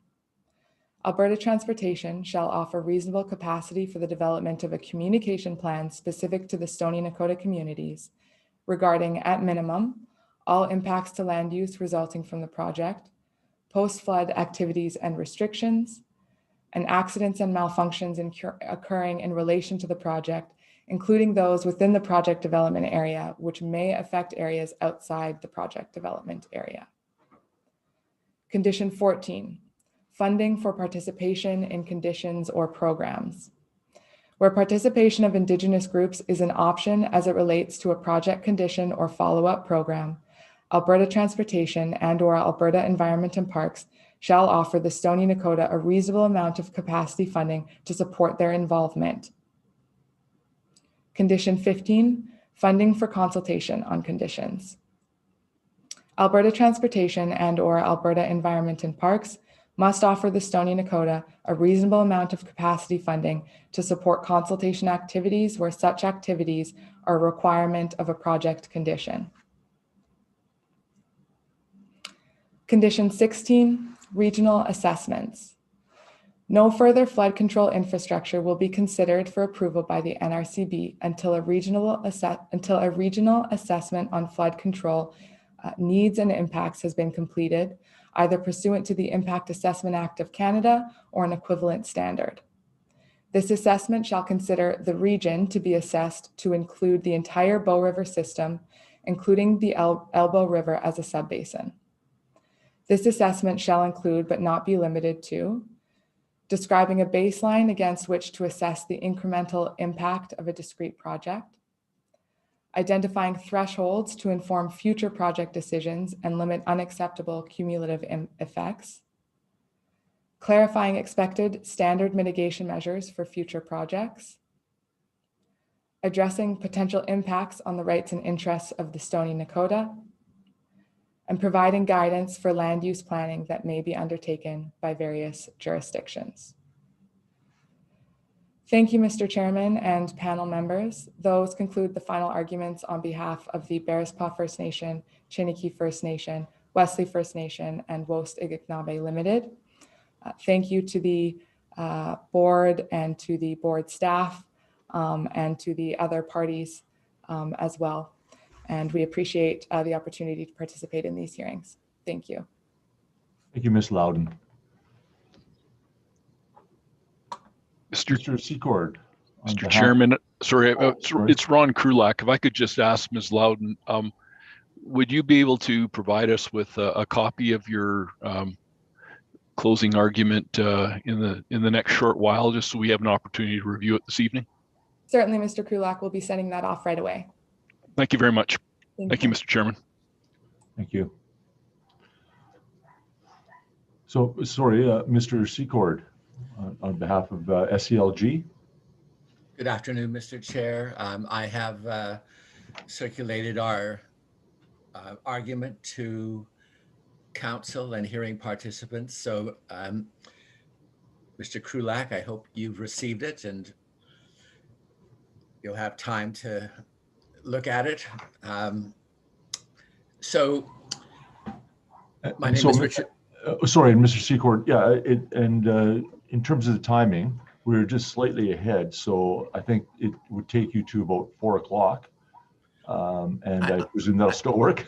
I was hoping I'd still get that 4:15 Oh. end time, sir. But I will, I will do my best. As you can appreciate, there's a lot of material, and actually to respond to what Mr. Krulak and his team put together this morning in their 90+ page document, I didn't really factor that in terms of my request. So anyway, I'll do my best, and maybe at 4 you can cut me off if need be. Well, how about I'll try to give you a bit of a heads up before that. I mean, I'd like to get your stuff in, but I think we all agreed on the time, and sure. We're a little bit ahead of time, so it's not like we're gonna sort of cut people off for a few minutes, sure. But just a bit of a heads up. Sure. All right, thank you. And I'll endeavor to finish by 4. Great, thank you. So this is the final argument of the SCLG. This argument will address the issues identified by the board in the 5 topic blocks. To the extent that this argument does not specifically address matters raised by AT, CRCAG, or the City of Calgary in their final arguments today, SCLG's positions remain as expressed in its previous submissions and through the hearing process. So my first series of remarks are going to be on the public interest and how that is framed. In this case, is the test for whether or not the SR1 application is in the public interest is that it is, open quotes, better than nothing, close quotes?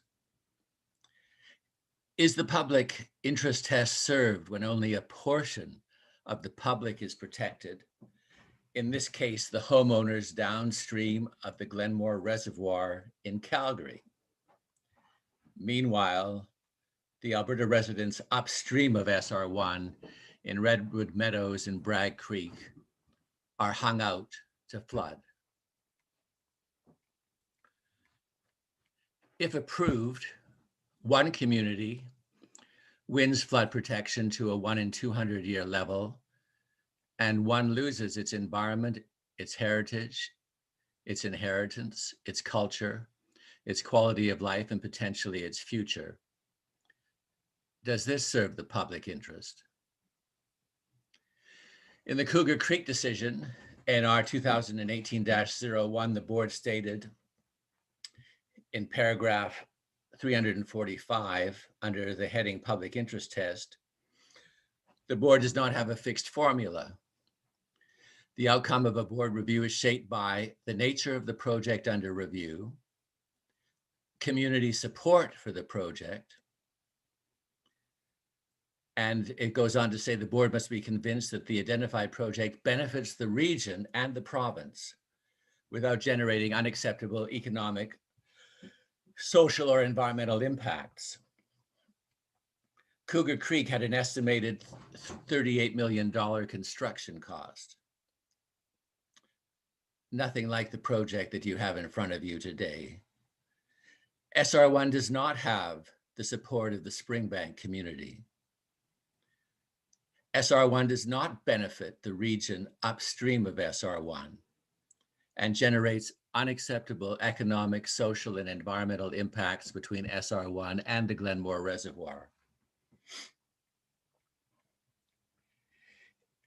Is the test of public interest time-specific?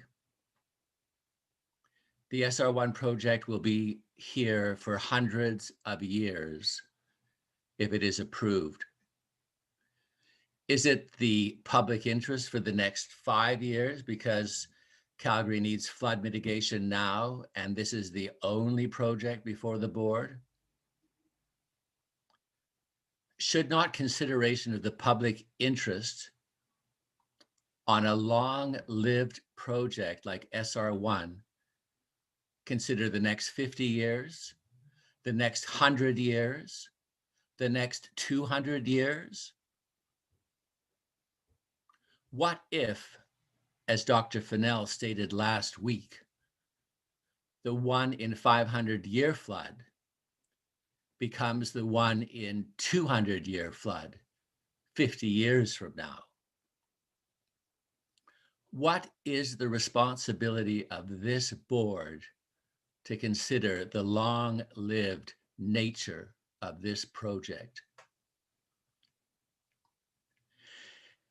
Is it a test of public interest to consider whether this project manages our precious water resource, the Elbow River, for future generations? After all, the name of this board is the Natural Resources Conservation Board, with emphasis on conservation. Is it in the public interest to invest over $500 million in a project that will sit idle while severe drought and climate change takes hold over the next 100 years?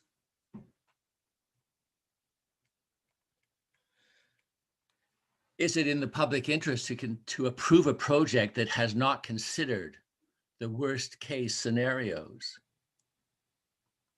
I find it amazing listening to Alberta Transportation saying, oh, you can't possibly take a look at the floods on the Bow River in terms of, what might happen in the future. There's no evidence that they occurred on the Elbow. From a worst case scenario, why wouldn't you do that? I mean, what are you scared of? Is it in the public interest to approve a project where modeling changes and recalculations continue to be made as late as March 2021. For instance, the soil and sediment modeling revisions and the air quality modeling revisions in Exhibit 327.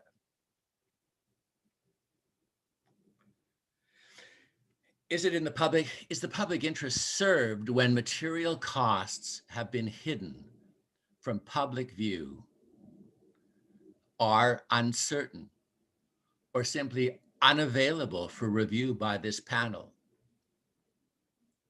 Is the public interest served when AT explicitly refuses to disclose certain material costs?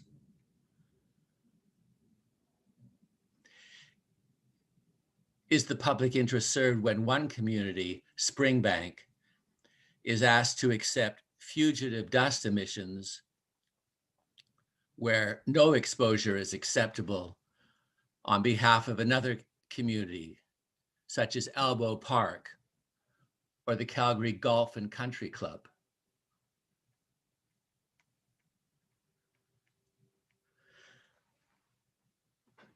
My next series of remarks are on topic block 1, project purpose and need. The SCLG requests that the board pay close attention to the numerous submissions made by its members in Exhibit 250, the landowner statements. The SCLG also requests that the board pay close attention to the viva voce evidence given by Ms. Karen Hunter, Mr. Brian Copperthorne, Ms. Mary Robinson, Ms. Tracy Feist, Mr. Marshall Copperthorne, Mr. Lee Drury, Ms. Jan Erisman, Mrs. Barbara Teitmeyer, and Dr. Karen Massey. The SCLG members do not dispute that there is a need for flood management or mitigation to manage high consequence floods. As Marshall Copperthorne put it, nobody could. But the SCLG disputes the need for a project such as SR1 that has crucial design limitations, that creates unequal outcomes, and that limits its ability to adapt to a range of future flood conditions. And I would refer in particular to Karen Hunter's evidence in topic block 1.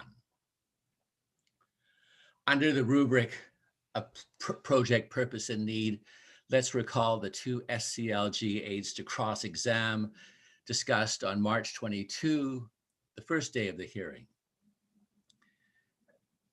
Those exhibits, Exhibit 360 and 361, provide a side-by-side comparison of SR1 to MC1. The comparison demonstrates that MC1 is vastly superior to SR1 in capturing peak flows. The most basic test of whether SR1 should be approved by this panel is its ability to manage flood risk. Exhibit 350, transcript page 156, Mr. Wood stated, "It is the peak, you know, that is the most important when it comes to flood damages." It is the peak,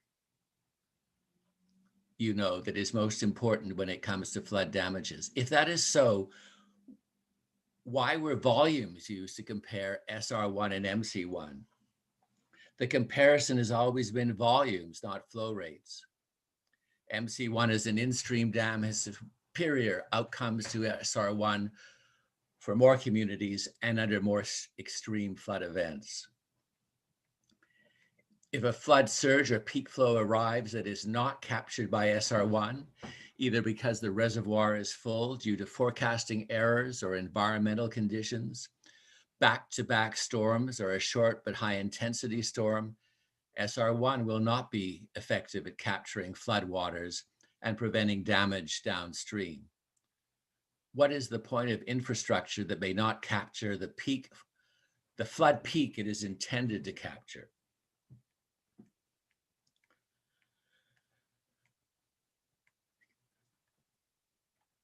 Consider that we are in the middle of a hypothetical pandemic.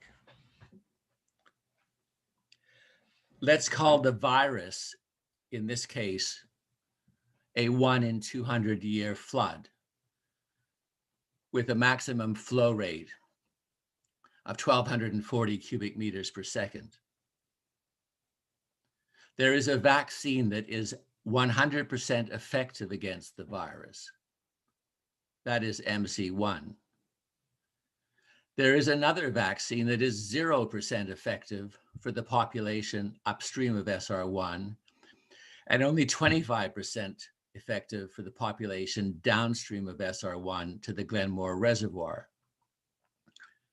to which the proponent eagerly acknowledges 1 in 50 year level of protection rather than the proponent's 1 in 200 target level. And this SR1 vaccine is only 100% effective for the population downstream of the Glenmore Reservoir to the confluence of the Elbow and Bow Rivers. Shouldn't the government of Alberta and the NRCB look to protect everyone with the vaccine that is 100% effective? This vaccine is MC1.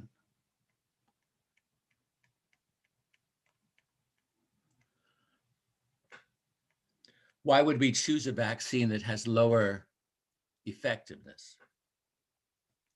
Using the vaccine analogy, MC1 is also effective against the variants of climate change.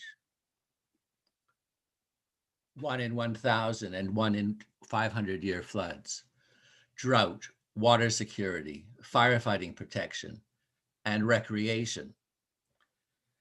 SR1 is useless against the variants of a 1 in 1,000 and 1 in 500 year flood. Even the residents downstream of the Glenmore will not be protected by SR1 from those events, as SR1 can only take the top off a flood to a maximum of 600 cubic meters per second. SR1 is also useless against the variants of climate change, drought, water security, firefighting protection, and recreation. And SR1 has a wide range of negative side effects, such as PM 2.5 air pollution for the Springbank residents. As Marshal Copperthorne stated, it is never too late to reverse course and ditch a bad decision. The SCLG notes the government recently did that with the 1976 coal policy. Marshal Copperthorne stated at transcript page 537, with listening to this morning's dialogue, I recognize that with SR1 in place, we do not protect Calgary. In fact, 80% of the damage could still occur in Calgary with SR1. And to me, that's ridiculous. And of course, he's referring to the fact that the Bow is not looked after in this by SR1. And of course, there was a considerable damage done to Calgary from the flood of the Bow River in 2013. And Mr. Copperthorne went on to say, there is some things that really bother me in the presentation this morning with regard to folks in Calgary. And it seemed to me that private land and property rights and homes in the city of Calgary are more important than private property out in the country. What are we teaching our kids these days? That bothers me. Should we let this continue in our society, or should someone stand up and say, this is enough? He went on to say, I'd like to advise the board to the fact that whether you're in business or whether you're in government, it's never too late to reverse a bad idea or an investment. It will enhance Alberta's credibility for future generations to come. Cut and move on from our suffering Alberta taxpayers' sunk costs into SR1. Excite anxious Albertans with a better comprehensive multi-use plan to address the longer-term future of this great province. This huge financial investment we have for SR1 is good for something that might happen. I know this is been clearly identified, and it just sticks with me. Why wouldn't we put that huge investment and all our resources into a project that will serve this province and this community for the next 100 years, next 1,000 years? He went on to say, what's wrong with us? Why are we worried about building a mud hole when we could build a resource that would enhance the lifestyle and the productivity of the province for a long, long time? This application should be denied, and the government should be advised by the NRCB that SR1 is not in the public interest and is not the best alternative. Why are we building a mud hole when we could build something like MC1 that could provide lasting benefits from permanent water storage for generations to come? As Jan Erisman stated, there's a reason why no one is building dry dams anywhere else in the world. And as Barbara Teitmeyer has noted from personal experience, the Elbow River's water flow has been declining. So why aren't we looking to the future? The NRCB issued a decision for the revised Highwood Diversion Plan in 2008. This is NRCB decision NR 2008-01. And at PDF page 13 of that decision, the board stated,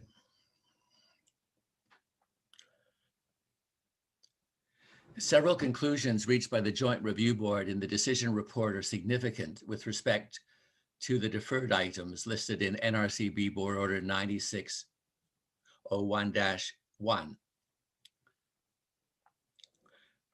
Of particular importance is the Joint Review Panel's approach to assessing the proposed diversion plans. Fundamental to this approach was its adoption of a sustainable development frame of reference to assess the proposed project based on the following principles. First, water management projects must respect existing riparian rights and water licenses and should not result in the loss or injury to existing water rights. So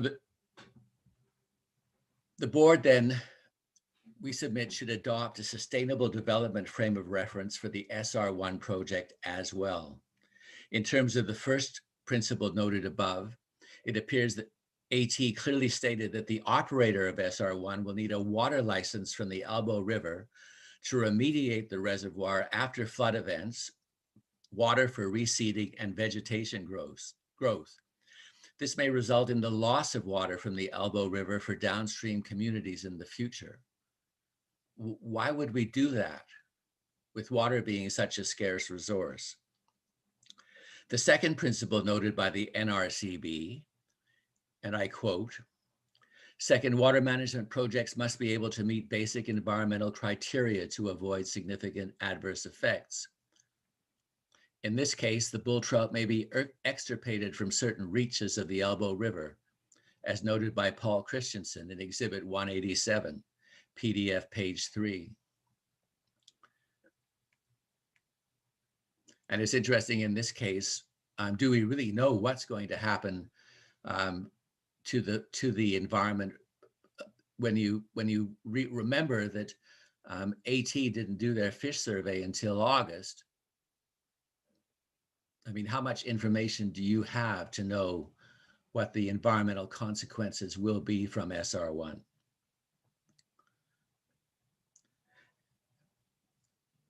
The SR1 project will have significant environmental effects. Intact native grasslands will be destroyed, and revegetation success is unproven.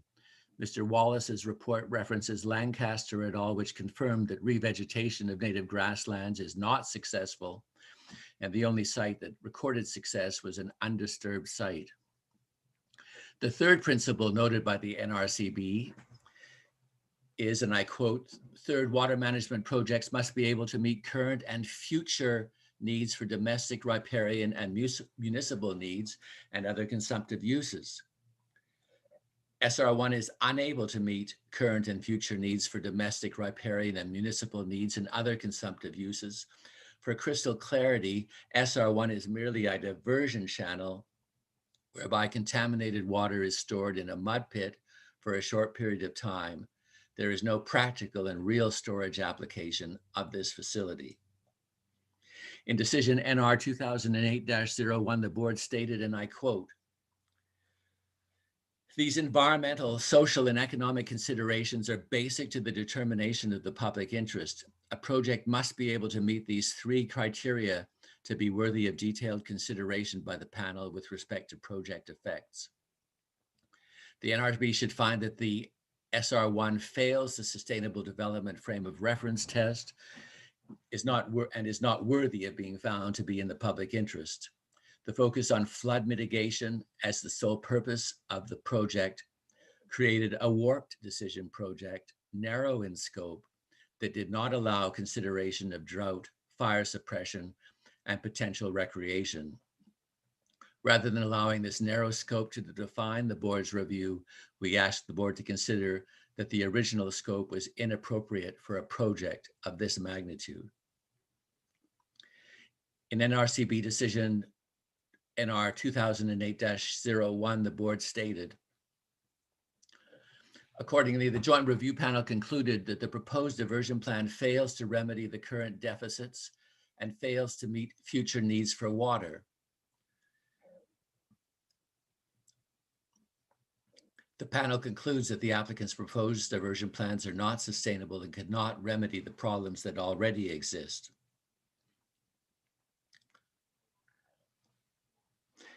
And then it goes on to say, further, the Joint Review Panel observed there were very few alternatives for dealing effectively with the demand for consumptive uses of water during low flows. And it concluded that in the context of sustainable development, there was a need for storage in the Highwood Basin. And then the Joint Review Panel went on to say, and I quote, "The Joint Review Panel also required that diversion plans for management of water in the Highwood River be revised to meet basic criteria of a sound water management project, including," and this is the fourth bullet, "known future demands are met, and fifth bullet, consideration is given for reserving water, if possible, for future unknown requirements."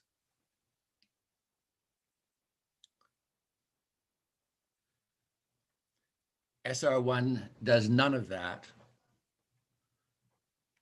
And in relation to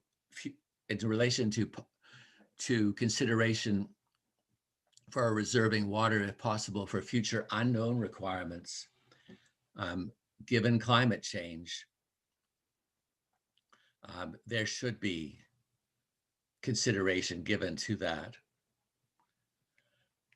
Mr. Frigo from the city of Calgary suggested that the Elbow River doesn't have the flow for a new storage dam, but the Glenmore Reservoir is in the Elbow, and yet it was filled up.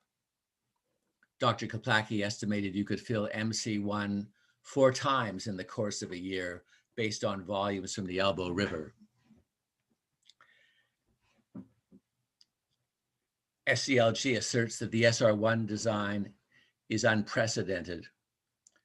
On day 5 of the hearing, Mr. Wood testified that the Pine Coulee Reservoir in southern Alberta is a comparison to SR1. Mr. Wood referred to Pine Coulee as an off-stream storage reservoir. When asked for details of the similarities between Pine Coulee and SR1, Mr. Svensson attempted to provide some clarity on the similarities. He was unable to tell the panel whether Pine Coulee had a debris deflector. He did not know the outlet capacity. He acknowledged that the reservoir did not empty completely and had some park-like amenities. When you look at the NRCB Pine Coulee decision report, you will see the small creek referred to by AT on Friday, Willow Creek, is used for the Pine Coulee Reservoir. its maximum diversion flow is 8.5 cubic meters per second. And yet that reservoir is 50,000 dam cubed. From the NRCB decision report, it states, the canal would be constructed with a 7-meter bed width and it would have a flow capacity of 8.5 cubic meters per second. Further, in Exhibit 325, AT states regarding the Elbow River, the mean annual flood of the Elbow River in this reach is 70.9 cubic meters per second. This is nearly 9 times the maximum Pine Coulee diversion flow rate. Pine Coulee Reservoir is filled by the small Willow Creek, yet provides drought mitigation and irrigation capabilities over the long run for the surrounding and downstream communities. There is very little that is similar between that body of water and the SR1 plan. It is a desperate and misleading attempt to make an experimental project that is without precedent, SR1, seem common and normal. When questioned, AT failed at drawing any direct comparisons between Pine Coulee and SR1. Let's be crystal clear, there is no similarity. AT also refers in its reply evidence to the Miami, Ohio Conservancy dams, which are 100 years old. The Bow River Basin Council report dated March 2014 refers to a tour of the Ohio dams by members of the Flood Recovery Task Force and the expert panel on flood mitigation in January 2014. From this BRBC report, I quote, compared to the Elbow River system, the dry dams of the Miami Conservancy District in Ohio are in a radically different ecosystem and climate and have a much different elevation drop in their rivers, as well as differing riparian ecology and species. To expect the same results of a dry dam in each system may be misleading.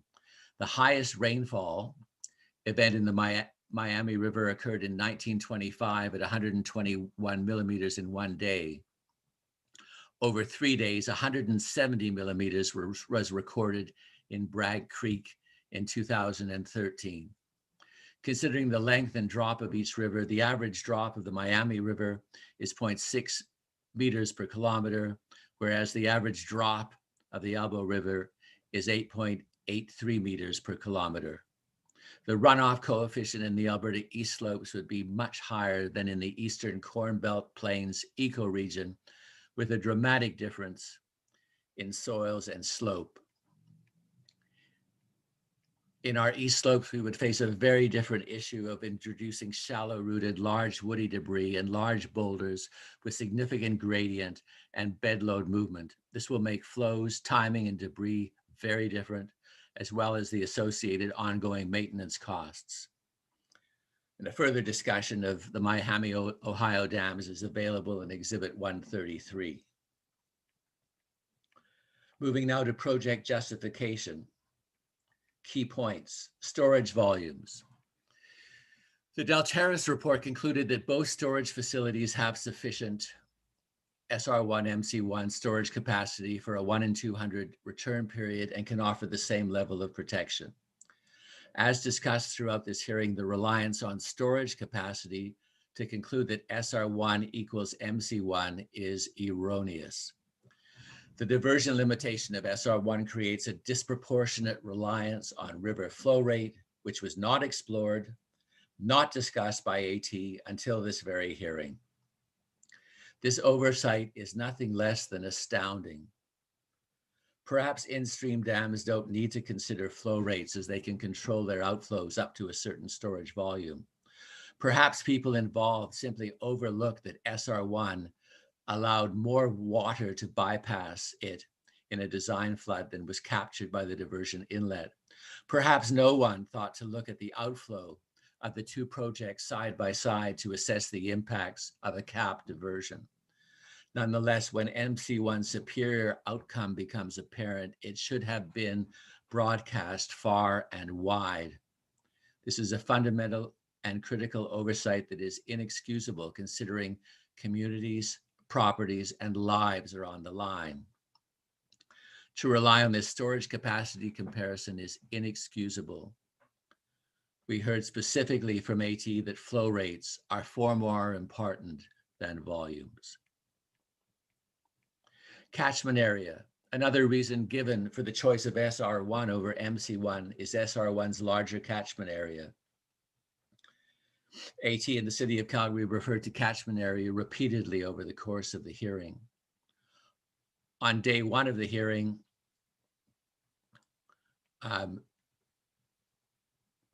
Mr. Hebert noted that very thing at transcript page 158.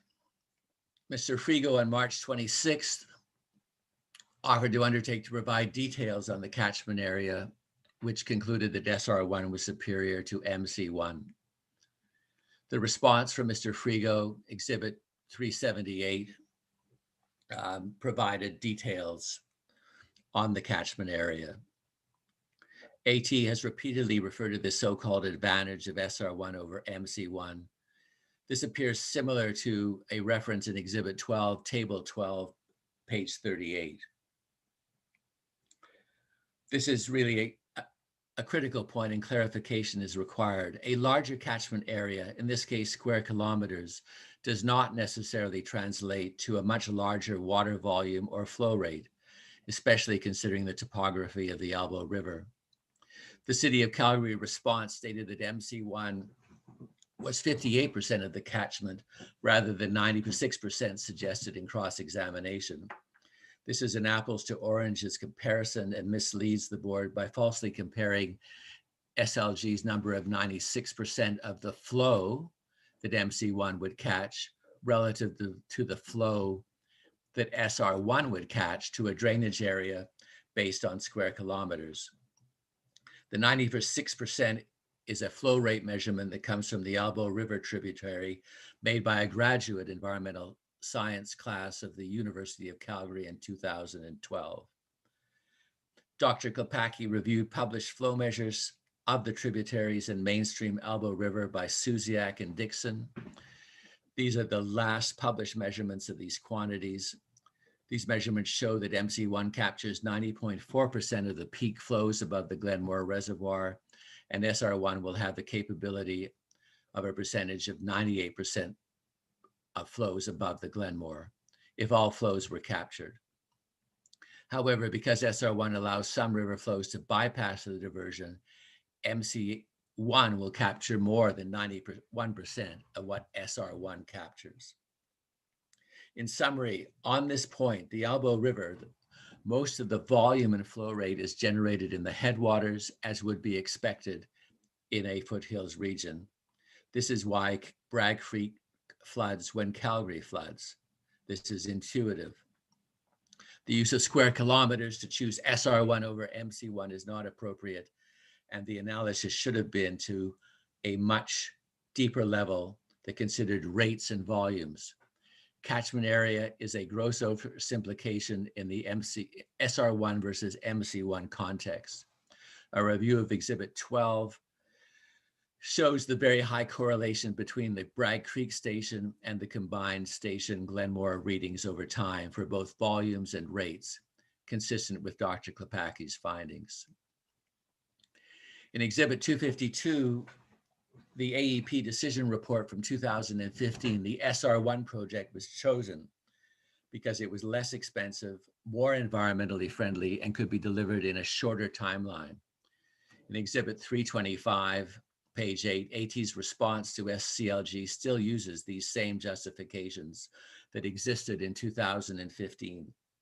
The SCLG rejects all these justifications with the exception of SR1 timelines, which at this point is no doubt faster. SR1 is less expensive. Now we know that SR1 costs are well over MC1. SR1 has less environmental impact. This is not backed up by science. No negative environmental outcomes for SR1 were considered at all until the EIA in 2018. A comparison of the two projects based on science has not been done.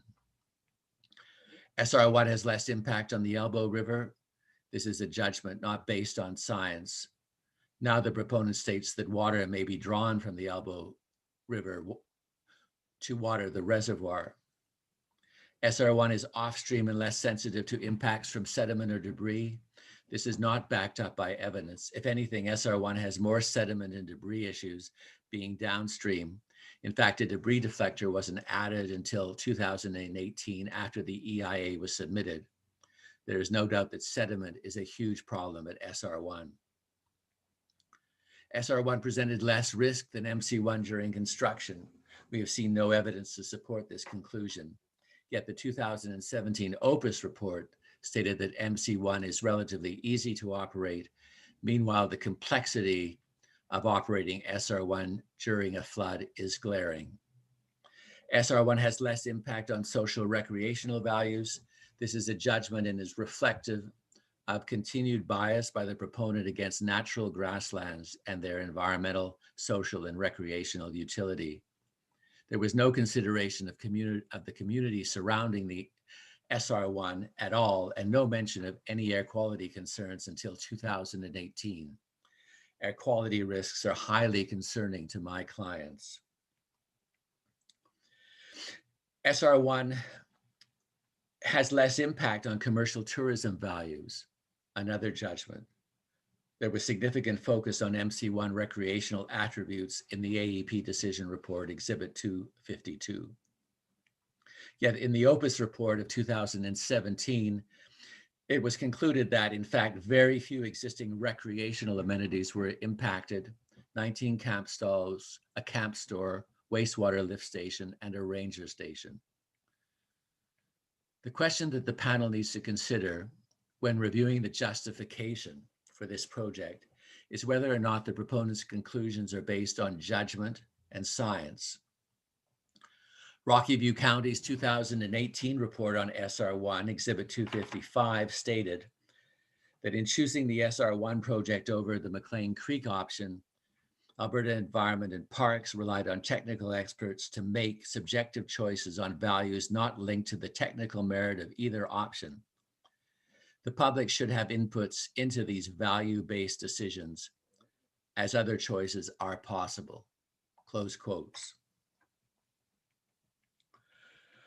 Regarding the Bragg Creek berms, a project upstream of Bragg Creek would still benefit Bragg Creek and Redwood Meadows. It would reduce groundwater flooding and increase flood mitigation substantially at higher flow rates, such as a 2013 flood or greater, by reducing the chance that the berms are breached. There is still incremental benefit to these communities from an upstream alternative like MC1. Under the heading of unequal outcomes, Alberta Transportation acknowledges that SR1 was designed to protect the city of Calgary from a 1 in 200 year flood. As has been shown through AT's witness panel, number one's responses to cross-examination questions, the SR1 creates unequal levels of flood protection. As confirmed by Mr. Dowsett in his report, there are 16 Springbank properties located directly below and south of the proposed SR1 embankment reservoir that experienced flooding in the 2013 flood that would not be protected by this project. Mr. Dowsett highlighted this during his cross at Exhibit 379, page 1405. He said, the ones I'm concerned about are those directly below the foot of the dam that are below the emergency spillway. And I'm worried about those people and what they knew and what they understood the hazard was, and what operational decisions may be taken by the operator that would increase the rates coming down this river and raising numbers even higher. It is important to note that AT did not challenge this evidence. AT also agreed with Mr. Dowsett that the residual flood risk of the project is similar to that of a 1 in 50 year flood in Exhibit 327. This is best explained by using rates. Some of these properties flooded in 2005 with a 300 cubic meters per second flood event.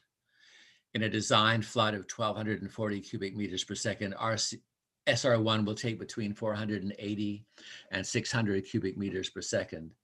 This leaves between 640 and 780 cubic meters per second going down the river. If these homes were protected to a 1 in 100 year flood, that would be protection to approximately 990 cubic meters per second, the rate used for the design of the Bragg Creek berms. Rather, these homes and businesses will flood at levels well below a 1 in 100 year flood. This is inferior and in contravention of the design standards in Alberta of a minimum of 1 in 100 flood mitigation level. The Canadian Dam Association guidelines state that a minimum level of 1 in 100 year level of flood protection for new projects. Similarly, the Government of Canada, the Alberta government, and the City of Calgary bylaws state a 1 in 100 year minimum level of flood protection. Why are some communities receiving a vaccine that is not 100% effective?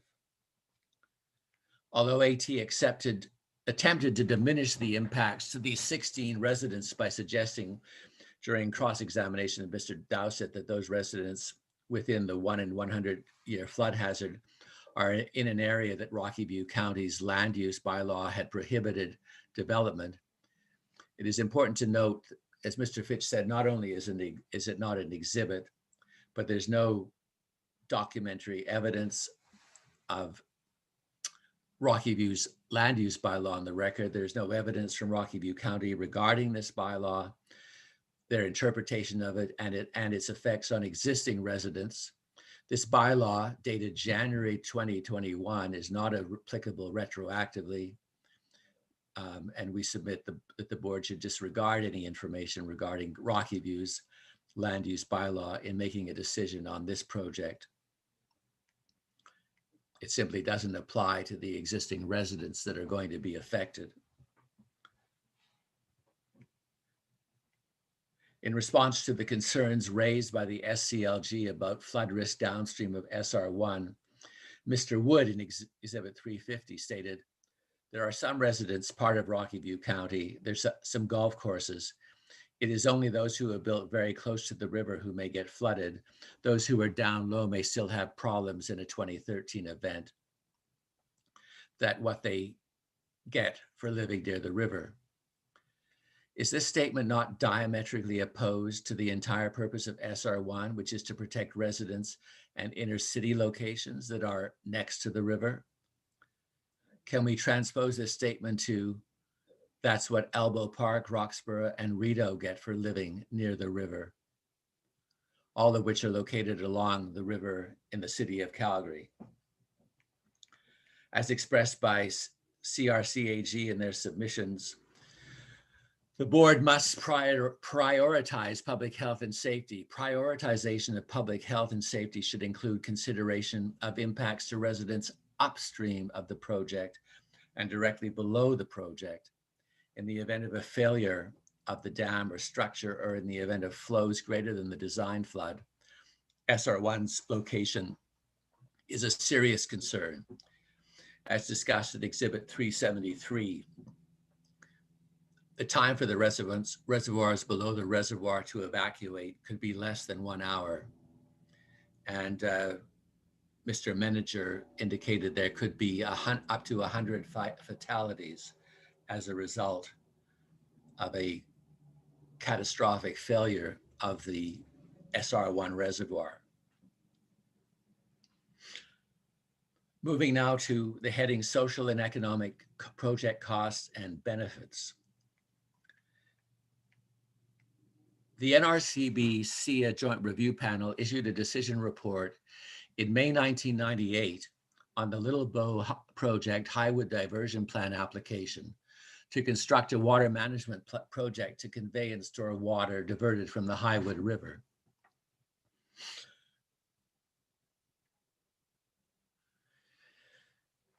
And at section 8.9 of that decision, the JRP wrote, despite concerns about the extent to which some project benefits and costs were adequately quantified in the economic evaluation, the panel concludes that on balance, project benefits would exceed costs. They go on to say that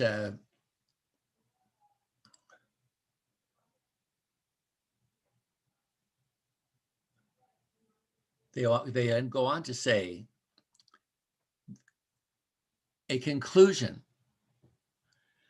that the project is in the public interest does not commit the government of Alberta to actually investing public funds in the project. Should the panel determine that a project is in the public interest, it remains the responsibility of the government of Alberta to actually decide whether an investment of funds is warranted. And it's interesting in relation to the project that the JRP were looking at. They said the project operations would directly and indirectly lead to a significant increase in regional employment and economic activity, would provide new recreational opportunities, would further enhance the quality of life in the region, and become a regional tourist attraction. But even with all of those benefits, there was still this caveat that I just expressed. In this case, the board should have a great deal of concern about the extent to which project benefits and costs were adequately quantified in the economic evaluation. The SCLG submits that the board should conclude that on balance, project costs, including ongoing operating costs, will exceed project benefits. Some things are a certainty. SR1 will not improve water supply conditions like the Little Bow project. SR1 will not result in irrigation expansion. SR1 will not provide new recreational opportunities. The mud hole will not become a regional tourist attraction, and in fact is likely the opposite.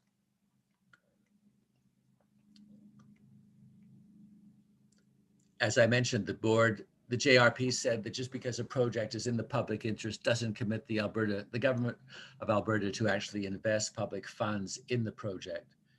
The SLG hopes the board will warn the government of Alberta that this project does not meet the test of sustainable development, and that the money could be better spent on a project like MC1 that included flood protection greater than 1 in 200 for more communities, as well as contemplated future water needs in the age of rising temperatures, climate change, and drought. Alternatively, given the benefits of SR1 are designed to accrue to communities downstream of the Glenmore Reservoir, then perhaps some of this money for SR1 is best redirected to a large-scale flood mitigation project for Calgary's downtown core, where most of the damage occurred in 2013. The advantage to this is that the city of Calgary would not be beholden to adverse parties from a timeline standpoint. So let's examine the benefits. On day one of the hearing, the proponent agreed that the avoided damages used to arrive at a benefit cost analysis for SR1 did not include any avoided damages upstream of the Glenmore Reservoir and below SR1. The proponent also agreed that MC1 would have higher benefits as it would have protected more communities to a higher level than SR1. These benefits would be higher for the life of the project. The increased benefits for MC1 over SR1 were not measured above a 1240 cubic meters per second flood, or for the communities between SR1 and Glenmore, or the communities upstream that would be better protected by MC1, even to a 1 in 1,000 flood level. Capital project costs.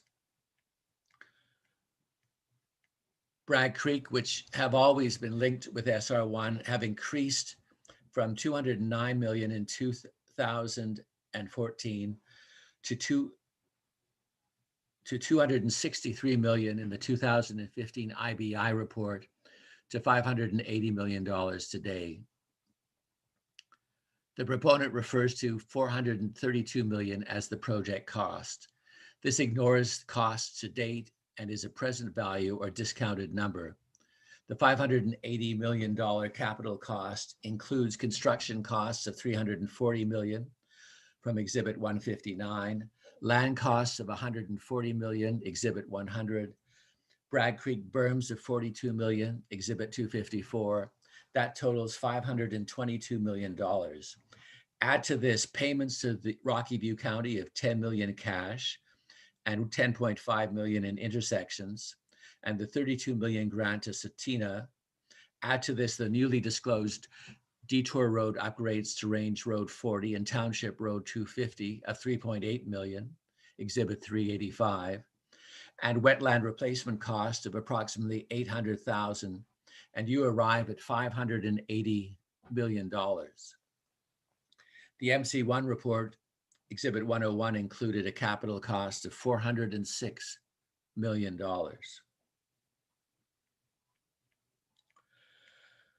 Uncertain costs. In cross-examination on day 3, Mr. Hebert indicated twice that access road relocation for landowners was a construction cost, but in response to an undertaking, the claim was made it was a land acquisition cost. Which one is correct? The access relocation costs were not specifically mentioned in Exhibit 159. These changes are mentioned in Exhibit 138, with no costing associated with the changes. Uncertain costs. Land. The total project budget for the 3,600 acres is now $140 million. That is just under 40,000 per acre, which is nearly double the 2017 cost. The original land cost used in the 2015 decision was 40 million as stated in Exhibit 100. It is unclear how this land cost will settle out. The strange shape of the PDA, the fingers that creates the 3,600 acres, is nonsensical from a land acquisition standpoint, and there will be budgetary implications. Missing costs. All other facilitation payments to First Nations, which AT has refused to disclose. This is a public project, not a private corporation. Disclosure of these payments is in the public interest to determine the true cost benefit. Missing costs. Camp Kiwanis accommodation, either for interrupted operations during construction, relocation of the camp, or any other compensation. Again, this is a cost that should be disclosed for the purpose of determining the true cost benefit. Missing costs. Environmental offsets, including, and this was news to us, building replacement habitat on the Bow River for habitat lost on the Elbow River as a result of SR1, as discussed in Exhibit 385 at transcript pages 1774 and 1779. This is the first time that SLG has heard of this additional cost. MC1 in Exhibit 101 included 10 million for aquatic habitat management plan, but there is no equivalent for SR1.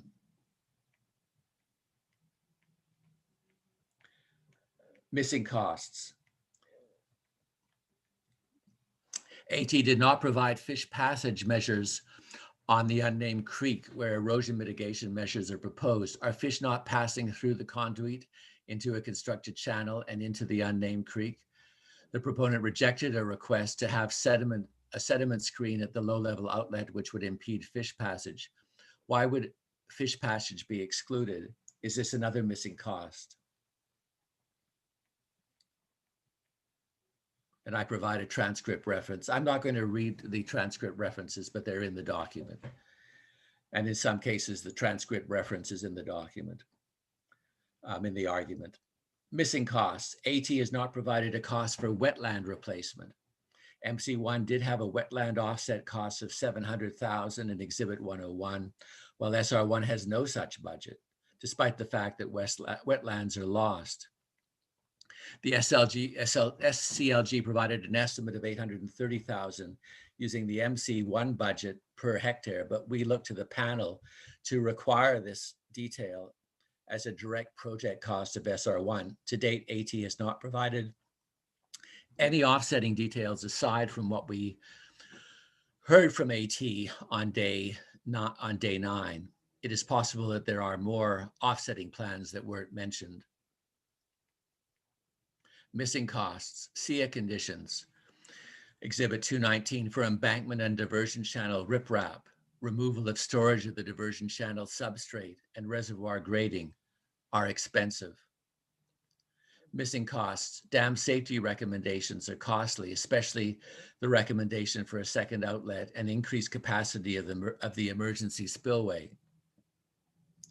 In Exhibit 327, AT states the design of the emergency spillway is underway. The need for erosion protection is part of this design and will be reviewed by AEP Dam Safety as part of Alberta's Transportation's Water Act application. We are unclear how substantial these costs are, but they should be included by the board. Missing costs, public benefit, parking lot, pathways, any accommodations for the local community for benefit. Missing costs, any upgrades required to systems or infrastructure for emergency management, especially considering the significance of this project on a small county like Rocky View County. Missing costs, updated pipeline estimates that have not changed for 5 years or so, 2016, Exhibit 159. Mary Robinson was told by TCE, which is 2 of the 7 impacted pipelines, that their costs are $24 million. That's Exhibit 357, transcript pages 509 to 510. The current budget in Exhibit 159 is $12.4 million in totality. Again, we are 7 years into this project, sitting here for a final approval by the regulatory body, and pipeline costs haven't been updated in the past 5 years. If Mary Robinson is correct, these costs could increase the project budget by at least $20 million.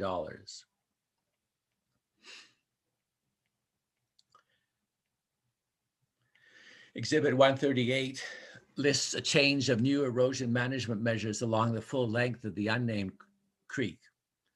Quote, Alberta Transportation, as a result of feedback from regulators, Indigenous groups, and stakeholders, has revised the design to include measures to reduce erosion along the full length of the unnamed creek and to further mitigate sediment mobilization into the unnamed creek and reduce sediment input into the Elbow River. These were also referenced on day 7.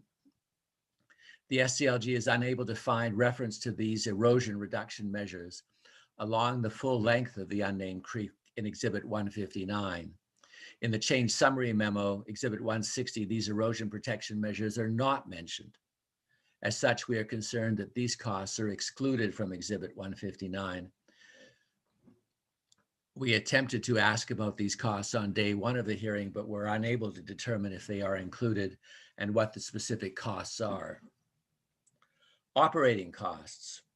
Exhibit 159 shows annual operating costs of $30,000 with no full-time staff listed, no costs for fire suppression operations, no costs for testing and reporting requirements for water or air, no costs for wildlife management, no costs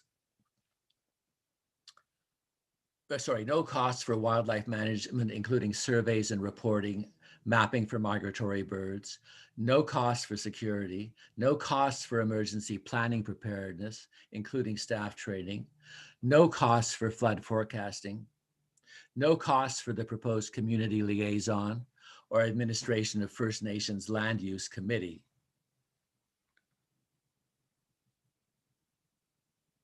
Exhibit 159, Table 49, page 231. Flood costs direct. Exhibit 159 provides some estimate of flood operations and post-flood operations activities. The proponent has used an average annual benefit calculation for the design flood, yet the post-flood costs appear to relate to smaller floods. Reseeding, for instance, uses 25% of a 20-year pool. Is this reflective of a design flood? This appears to be inconsistent with the benefits, which are annualized and based on a design flood. Why would benefits be based on a design flood, but costs on a much smaller flood? Should benefits be based on a much smaller flood then, or should the costs be based on a design flood? Flood costs direct. Dam personnel costs in a flood event are estimated to be every 20 years for a total of $65,000 for 4 dam attendants. Mr. Wood stated it would be used 10 times in the last 100 years. Why is this cost every 20 years?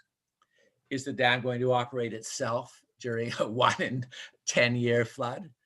Do these people stay at the site for 36 hours or 50 hours straight during filling? Or are they working shifts with another crew or two? Are they on site while water is in the reservoir? This is lacking all sorts of detail. Flood costs, direct. Flood operations are missing costs for emergency operations, including personnel for road closures and security at the site of impounded water. All costs of water testing and reporting, air quality monitoring and reporting. There appear to be no costs for the adaptive management program Mr. Ebert referred to for dust suppression, which would include tackifier, even in the 16 months post-flood. There's no budget for tackifier listed anywhere. Mr. Zelt estimated that tackifiers could run into the hundreds of thousands of dollars for a design flood. Flood costs, direct.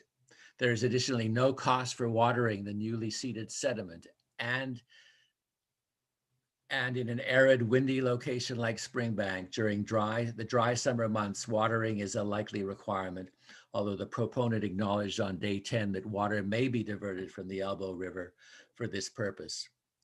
This is a cost that could be substantial. Flood costs, direct. All wildlife rescue costs in the 2 to 3 days before a flood. This would be a massive undertaking at significant costs which are not estimated. Flood costs, direct. Fish rescue costs are missing. If a 30-person crew of fish rescuers, including supervising biologists, is required for the 30 days of draining, this could run in the hundreds of thousands of dollars. See day 7 of the transcript. Why haven't these operating costs been estimated? How can the board make a decision without a full accounting of the future expected costs? We view that this lack of detail is due to the unique nature of the project, which does not provide an operating model anywhere in Canada. Yet these costs are relevant to the decision before this board. All flood-related operating costs should be estimated for a design flood, just like the benefits. Post-flood costs, indirect. This includes repairs to the Bragg Creek berms, Redwood Meadows berms. Although the proponent states that these will be borne by the owner of the infrastructure, it must be clear that had MC1 been chosen, these costs would have been avoided. Instead, these costs are being downloaded to Rocky View County and Stony Nation. Post-flood costs, indirect. Park infrastructure. Park infrastructure at Highway 66 was damaged in the 2013 flood. Pathways, parking lots, visitor amenities such as washrooms. These costs would reasonably be expected again in a design flood. Benefit cost analysis. Until 2019, SR1 had a favorable benefit cost ratio relative to MC1. All figures from Exhibit 100, the May 2019 benefit cost, BC update. SR1 has a benefit cost of 128, including Bragg Creek berms of 32 million, while MC1 had a benefit cost ratio of 1 to 41. MC1 is the project with the better economics at this point. SR1's benefit cost ratio of 128 is also missing the 9 million of new costs of the Bragg Creek berms, now at 42.2 million, and also the updated capital costs, including another 17 million of capital to align with the new capital costs of 340 million versus the 323 million included in Exhibit 100. It is also missing the road costs of 3.8 million required for the detour route and all facilitation payments. Each new cost added to SR1 drives this benefit cost ratio lower and lower, further below the superior benefit cost ratio of MC1. This is relevant to this panel. Simplistically, the MC1 project has higher benefits due to more communities receiving a higher level of protection. All communities received the 100% effective vaccine. It also has lower costs at this point with a capital cost of 406 million, sitting approximately 170 million cheaper than SR1's 580 million. Yes, the 580 million includes facilitation payments to RVC and to Tsutsina. These are costs of the project. Even excluding these known payments for withdrawal of opposition, generously, SR1 is sitting at 527 million, including construction costs from Exhibit 159, Bragg Creek berms, and the new roads. In summary, SCLG asks that all the costs of the SR1 project be estimated and documented. Hidden capital costs, including infrastructure repairs to upstream berms, should be identified and noted. Secret agreements must be brought to light. Operating costs for flood events should be estimated prior to the panel ruling on this project. Social costs. AT from the very beginning chose a strategy that pitted stakeholder against stakeholder. It has been highly divisive. In the beginning, it was rural landowners against Elbow River residents, Rocky View against Calgary, urban against rural. There was never an attempt to bring stakeholders together to try and find a win-win solution. And I hope, Mr. Chair, you'll address this in relation to how the consultation was conducted. Looking to the future, the conflict will be between the landowners surrounding SR1, First Nations, and the public. The SCLG do not see a satisfactory resolution to this conflict looming. In their opening statement on day one, the proponent was dismissive of the impact to Springbank and to landowners. There was no mention of the multi-generation ranching history of the families who will be wiped out by this project. For Lee Drury and his siblings, land taken by the government will essentially wipe out the family ranching business in the area, leaving the family with the choice of relocating or giving up their ranching operations.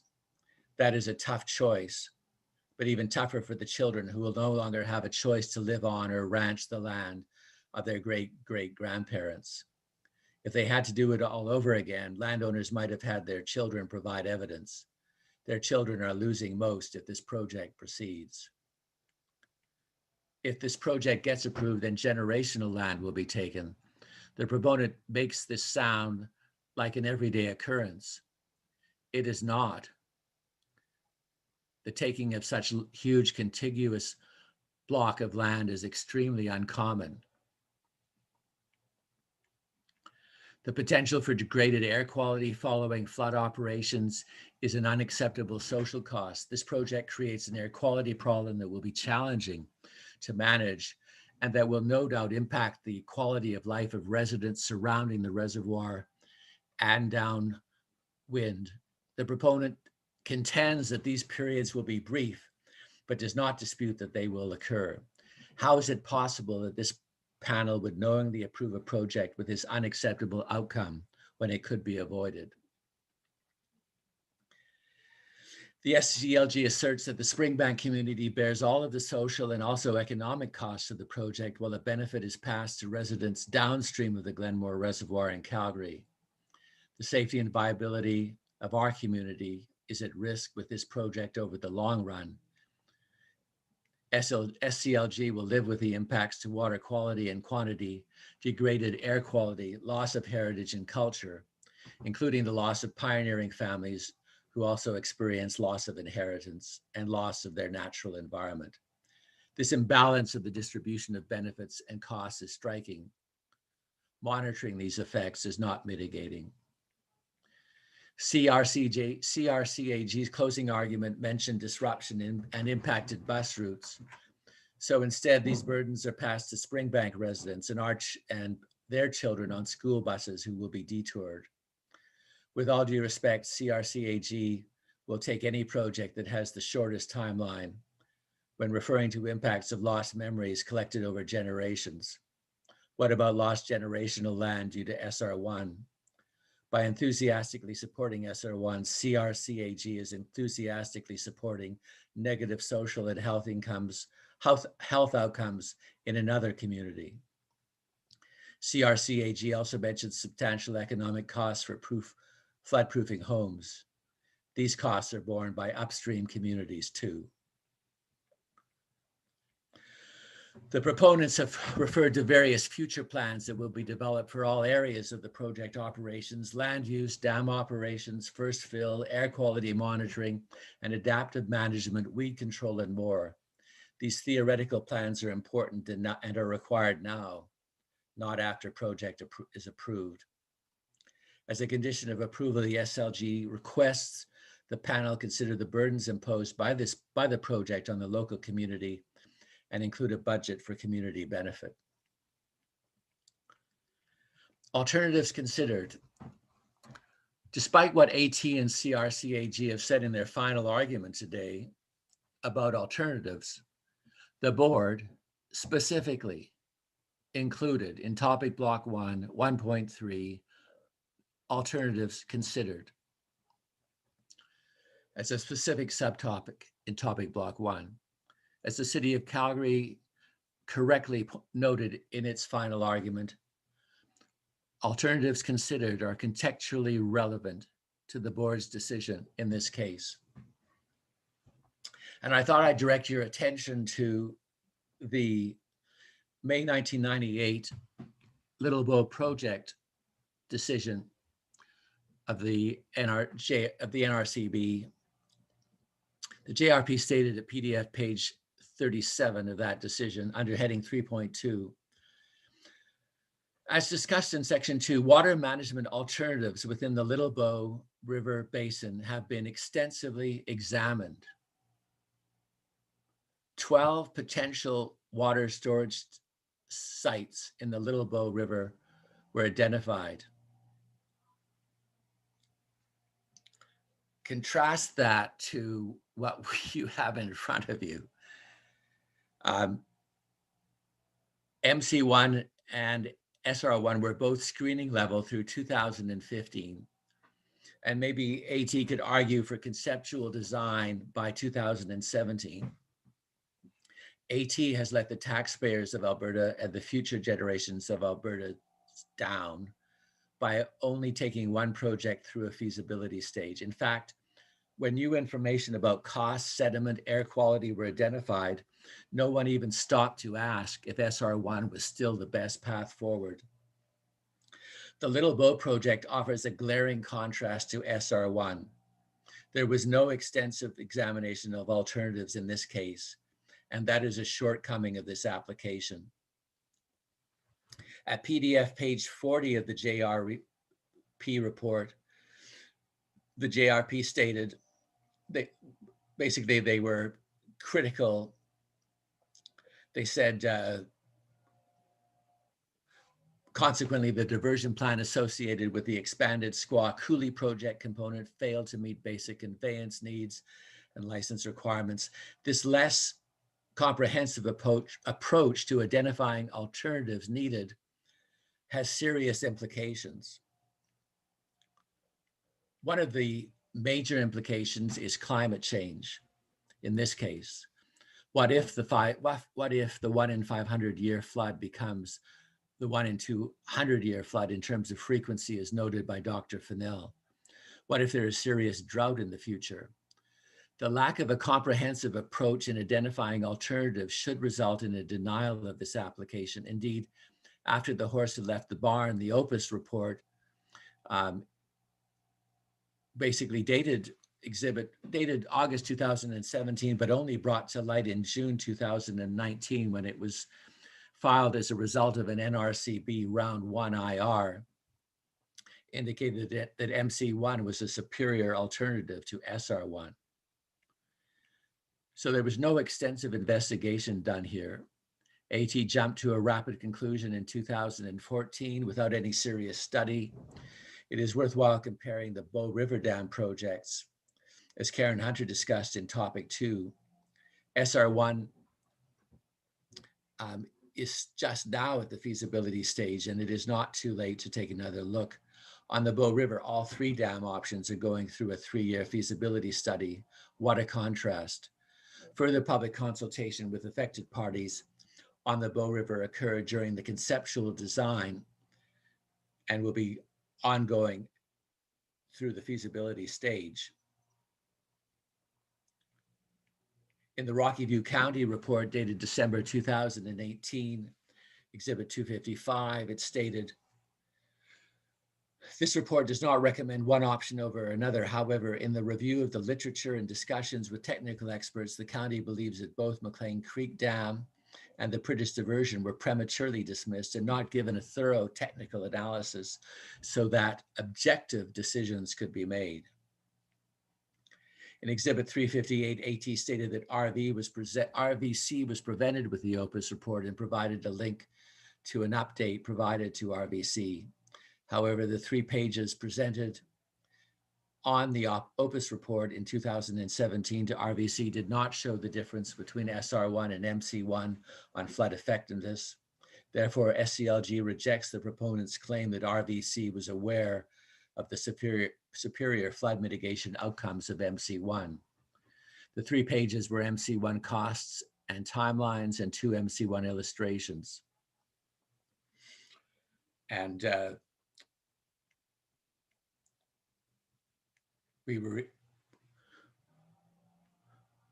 Rocky View County residents are directly harmed by SR1 and would have improved outcomes with MC1.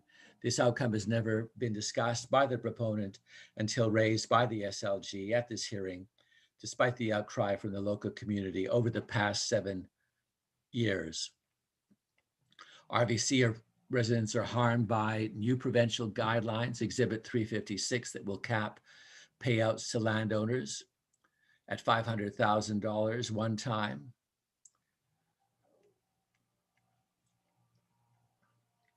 And I've listed here in paragraphs 151 through to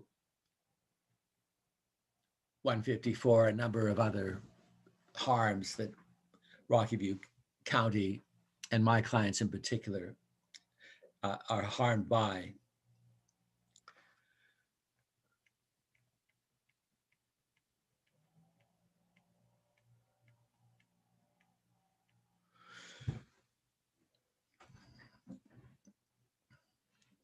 And I think what I'll do, Mr. Chair, is rather, again, given that I'm sort of halfway, I think I'm more than halfway through. So I'm just going to just check on how I'm doing. So from a timing perspective.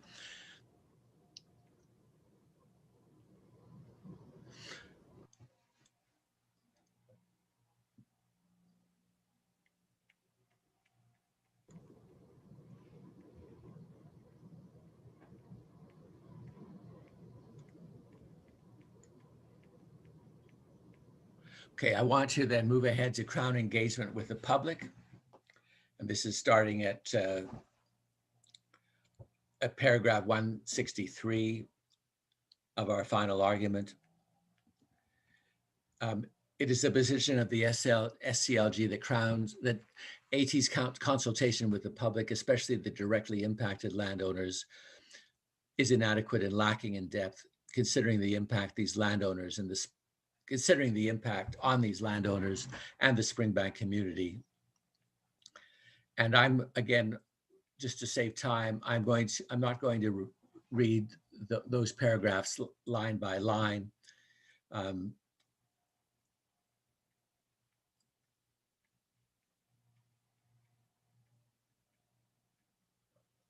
But I would refer to paragraph 168. As pointed out by members of the SCLG, notably Lee Drury, AT's approach to consultation has not been fair. The residents that are directly impacted by this project have not been given the same level of consideration and attention as AT has given to other groups such as CRCAG. Mr. Drury put the issue this way. So that to me is a theme throughout this whole 7 or 8 year debacle, that the rural communities don't seem to matter as much as the urban communities, and not even all communities are treated equally. It seems the ones downstream from the Glenmore Reservoir are treated better than the rest. With regard to the City of Calgary's presentation, I thought it was interesting that they indicated they attempted to monetize the cultural and historical values created within that flood zone area. And yet I'm not aware of any attempt by the proponent to monetize the loss of family history and the agricultural history that would be decimated with the proposed project. So I found that a bit disconcerting that there's not an equal playing field in terms of valuing that historical resource. Even in the creation of future land use plans for the reservoir area, priority is being given to First Nations exercise of their traditional rights without any recognition of the multi-generational ranching history of the families that will be removed by the project. For instance, Mary Robinson, Brian Copperthorne, and Lee Drury's families have been ranching in the area since the 1800s, and yet there's no recognition of that history that will be wiped away.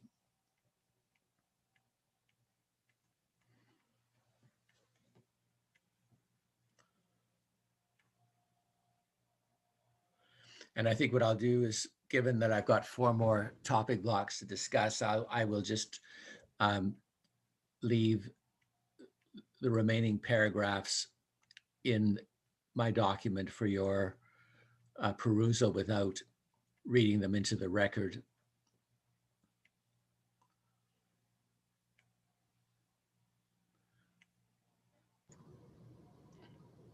So now, and excuse me, Mr. Sure. Secord, and I presume then other councils, I mean, they will all receive or maybe already have your final argument. They have, yes. This is perhaps a little different from what would normally happen, but I mean, if it's going to be accepted in as an exhibit under no objection, then unless other parties would want to object now and have you either not enter anything that you're not sort of addressing orally, or which I don't really see, but I'd just like to ask the question now. If Sure. you know, in terms of time, I sort of Sure. appreciate the approach. So, other councils, any objections? Well, Mr. Chairman, it's Ron Krulak. I certainly understand Mr. Secord's position that if he has materials and feeling some time constraint to not have to review everything orally. And I don't think we'd have a concern if it's some minor limits, but I guess I just would flag it that if we're having what might become effectively a written submission, then that makes it a little more challenging. That's all. But I take it it's a few paragraphs we're moving from one section to the next. Right. And I'm sort of halfway through my argument, so I think I think I should be able to finish by 4. Okay. I may not read every line, and of course, there's a lot of references in there, which I think we agreed we wouldn't be having to read transcript references. So hopefully that'll be, acceptable to Mr. Krulak. Great. Okay. Thank you. Thanks, Mr. Krulak. Thanks, Mr. Secord. Proceed. Yep. So moving to topic block number 2, in terms of the future land use plan for the project development area, the draft land use plan creates wholesale land use changes from what was contemplated.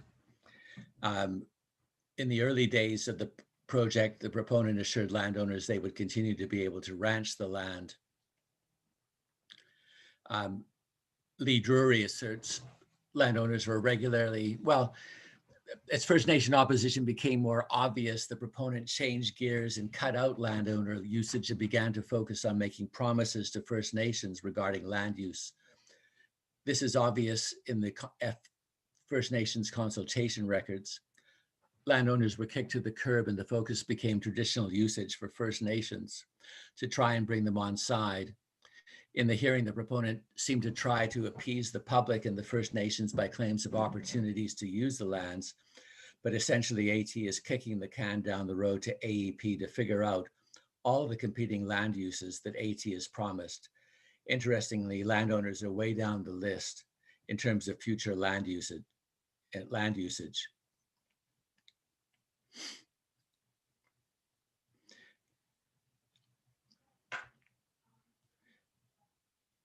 In the, if SR1 is approved, AEP says it will be responsible for consulting with stakeholders to develop the final land use plan consistent with the draft use principles for the project. What does this even mean? Does consistent with the draft land use principles mean that any and all community benefit items are automatically excluded because they conflict with First Nations use? Additional conflicts relate to hunting. Mr. Wagner is concerned about hunting for a variety of reasons, including safety and concern for the elk herd. First Nations support hunting. Hunting is at odds with public use of this land and its location along 2 main roads. Yet even more conflicts are expected post-flood with the use of tackifiers and herbicides, conflict with traditional use. Further, the state of the reservoir, the largest land use area post-flood, is a completely unknown outcome.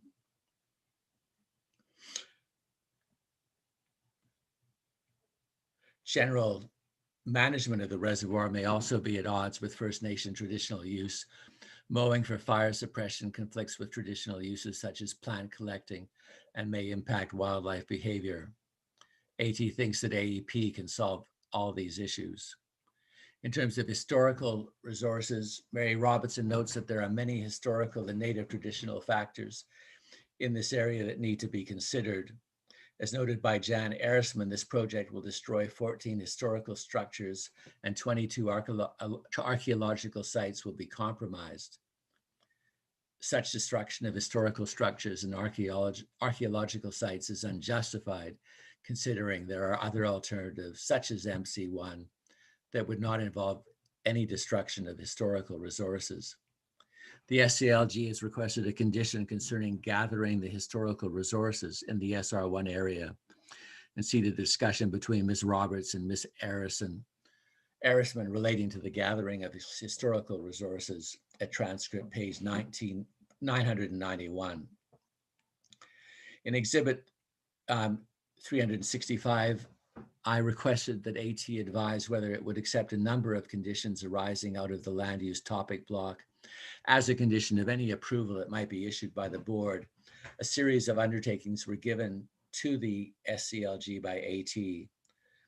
The SCLG requests that these conditions asked for by the SCLG be specifically attached to any approval that might be issued by the NRCB. Moving to topic block 3, SR1 design, safety and risk. The SCLG rely on the pre-filed evidence of Dr. Dave Klapacki and Ian Dowsett in this topic block. See also Karen Hunter's evidence in exhibit 254. The pivotal Deltares report of 2015 stated the following, which still applies to SR1 today. Temporary storage of water in detention areas is not a very robust measure in the sense that it is effective up to a certain design condition, but when it is overcharged, its effect is reduced to nil. We do not believe that operating risks identified by Deltares, which include the following, have been fully addressed, even as this project sits before the NRCB. SR1 is quote, very sensitive to sound, operation, and fast response time, and the effective storage heavily depends on the expected range in possible flood hydrographs, accurate forecasts, and quick operation of the gates. We have not seen the range of possible flood hydrographs prepared by the proponent. It is expected that SR1 is more sensitive for differences in flood hydrograph or inaccurate forecasts than MC1. We have not seen sensitivities of SR1 across various forecasts and nothing over the 2013 flood except for the PMF. Is this because SR1 becomes more and more unfavorable at higher flow rates?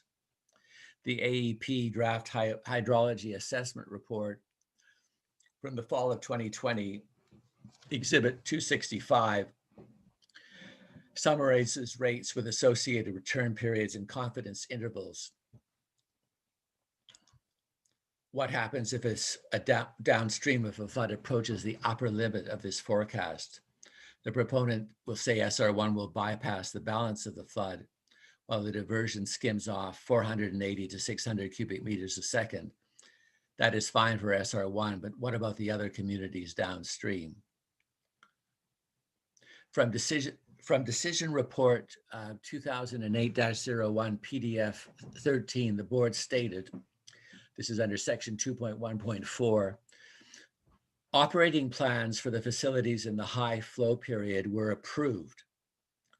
Operating plans for the facilities in the high flow period were approved, while consideration of the operation plans for these works during the low flow season of late July and August was deferred, pending receipt and review of additional information. It is worth noting that the NRCB specifically approved operating plans for the facilities in the high flow period. Why is that not the case? Or will you be opining only on the operating plan to only siphon off 480 cubic meters to 600 cubic meters per second of a 1,260 cubic meters per second flood of record and pass the balance of the flood downstream? In SR1, we have no operations manual. This is, to me, is a huge deal. So much of this project is dependent on these future operating conditions. Why haven't they brought operating plans for you to review as you did in the 2008 decision? Exhibit 2018 provides a high-level flow chart for operations of SR1 during a flood. Critically, this flow chart relies on several fundamental assumptions that, if voided, introduce significant operating risks. Examples: all hydrometric stations are in operation, and priority should be to divert to SR1 over Glenmore. A critique of this flow chart is available in Exhibit 199. I referenced Mr. Krulak's letter marked Exhibit 172, which says that the operating plans are not available. How can the NRCB approve operating plans for the project when there is no operational manual to review? Dam safety. The SCLG relies on AEL's evidence in this proceeding, Roger Austin and Ruth Keys. In particular, the AEL would like to see In particular, the SCLG would like to see AEL's recommendations, as discussed during the hearing, added as conditions to any approval issued to AT for SR1. And what I've set out in my argument then are these three recommendations. The number one recommendation was that the diversion inlet maximum discharge capacity be reviewed and modeled with the access bridge in place. We would like to see that added as a condition. AEL's recommendation number two was that the emergency spillway maximum discharge capacity is less than the diversion channel design flow, and a reassessment of the emergency spillway should be considered to increase the discharge capacity. We would like to see that recommendation number two added as a condition. AEL's recommendation number 15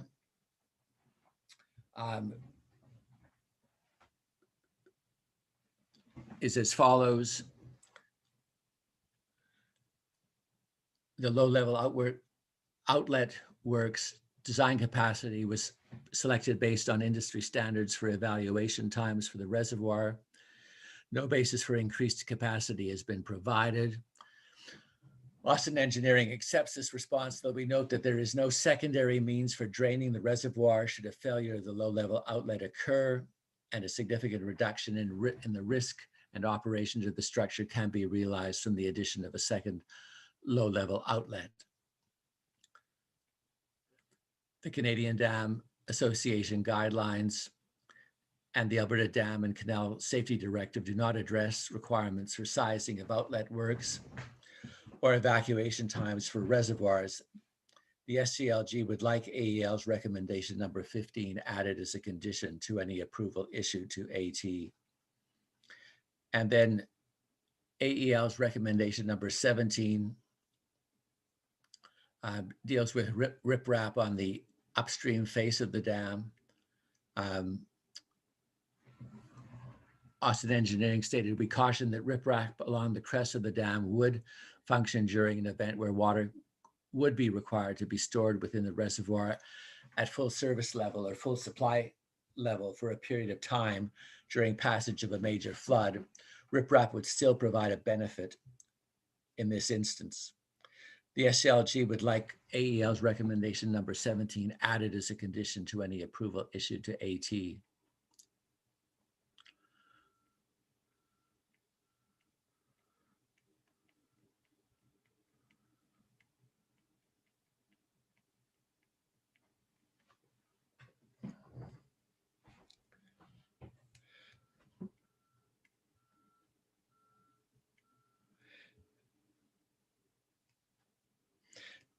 The proponent suggests that first fill requirements will be determined through the dam safety review.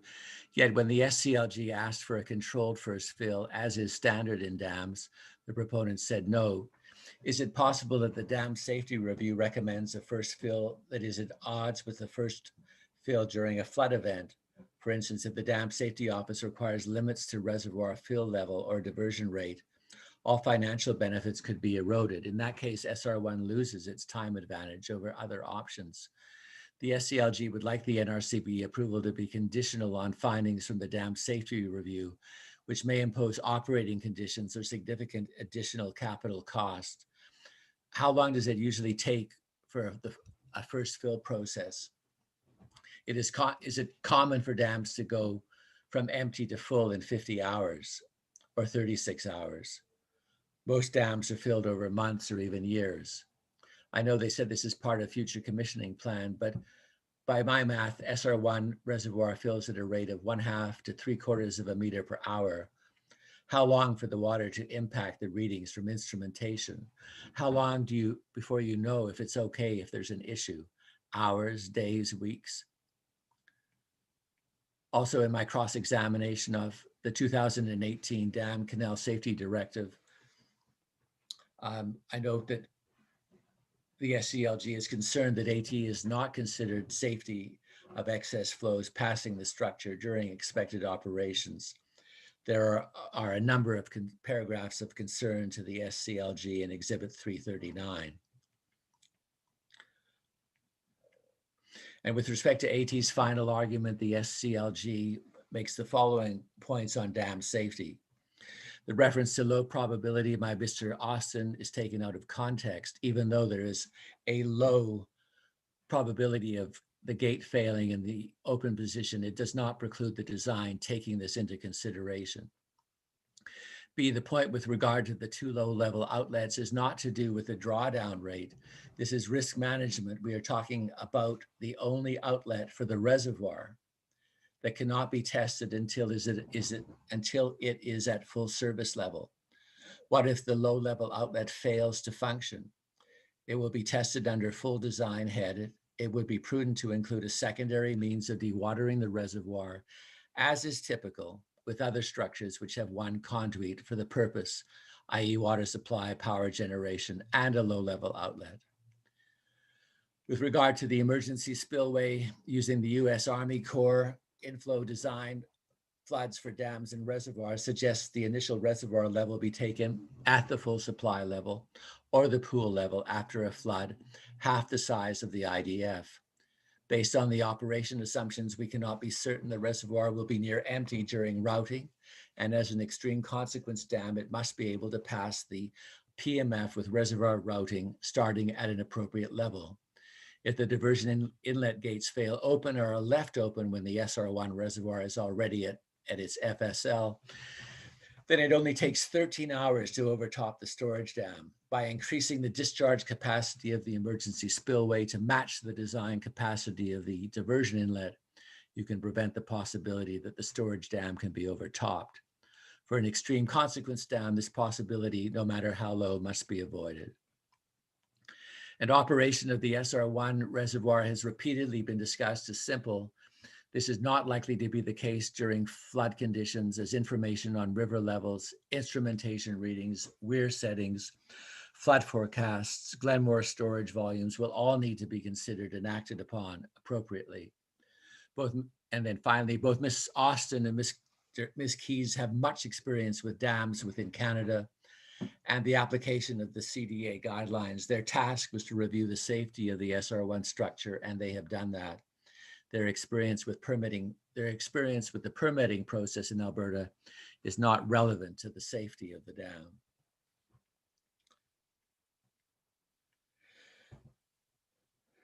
In terms of risk management, the SCLG rely on Exhibit 199, which is the Springbank Communities Association's 36-page letter to IAC and the NRCB relating to risk and the limitations of the SR1. SR1 is not able to rapidly draw down its water levels, which has implications for risk and also for climate change. Public safety, including emergency response and conditions requested. There is the potential for more than 100 lives to be lost as a result of failure of SR1. And I also refer to my questioning on the Dam Directive Exhibit 399 at transcript page 1132.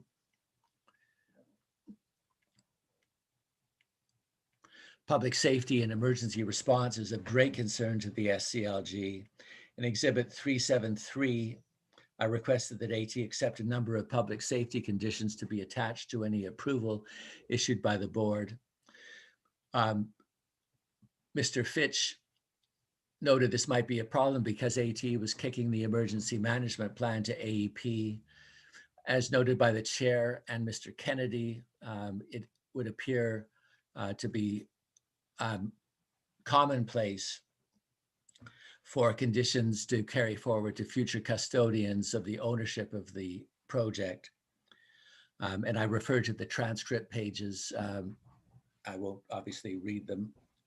It is important to the SCLG that these conditions that I requested relating to public safety of the Springbank community not fall through the cracks, and that they be added as conditions to any approval issued by the board. Sensitivity of the project operation, project design, operation, and safety elements to changes or viability and climate parameters. The SCLG rely on Dr. Fennell's pre-filed evidence as well as his PowerPoint and Viva Voce evidence on March 30 and 31. AT suggests the protection of people and property from a future event like the one we experienced in 2013 is the primary goal. Having said that, the SCLG is quite surprised at how the climate change aspect of this project has been dealt with, or more importantly, how it has not been dealt with in a manner consistent with this goal. Much of the work done to support SR1 has been based on an evaluation of documented events over a very protracted period of time. This is a dangerous limitation and one that has driven the process since the beginning, and in our opinion has led to a false sense of security. 2013 was a significant event, but not the most significant event that has occurred in this region in our known history, or likely in the past. You are probably familiar with the terms known knowns and unknown knowns when speaking about situations or concepts we are trying to understand. But it is often the unknown knowns, and more importantly, the unknown unknowns that tend to get us into trouble. And it's no one's fault really, but these oversights often lead to unintended consequences, sometimes catastrophic. If approved, SR1 will be a rather unique and large extreme consequence dam set right in the middle of a quiet country residential setting. Now, you are not dam engineers, but if there was an option to put something like this in a safer and more beneficial location, wouldn't you do that? So it is beyond the SCLG how this SR1 option got so much traction from the outset. It doesn't seem logical. When it comes to climate change, this is where we see the SLG see us getting into trouble if we don't use our imaginations. It is clear SR1 will only be able to deal with a flood similar to 2013, and the rest of the disaster will be sent downstream to other communities, with the possible exception of those below the Glenmore Reservoir. This focus seems to have been on preserving those communities and businesses at the expense of those upstream. I'm sure AT has to be aware of that, and there is another solution that would mitigate that risk, and that risk of an even greater flood. What is a bit disheartening is that when presented with evidence prepared by AT themselves on the benefits of MC1 option, they continue to argue the merits of SR1, an arguably inferior option.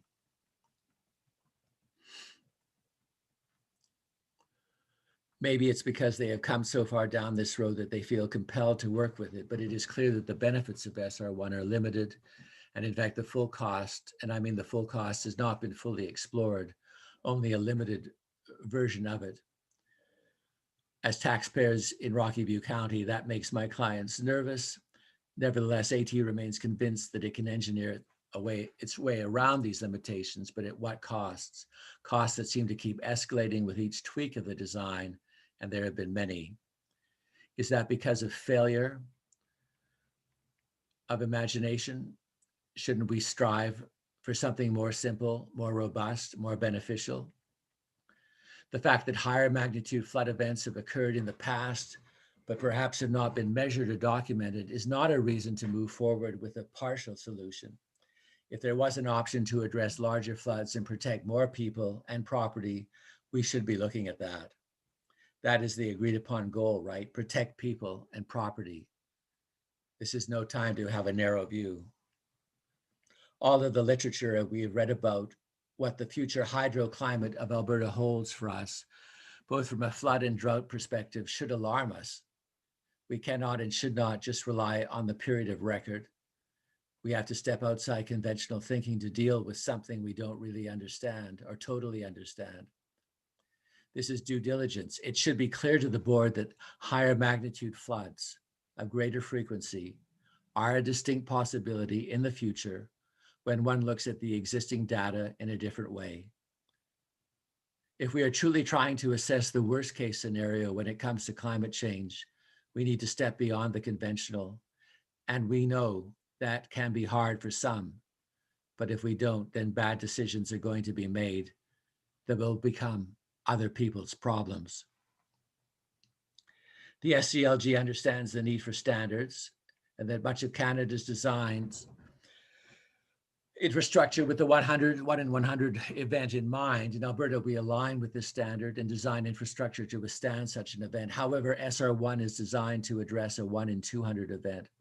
That would appear conservative, but other jurisdictions are starting to see a move towards more conservative and proactive design constraints. Saskatchewan's recent move to incorporate the 1 in 500 event in their design considerations is a good example. BC's adoption of the 1 in 200 as their design event is another. As Dr. Fennell noted, it is clear that the engineering community is beginning to understand the risks related to climate change and are adapting to its inevitability. Given the documented limitations of SR1 to address an even greater than 2013 or 1 in 200, the chance that an event greater than that occurred in response to climate change and the extreme consequence classification makes this project a precarious one. The fact that a much better option was put forward earlier that protects all, and I mean all, downstream communities from a flood much greater than 1 in 200, and that this option was put aside is frankly unbelievable. One other aspect we would like to address is drought. This was not really dealt with in the application beyond some passing statements. The SCLG finds it quite interesting that AT and the City of Calgary is putting forward the notion that SR1 will increase water security for the City of Calgary. The SCLG struggles with this logic given that during an extended drought, which would include low snowpacks and seasonal rainfall, SCLG suspects that water levels in the Glenmore Reservoir would not be lowered to the usual degree in order to preserve water for the high use season. Under such a scenario, SR1 would not be engaged anyway, but would instead sit there generating dust for the local residents to breathe. So how does SR1 enhance water security in this case? It certainly doesn't enhance public health security. During the hearing on Thursday, April 1, Alberta Transportation admitted that some of its climate change data it relied on was incorrect. This had to do with the role that snowpack plays in the intensifying of flood risk during early spring rain on snow events like 2013. SCLG questions whether AT has modeled the worst case scenario for climate change in coming up with its design criteria for SR1.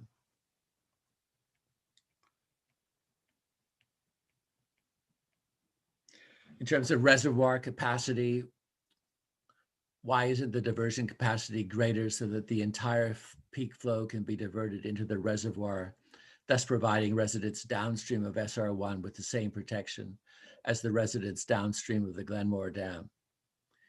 MC1 has a reservoir capacity of 93,000 dam cubed in a PMF. SR1 is inferior.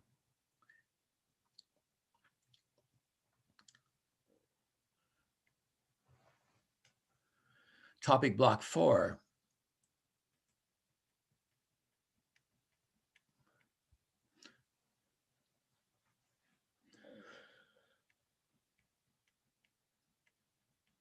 I would briefly mention Calgary's water supply document exhibit 347. It specifically notes water is a limited resource and our water supply is changing due to climate change and a growing population. And we've already noted SR1 does not store any water on the Elbow River.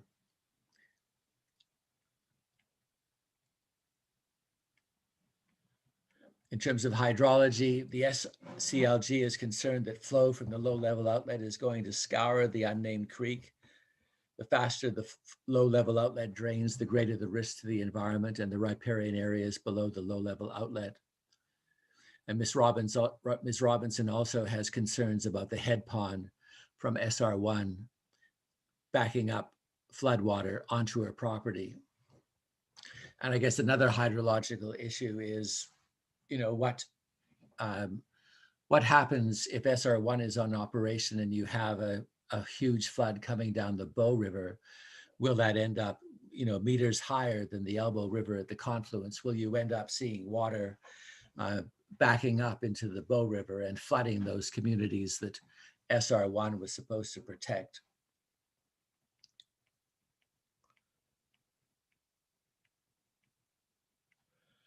On surface water quality, Mr. Frank Frigo suggested that SR1 would sequester water contaminated by forest fires. That was last Tuesday. However, AT has done no modeling to use SR1 to hold contaminated water from that would be coming from a watershed that was on, you know, contaminated by forest fire.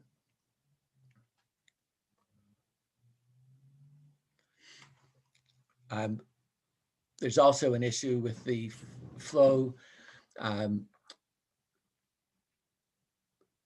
coming into the SR1 and if the head pond will impact the water quality on Mary's Ranch. This is a concern that she has, and you've heard about the number of water wells that she has on her property. The SCLG is also concerned that the Permez Canal or creek has not been investigated, including the possibility that floodwaters from a design flood could bypass the SR1 diversion structures via Permez Creek. Mr. Wood was asked if he looked at the Permez Canal and on Ms. Robinson's land, and he said that was outside of the PDA and that the water would just go across Highway 22. In terms of aquatics, the SCLG rely on Mr. Locke's evidence as well as his viva voce evidence. They request that the recommendations set out in Mr. Locke's report be attached as conditions to any approval. Mr. Locke's recommendations to consider alternative release scenarios is based on the fact that it is far better and more efficient to consider all reasonable flow release scenarios now so that the findings can be incorporated into the final design. Mr. Locke believes it is better to invest more time upfront instead of more time later, trying to react to unintended outcomes. With respect to fish entrainment and other possible deterrents to fish entering the diversion channel, all potential solutions should be investigated. Examples of unique approaches include creating an electrical field or using physical structures. Mr. Locke also noted there's considerable uncertainty when predicting fish entrainment at headwork structures. It is unlikely a precise estimate can be calculated. However, it makes sense to try and frame the estimate as best as possible in terms of a low and high value for the number of fish and size of fish that potentially will be entrained. Based on the information provided to date for this project and what is known for irrigation headworks, all that is possible should be done first to keep fish out of the diversion channel, secondly, return fish during lower flow diversions where it is feasible, and thirdly, to have a good fish rescue plan.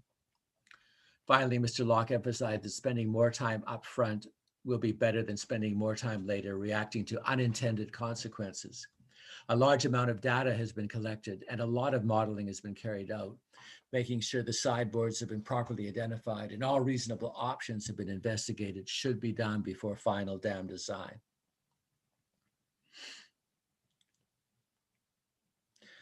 Regarding fish, there are really no redeeming outcomes from the project, and there will be much work required to minimize the impacts. The best that they can do is mitigate. The SCLG does not consider AEP's conclusion that bull trout may be extirpated to be a positive outcome of SR1. The SLG would also note the absurdity of fish rescue, 30 people, supervising biologists wandering around the reservoir as it drains.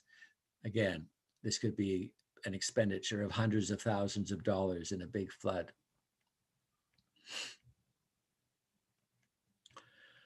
On hydrogeology, section 4.4, the SCLG rely on Dr. Fennell's pre-filed evidence as well as his PowerPoint and viva voce evidence on March 30th and 31st. An extensive cross-examination of AT was conducted on hydrogeology. Mr. Yoshida, I've got his name wrong, it's Yoshi, I have his name misspelled, my apologies. AT's hydrologist was an evasive witness, and an examination of the transcript will reveal that he refused to answer straightforward questions on multiple occasions. Sometimes the question had to be asked 3 times, prolonging the length of the SCLG cross-examination. The SCLG submits that the evidence of Dr. Fennell should be preferred over the evidence of AT's hydrogeologist. To recap some key points from the cross-examination of AT's hydrogeologist and others on the HE panel who attempted to help him. Exhibit 110 shows that the base of the reservoir is underlain by at least 5 meters of lacustrine clay.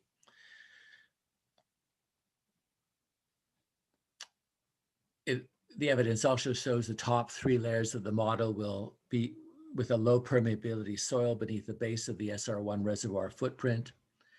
The lacustrine clay should be in these 3 layers because it is in the uppermost formation. The K value in the top 3 layers is indicated on those figures. Missing from the top 3 layers of the model is the documented sand and gravel in the unnamed creek valley, which was indicated by AT to be anywhere from 1 to 7 meters thick, overlain by a layer of glacial material. This sand and gravel in the unnamed creek valley should have been at least in layer 1 or 2 of the model, given its proximity to the surface. Sand and gravel is given a K value of up to 2.8 times 10 to the minus 3 meters per second in the previously cited table 4.3. This configuration of soils and associated K values in the model is not reflective of the actual geological conditions documented beneath the SR1 reservoir from the exploratory drilling programs. The presence of this much lower K value layer will influence the leakage from the base of the SR1 reservoir. It will reduce it by up to 2 orders of magnitude. Given the fact that only 3 measurements of K values were obtained with only 1 for lacustrine clay, the board should have no confidence that a full range of values has been obtained, including any influence from fractures or other features that would result in higher K values like silt layers. AT indicated in testimony on March 29th that a number of K-tests were performed, but were not documented because of slow recovery or lack of water. However, we see in Exhibit 10 that samples were collected for water quality analysis from up to 16 monitoring wells in the unconsolidated deposits. If you were able to sample these wells that were obviously full of water, then why were you not able to K-test them as well? AT also brought up some evidence on March 29th showing very different K values for the model layers, all of which are lower by orders of magnitude than those indicated in table 4.3. Why the change, and how can the board have any confidence in a model that just keeps on changing and incorporating lower and lower K values beneath the SR1 footprint, lower K values that lack a sufficient degree of field verification? SR1 will increase the risk to human and ecological health due to the leakage of water out of the base of the reservoir when full or partially filled. This will result in flushing of accumulated contaminants, either naturally occurring in the underlying soils or routed to the reservoir during floods. It is going to be flushed into the underlying groundwater and connected systems. This includes the bedrock intervals, the surface water in the channel outlet, and the receptors that will be affected. Alberta Transportation also relied heavily on models to frame the hydrogeological and hydrological risks of SR1, but failed to address the geochemical risks. I would argue that the hydrological and hydrogeological modeling from the physical standpoint and acknowledgement of climate change as a risk is flawed to some degree. The SR1 does not consider the risks that the structure poses from extended drought conditions, and SR1 does not increase the water security for the city of Calgary, contrary to what AT and the city of Calgary have said. Only three hydraulic conductivity field tests were conducted to give real data, not laboratory data, to understand the leakage that would occur from this structure. It is real data that's giving you a better idea of the real picture, as opposed to a point measurement from a small core that's confined in a laboratory and tested under controlled conditions.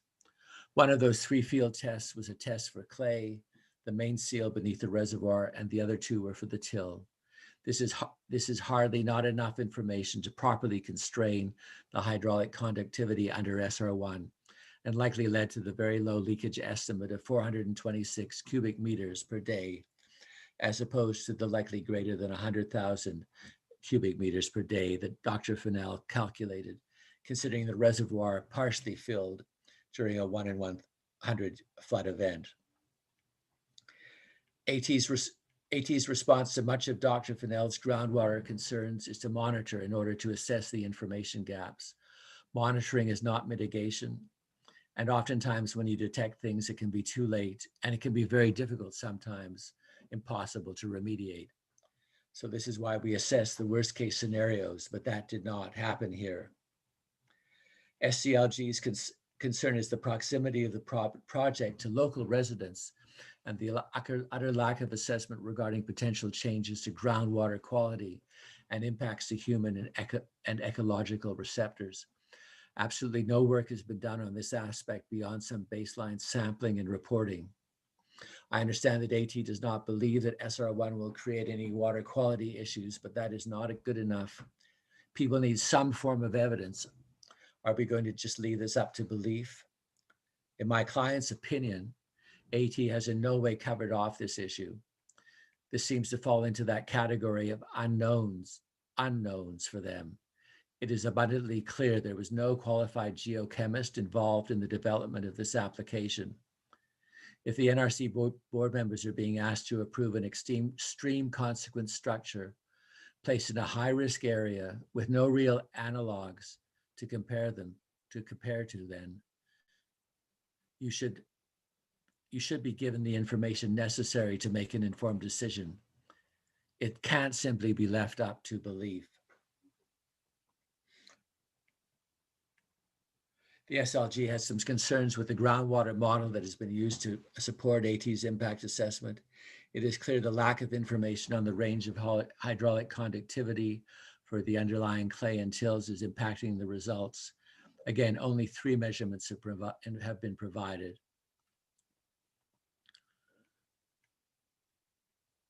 Yet AT was able to collect as water from up to 16 wells. If these wells could yield enough water, then why couldn't they not be K tested? This is an example of a discrepancy that we have been painfully trying to resolve. The fact that AT thinks 3 measurements of K value in the clay tills is sufficient to constrain things is alarming. This concern also extends to how the model layers have been configured, which is causing some issues with being able to accurately mimic the measured hydraulic heads.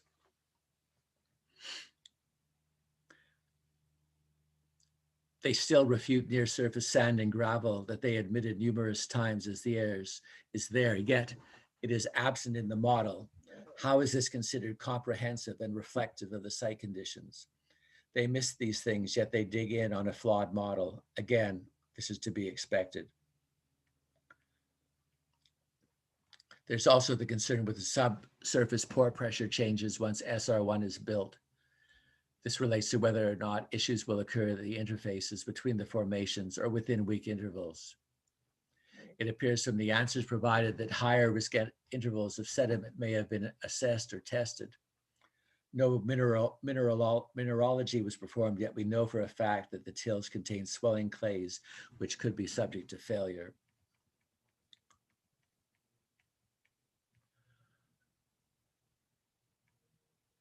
Dr. Vanel stated that models are only as good as the information used, how it is configured, and the skill of the modeler to look at the output and make sense of it. In the end, models are not meant to replace human intelligence. If they are meant to enhance it, but you can't just give it up to the machine. If the NRCB is being asked to make a judgment on a project that is heavily predicated on model results, then they need to be sure they can trust them. And if I was a board member, I would be quite dubious given the explanations or lack thereof provided by the applicant. There are better options and simpler solutions, but unfortunately, this is the only one before us.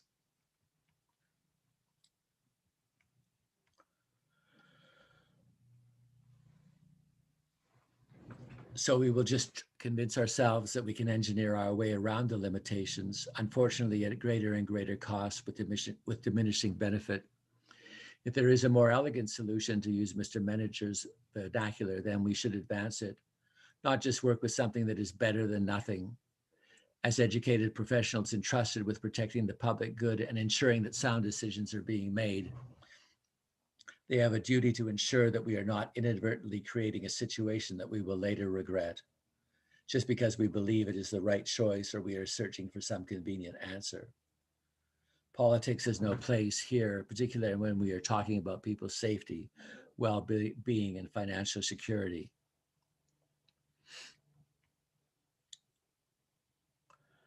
Given that everything the SCLG have heard over the past 2 weeks,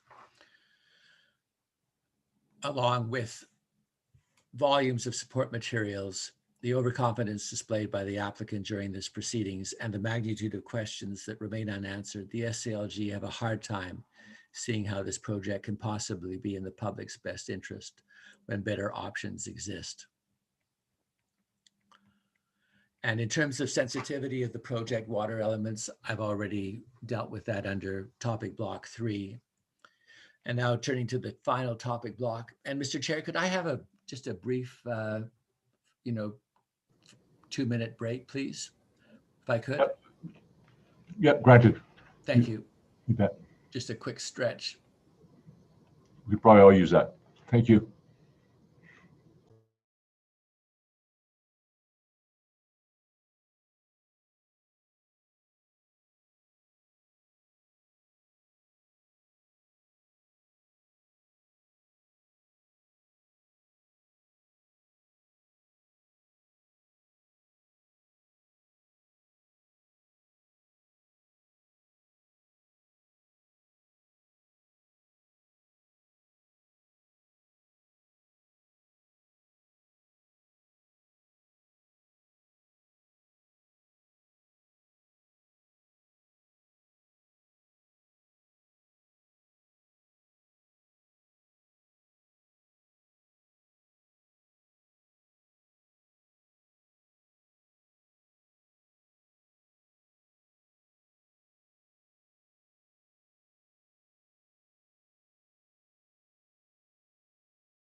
Feeling a little more refreshed, Mr. Secord? Yes, I have my water refilled. Shall I continue? Yes, and you just note we're just about at 3:45. Great, and I'm on I'm on the last topic block block 5.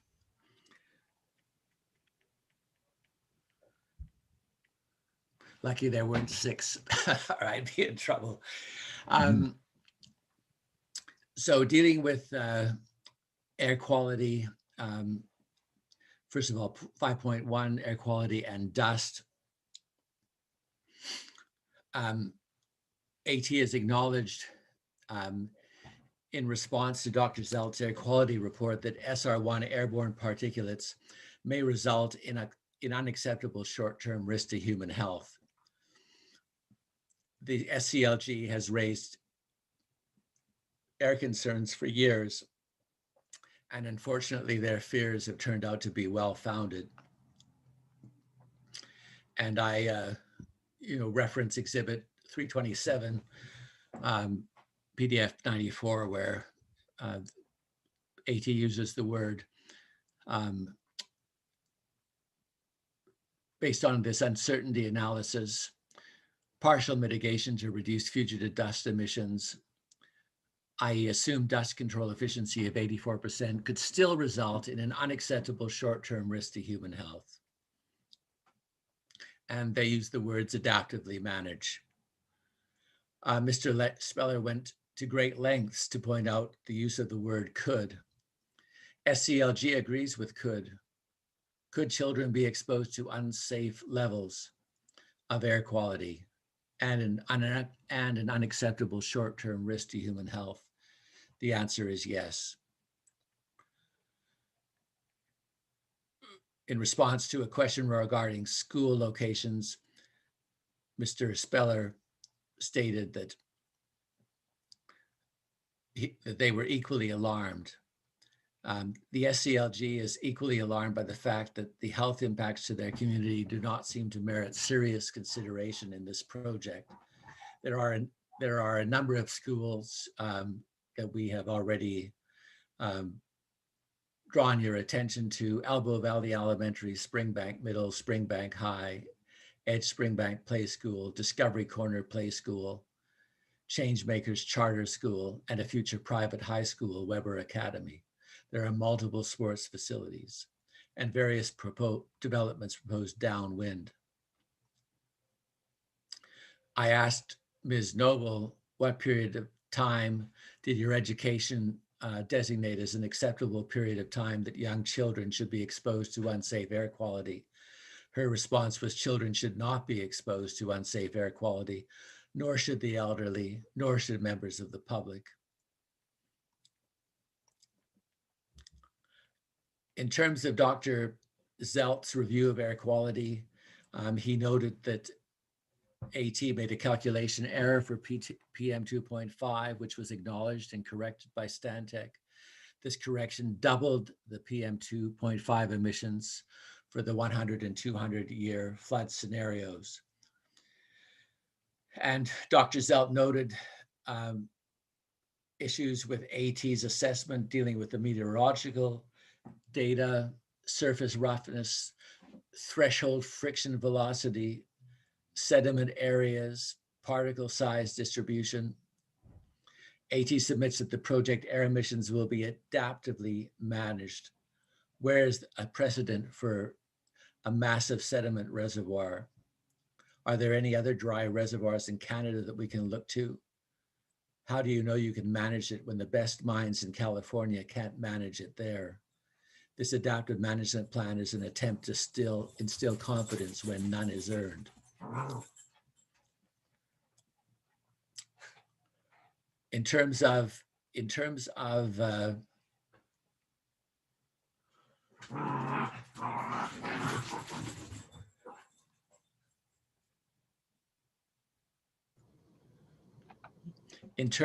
the AT argument,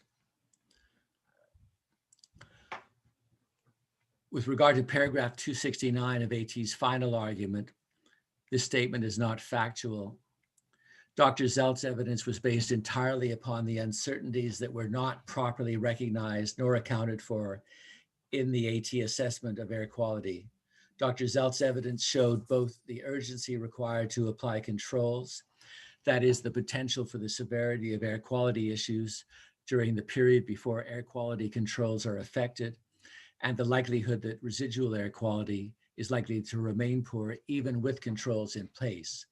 The AT assessment of air quality was based upon misrepresentation of emissions area and strong bias underestimating the impacts. With respect to paragraph 270 of AT's final argument, this statement is not factual. Dr. Zelt's assessment was careful to explain that it was all too easy to demonstrate unreasonable predictions. Dr. Zelt's reassessment of air quality using validated sediments and validated meteorology demonstrated that air quality impacts are very likely following post-flood drawdown. Air quality assessment must remain objective and not self-serving as the AT assessment is. Dr. Zelt carefully outlined that his assumptions were more representative of the conditions rather than favorable for the project.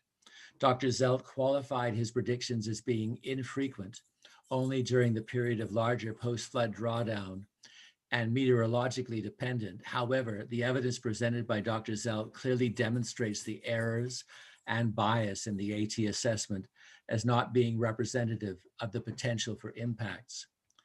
With respect to paragraph 271 of AT's final argument, there is a difference between results being alarming and an assessment being alarmist.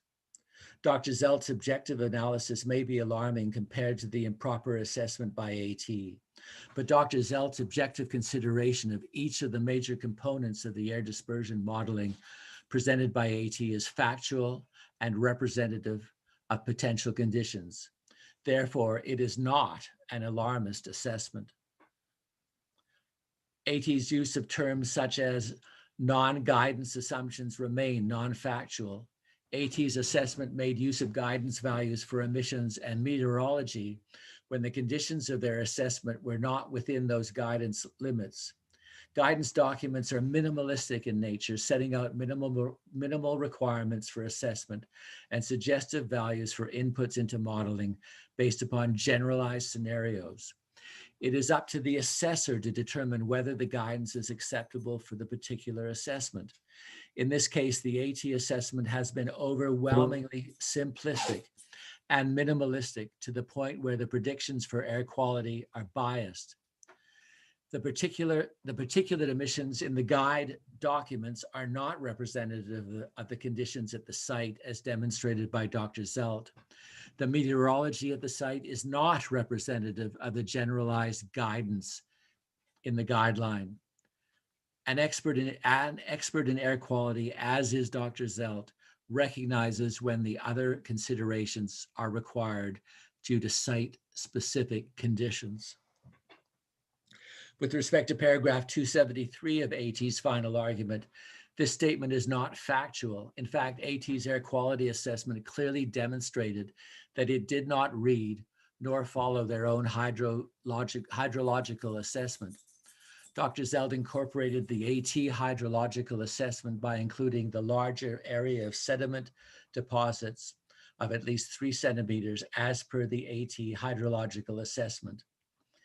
The AT air quality assessment was based upon an arbitrary and completely unsubstantiated use of 10 centimeters. The AT soils expert even testified that soil and dust erosion could be based upon 3 centimeters. The hydrological assessment, Exhibit 67, and updated hydrological assessment in revised Exhibit 327 showed the flooded area to be covered in fine particulate matter, whereas the AT assessment ignored this information, but instead was modeled using material that would be buried by the fines. AT's assessment was based upon sediment material from the alluvial conditions on the river's edge, which was proven to be not representative of the post-flood deposits by literature values presented by Dr. Zelt. AT's assessment of the sediments that would be exposed over the larger area, project area, is erroneous. With respect to paragraph 274 of AT's final argument, Dr. Zell presented evidence of the effectiveness of tackifiers based upon researching the specifications of AT's suggested tackifier. Dr. Zell independently inquired about the effectiveness of the tackifier's longevity and was presented with similar specifications. AT is basing their conclusions on claims of their vegetation ecologist that is not an expert in air quality emissions modeling. The presence of remnants of tackifier or patchy vegetation growth is evidence of only partial fugitive dust controls. As presented by Dr. Zelt's assessment, even 100% effectiveness of controls will not be sufficient to prevent impacts beyond the project area under the right meteorological and post-flood conditions. With respect to paragraph 275 of AT's final argument, Dr. Zelt is a recognized expert in air quality dispersion modeling, whereas Mr. DiCarlo is not. Mr. DiCarlo's interpretation of the cover misrepresents the effectiveness of the cover to prevent air quality emissions. With respect to paragraph 276 of AT's final argument, Dr. Zelt made inquiries into tackifiers to determine the cost of application of tackifiers to supplement information not provided in AT's reports. With respect to 277 of AT's final argument, in short, Dr. Zelt's assessment was objective and impartial. Dr. Zelt clearly outlined where AT's assessment of air quality was not representative of site-specific conditions. AT's assessment used a minimalistic approach using guidance documents without regard to the proper application of the guidance nor limitations of the guidance. The result of AT's assessment is a strong bias that underpredicts the potential air quality for post-flood drawdown and favorable meteorology. Dr. Zelt's objective assessment was based upon reasonable and site-specific conditions that would be expected while applying emission controls as suggested by AT. Dr. Zelt showed that even with highly effective controls suggested by AT, which would somehow be applied preemptively, air quality could still be expected to be degraded in the region surrounding the project area and potentially impacting Calgary city limits and First Nations lands. With respect to paragraph 279 of AT's final argument, this statement is not factual because the air quality assessment is a necessary input into human health assessment. Any change to the air quality assessment is a change in the human health assessment. Dr. Zelt clearly demonstrated the faults in the air quality assessment. With respect to paragraph 280 of AT's final argument, Ms. Noble's testimony indicated that air quality was a human health concern. She testified that based upon AT's assessment of flood frequency and meteorological frequency, that the risk would be acceptable. Ms. Noble's assessment is therefore flawed by the fact that the human health impacts are greater than she assessed because the emissions are greater than presented by AT. Downwind air quality concentrations are a direct relationship to emissions. Therefore, if emissions are greater than what was assessed, the air quality concentrations downwind will be greater. Ms. Noble's testimony was based upon biased and incorrect air quality predictions. Further, the risk qualification by Ms. Noble is flawed because the frequency of meteorology is not representative of the site-specific conditions. Since the frequency of exposure is expected to be greater using site-specific conditions, the risks will be greater than Ms. Noble presented. With respect to paragraph 281 of AT's final argument, AT did not provide any evidence to base their claim that the meteorological conditions were rare or infrequent. This comment is anecdotal at best. While the operation of the project is a rare and infrequent event, Dr. Zelt showed that the meteorological conditions are more frequent than modeled by AT. Dr. Zelt also showed that the meteorological conditions relating to dry and windy scenario for high emissions were much greater than AT presented. In fact, AT did not provide any statistics for precipitation, frequency of strong wind, periods between rate events, etc., whereas Dr. Zelt did present such evidence. This evidence suggests that site-specific conditions cannot be assumed to be infrequent events as per the AT assessment. With respect to paragraph 282 of AT's final argument, fugitive dust can be mitigated with appropriate controls. However, the effectiveness of those controls must be considered. With respect to paragraph 284 of AT's final argument, this statement is non-factual. The evidence was presented that because TSP would be present in the dust cloud, which is visible, then a resident could visibly see when they were being impacted. There was no evidence in reference to travel time. Travel time is a function of wind speed. In high winds, the dust emissions would reach homes 1 kilometer away from the project within 1 to 2 minutes. It is not possible to monitor, detect, and notify the public within this limited amount of time. With respect to paragraph 285 of AT's final argument, this statement is not factual. What the AT minimalist and biased assessment has demonstrated is that AT is basing their conclusions on hope that the flood does not occur, hope that they can achieve complete fugitive dust emission controls.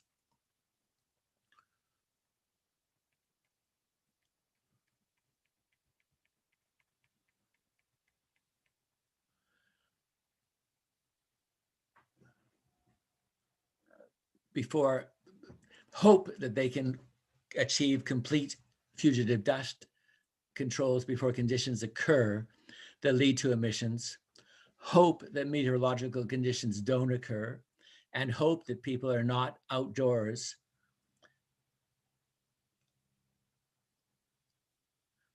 to be exposed. I think we can do better than just hope, but actually assessment and modeling the situation to plan. Conditions. In Exhibit 406, I requested that AT advise whether they would accept a number of specific conditions arising out of topic block 5 as a condition to any approval. The SCLG requests that these be added as conditions to any approval that might be issued by the board. And I've given you the transcript reference there in paragraph 361. And in terms of Dr. Zelt, the cost of the tackifier and time to spread it out, a condition should be to cost out this and provide a timeline for the application of the tackifier on this massive footprint. I think I've dealt with the human health. I did refer you to a number of transcript references in my cross-examination of Dr. Noble, and the references are there. And I've also referred to Exhibit 398 for the air quality isoplasts and locations of homes, schools, playgrounds, and camps. In terms of vegetation, Mr. Chair, I realize I'm at 4. I've got about 9 pages left. I just wonder whether you would give me that time to just finish off these last 2 areas. And how many minutes per page is that, Mr. Secord? What is your request? I had kind of thought about, I was kind of going at 1.5 minutes a page was what I was hoping for. I don't know that I've met that time frame, but. Not sure, but I think that would take us about 10 after. So if you could wrap up by 10 after or so, I mean, that's our original timeline. It does give you a bit more time, but it's not excessive. So, but I would appreciate your diligence in getting through by 4:10. Sure. Thank you. So I think 5.3 was vegetation, including noxious weeds and invasive species. You'll recall that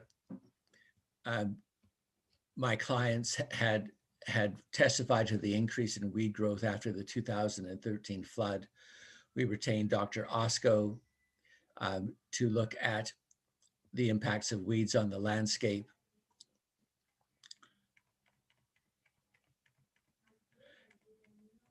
As noted by Dr. Osco, weeds compete with crops and native plants for space, light, and nutrients, and water, as well as introduce pests and diseases. This is of significant concern to the SCLG members, considering that many of them are agricultural producers and ranchers. AT's assertions that the influence of weeds on vegetation and wetlands will be located localized to the PDA is incorrect. Mr. Osco's evidence and Mr. DiCarlo's responses provided to cross questions confirm that the spread of weed vectors will not be limited to the PDA, but could spread to the surrounding lands. It is therefore important that a comprehensive weed management plan be put in place to prevent and manage weed introduction and dispersal. The SLG submits that the panel should include as a condition of approval that AT must develop a comprehensive weed management plan prior to construction of the project. The SCLG further submits that the condition of approval should require that the comprehensive weed management plan included a minimum preventative measures requiring the cleaning of vehicles and equipment prior to entry to the PDA. Upon leaving the PDA, details on how cleaning of the vehicles and equipment would be achieved, including locating cleaning stations at entry point and exit points, how to manage potential weed transport by commuting employees, identify the source of all incoming materials, the weed risk associated with them, and identify the dispersal barriers to employ. The plan must also assess and prioritize all of the possible vectors by which weeds could be transported on and off the project area. The SCLG submits the board should conclude a further condition of approval that AT must ensure haul trucks hauling excavated fill material from the diversion channel to the floodplain berm be cleaned prior to leaving and entering the site. Note that Mr. DiCarlo and Mr. Wood agreed and crossed that these are reasonable measures. The SCLG acknowledges AT's willingness to accept and implement some of the recommendations of Dr. Osco.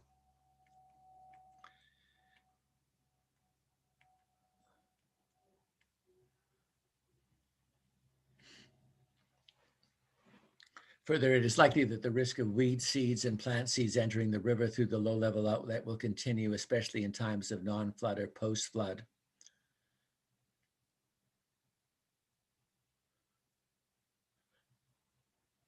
The SCLG submit that AT must take steps to prevent the spread of weeds from the reservoir. Secondly, there's no supportable basis for suggesting that the filter will prevent stormwater freely passing through the low-level outlet works during dry operations. No information was presented that shows the impacts that a filter might have on free passage of stormwater. A filter should not significantly restrict the free flow of stormwater. Thirdly, it is not clear how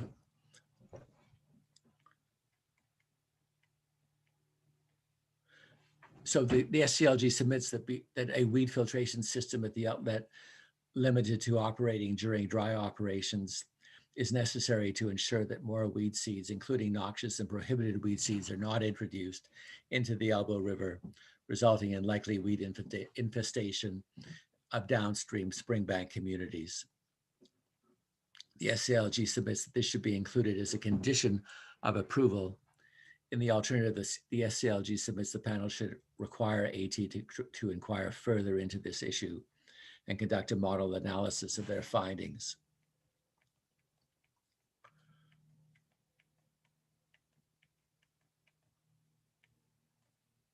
Under vegetation and wetlands, the board has heard and seen the submissions and oral testimonies of the SLG members and their expert witnesses. The project is located in one or more landscapes of conservation significance, high value landscape, environmentally significant areas, areas of high wildlife sensitivity, key wildlife and biodiversity area, and high sensitivity watershed. This fact is not disputed by AT.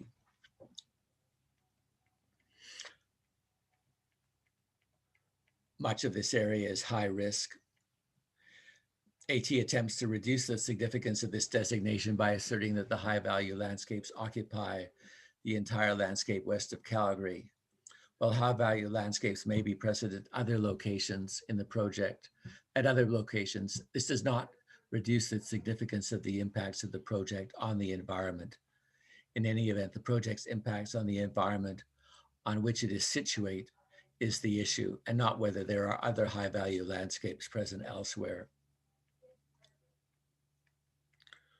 the South Saskatchewan Regional Plan mapped some of the project area as intact native grasslands, as noted by Mr. Wallace in his report. Section 2.1 of the NRCBA requires the board to act in accordance with any applicable ALSA regional plan. By virtue of Section 2.1 of the NRCBA, the board must consider the provisions of the SSRP and act in accordance with its directions in determining this application. In fact, I believe that was also done in the Cougar Creek decision. This means that the board must, in accordance with the guidance of the SSRP, ensure that intact native grasslands within the project area remain intact and in an undisturbed state. Any application such as the SR1 project that would result in destruction of the intact native grassland should be a factor in denying this project. The SLG notes that Appendix G of the SSRP provides guidance to decision makers that require considerations of provisions in Strategy 3.7 of the descriptions of the intact native grasslands as mapped at page 150 of the SSRP. While acknowledging it that its project will intersect areas mapped as intact native grasslands, AT argues that it is committed to revegetation. As Mr. Wallace has noted, according to Lancaster et al., revegetation success of rough fescue grassland has been recorded only on sites that have not been disturbed.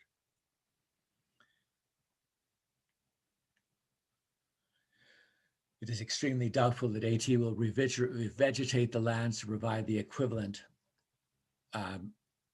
variety of grassland communities that were present before the project. This outcome was acknowledged by AT in the transcript. In terms of wetlands, Mr. Wallace testified that the project will also directly impact 5 kilometers of productive stream courses and numerous productive wetlands during construction.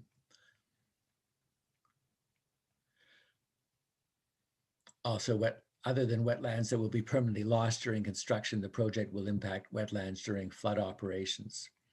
The alteration of wetlands functionality during flood operations mean that more wetlands could be lost over time.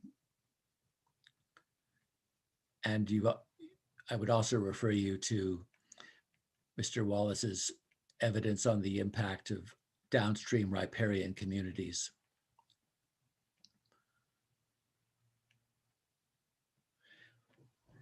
In relation to cumulative impacts on the project on upland habitats and wetlands have not been adequately addressed due to lack of consideration of the degree to which foothills, parkland natural subregion habitat has already been heavily modified. Every incremental loss of native habitat is a significant loss for the natural subregion. Despite the application of mitigation, impacts will still remain. Mr. Wallace recommended that the project not be approved in its current operating mode due to the impacts on downstream riparian habitat. Mr. Wallace also discussed sedimentation impacts on vegetation, and we would refer you to his evidence in that regard.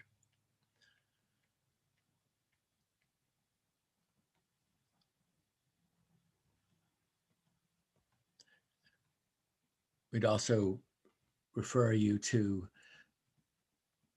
the SGLG evidence on wildlife and biodiversity, in particular, as set out in the landowner statements in Exhibit 250, and the remarks made by Dr. Kopacki and Brian Copperthorne in his submissions. And with that, I think I should go to my concluding remarks.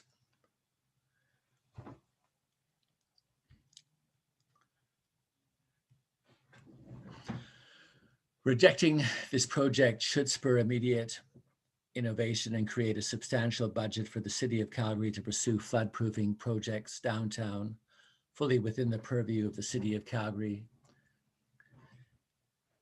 These could include new floodwall type projects that would protect against the bow and elbow flooding. The increased Glenmore Reservoir capacity is an example of such a project that is already complete. Approval of SR1 would be a triumph of politics over process.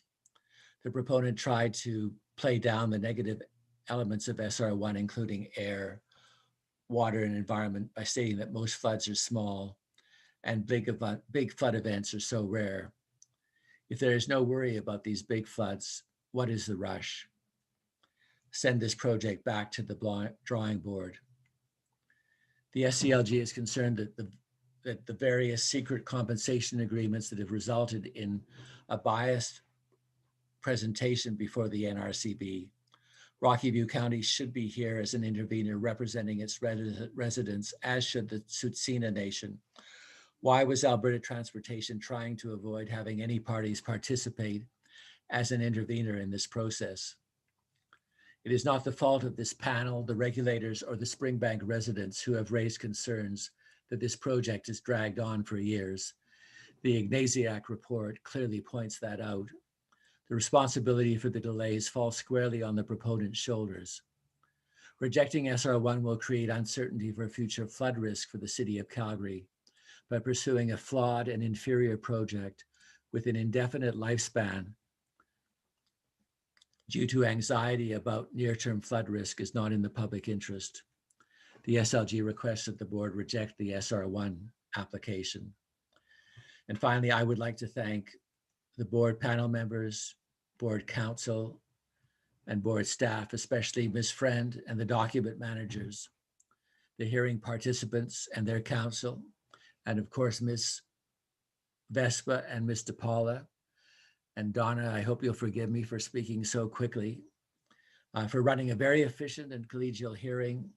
It was much appreciated by the SCLG members and our expert witnesses, Ms. Okoye and me.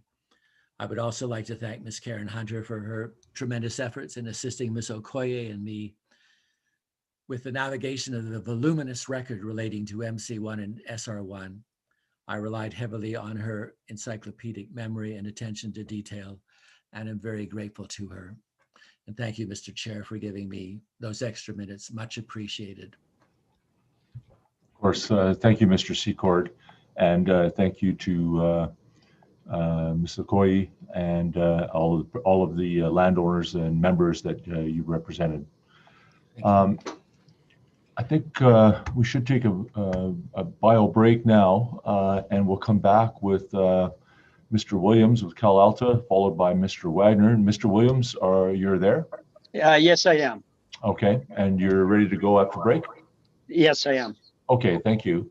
So let's come back at 4:30 and resume with Mr. Williams. Thank you.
Hello, Mr. Weeb.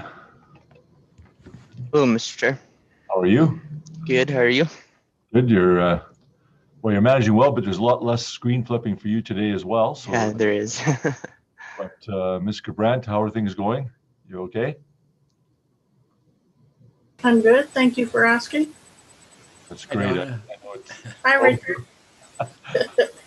Okay, so you two, yeah, obviously you've crossed paths before. Many, many times. I might be off her Christmas card list now.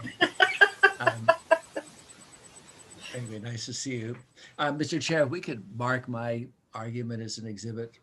Yeah, so we're gonna first start with, and we can get started, I think. So Ms. Loudon had provided her final argument, and that could be exhibit number 413 with no objections.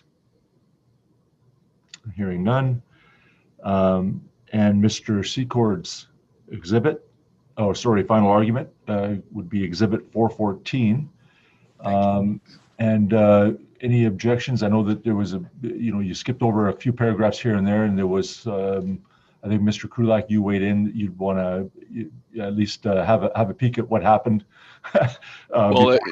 before you sort of said no problem. But are there objections, or have you had a chance to review? Well, I guess, Mr. Chairman, I mean, we have the opportunity to reply tomorrow, so we may do it then. I can't say that the document shouldn't be marked in some fashion. I guess our caution is that there was more than a paragraph or two. There were some large components of this argument that was almost getting close to a written argument that was simply tendered with the board. So our caveat would be that we'll address, perhaps it's best addressed through the weight to provide certain components of the argument that were not orally highlighted for the board. Okay. But with that, we won't object to it being marked, and we'll speak to it tomorrow. Yeah, and I'm fine with that, Mr. Chair. I mean, because of time, I had to skip over the soils and terrain components, so I didn't put that on the record, and I tried to use my time up efficiently. So Mr. Krulak's right, and I'm sure he'll be fair in his response. Well, and the board will for sure be reading the entirety of your exhibit, of your final argument, Mr. Secord, and of course will be interested in any reply you might have tomorrow, Mr. Krulak. So thank you for that. So that's 414 exhibit number. And I do believe Mr. Williams has already submitted his final argument to Ms. Friend, and that could be entered as exhibit 415. Now that may have just been distributed. If parties would rather wait till either later, last thing of the day, or first thing tomorrow when we re-adjourn, we can do that, unless you're prepared to allow that to stand as exhibit 415 now with no objection. So any preference on behalf of parties? Mr. Krulak?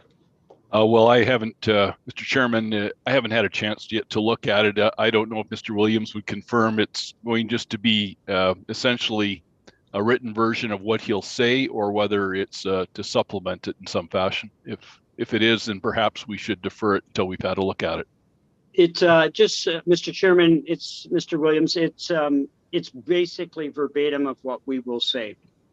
Okay, with that caveat, let's enter it then. Thank you. Yeah. Okay, Mr. Williams, if you're ready to go, please proceed. I'm ready to go. Okay.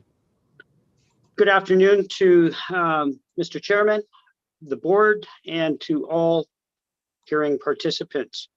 The overview that I will present today, our closing comments, will be in the fashion of introduction, our 3 objections, and then a conclusion. Starting with the introduction, Calta Amusements Ltd, Callaway Park, has been in operation for 40 years. We are proud to be one of Alberta's top tourism destinations, employing 650 seasonal and 40 permanent year-round jobs. We have worked hard to achieve what we have without any provincial, municipal, or federal capital funding. We did receive a small grant for our campground development in 1990. Calta Waterworks Ltd has operated and provided safe drinking potable water to the Springbank community, Springbank Elementary, Middle, High School, Ed School, Springbank Park for all seasons, Springbank Heritage Club, Commercial Court, which is approximately 18 businesses, and soon to be developments of Bingham Crossing, Perdera Springs, and River Edge, as well as Calway Park for the last 40 years. In 1992, the addition of 5 intake wells. In 2014, a 500,000 gallon above ground water reservoir. And in 2015, a $6 million investment into an ultra-membrane water treatment plant. And in 2020, the franchise agreement. We have proven our commitment and responsibility to Alberta environment, the Springbank community, and Rocky View County. Safety is a priority for Calway Park and Calta Waterworks. We are held accountable by a number of regulatory standards and believe that Alberta Transportation, Alberta Environment, and Stantec should be held accountable to these same standards. As in our presentation in topic area 1, exhibit number 372, we have 3 objections that the NRCB has given us standing on, which are, and I will proceed to share that information now. Objection 1, air quality, ambient air, atmospheric environment. As shared in our evidence, we are sensitive to the dust and the ambient air quality. The concern in our evidence, exhibit 372, slide 3, is that SR1 will take 3 summer seasons to construct. Calway will potentially experience consequences and negative impacts of construction dust and or ambient air to our guest experience, team members, rides and equipment, PLCs, and the sensitivity extends beyond the construction of the dam for the foreseeable future and years in the future. A great question was asked on April 1, exhibit number 406 by Ms. Vance in regards to ambient air and PM 2.5 and whether we would notice this amount. It is even more evident on the answer that was submitted that the monitoring stations are necessary. During construction, post-air quality will be a minimum standard for human safety PM 2.5 or 27% micrograms fugitive dust. Pausing construction could be a mediation action if required. Westerly winds and Chinook winds are what the community experiences. This should be taken into consideration.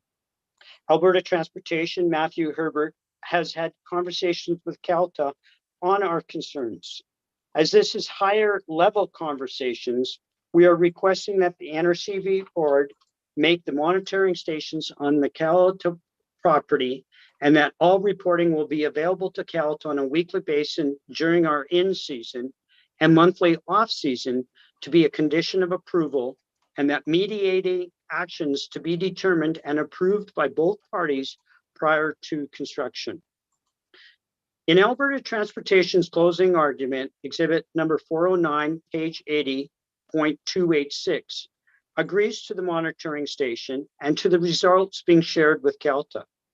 Further to this, Alberta Transportation cites if data from the station indicate exceedances of applicable air quality objectives, Alberta Transportation will undertake appropriate mitigation. They go on to say that Calta's request has been adequately addressed. We appreciate Alberta Transportation's mediation implementations. We do, however, disagree that our requests have been adequately addressed. As an undertaking provided by Alberta Transportation on our request of insurance, in the event of Calta Waterworks would be forced to close, Alberta Transportation is not contemplating the insurance coverage as we requested. Our insurer will not provide coverage for the events that are not related to property peril. Calta is requesting that the board add to the condition of approval compensation for any business interruption caused by the SR1 project. Aside from this, it was brought to our attention that information that we provided, which is not an undertaking, regarding the Springbank Airport states that the Springbank Airport is the 2nd busiest airport in Canada, and one states it is the 7th busiest based on touchdowns and takeoffs, not on passenger traffic. And this is information that was requested that we submit. Objection number 2, surface water sediment back into the Elbow River. The One City, One Water document, exhibit number 345, that the City of Calgary submitted stated water security is essential, and we agree. Separate from the Calta operation, there are approximately 2,100 school children to consider, plus 20 businesses, residences, community, and senior centers. Calta submitted evidence, exhibit number 372, slide 4, with concerns raised in the NRCB supplement information report, exhibit number 84, page 91, indicating that a sediment dump could have perils on the Calta water intake, water treatment plant filtration system. Sensitivity of the diversion barrier causing downstream sweepers piling up, causing diversion of the river of the river's natural course. Who will monitor this? What is the procedure? The current solution being discussed with Alberta Transportation is that in the event of a flood where SR1 is used, it is understood that an agreed third party will assess damages caused to the Calta water intake well system and our water treatment plant filtration system. The third party will work with Calta and Alberta Transportation to ensure and resolve compensation required for any damages. Nowhere in Alberta Transportation's closing argument, exhibit number 409, do they agree to this third party condition to assess damage as we have previously discussed. As stated, Alberta Transportation this morning, exhibit number 409, page 63.223, yes, our intake wells are set back from the Elbow River, and we did not experience damage as a result of the 2013 flood. But despite this does not discount the possibility of a future flood event causing significant damage and release of water from the usage of SR1 would be significantly different than consistent water flow due to the risk of sediment buildup. We are requesting the NRCB put in place a condition of approval that Alberta Transportation determines the detail of mediation prior to construction that both parties are in agreement. Objection number 3, franchise agreement. I will address many of Mr. Kulak's cross questions. I cannot assume, yet only use my intuition to the intent of his cross questions. Mr. Kulak brought up Calta's 10-inch water line along Range Road 33. The line shown did not show the lines into Commercial Court, 18 businesses, and some residential developments that are tied on to the primary line and secondary line. Exhibit number 362, page 65.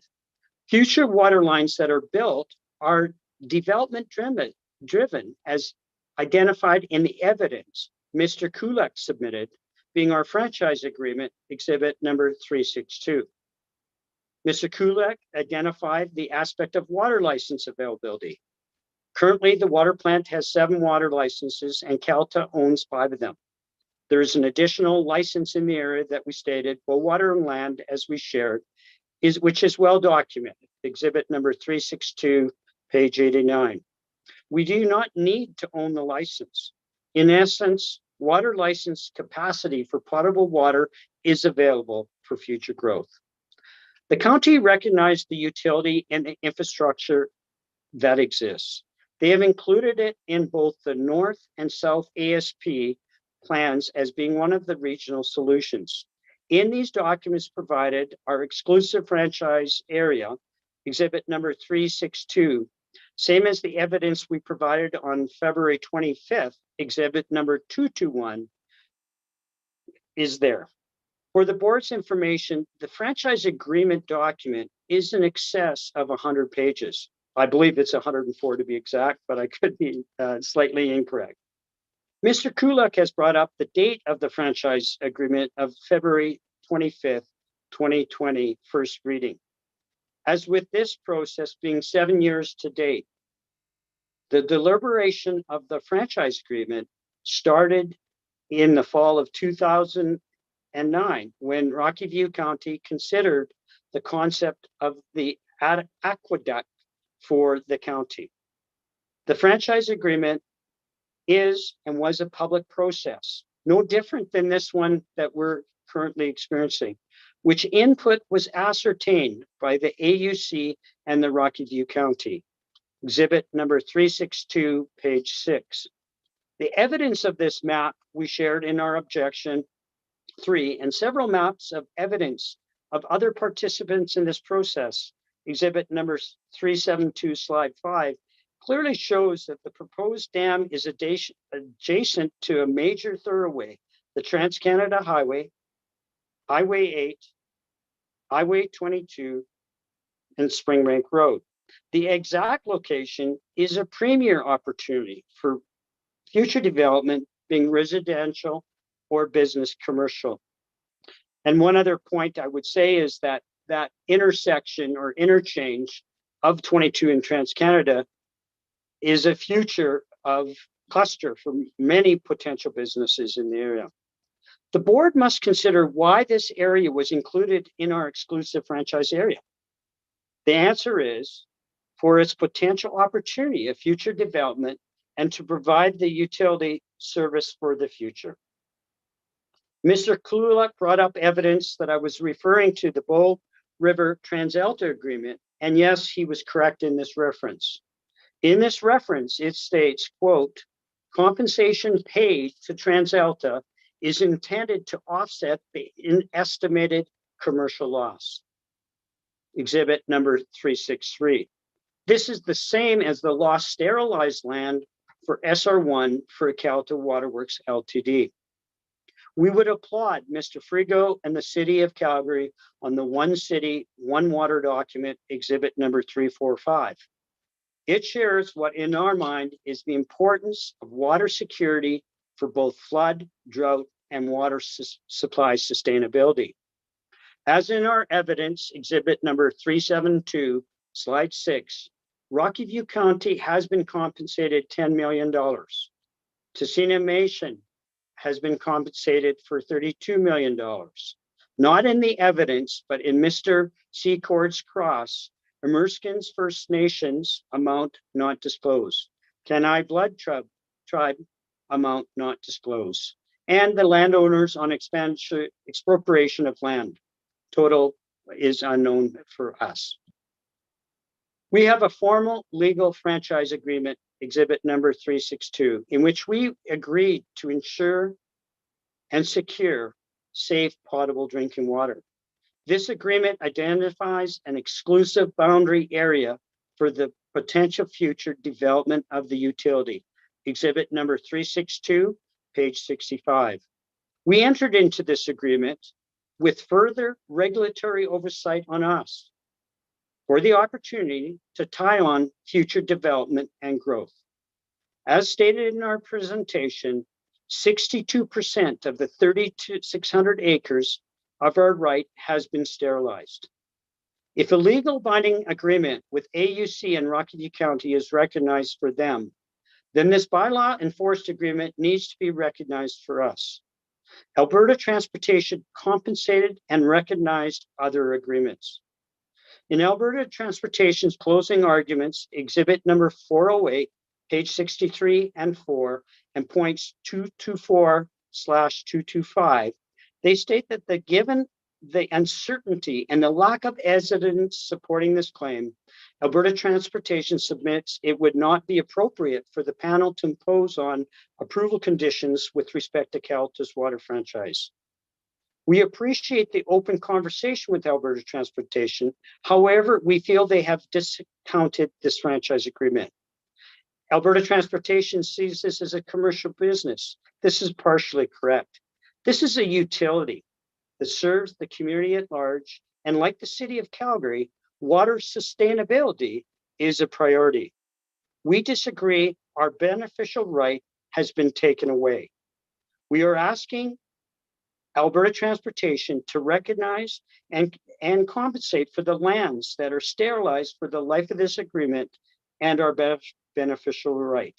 We are requesting the board make this an objection, a condition of approval.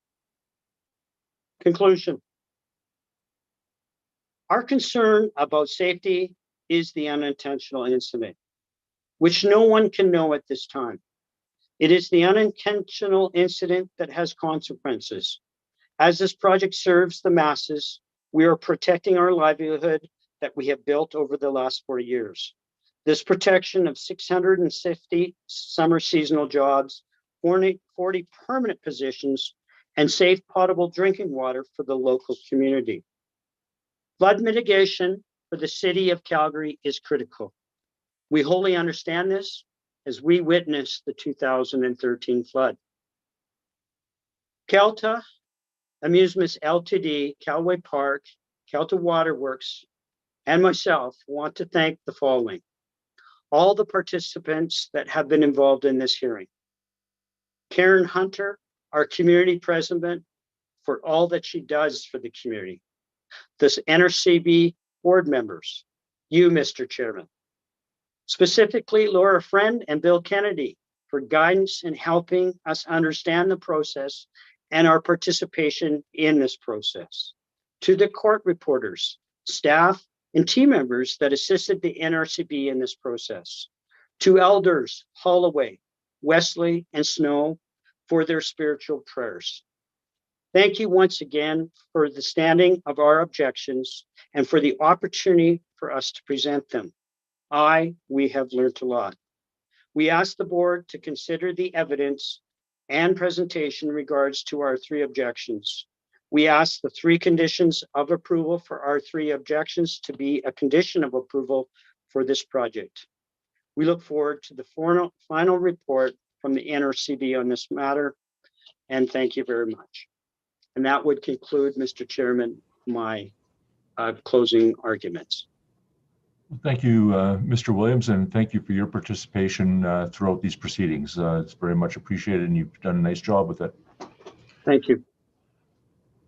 Mr. Wagner, are you online?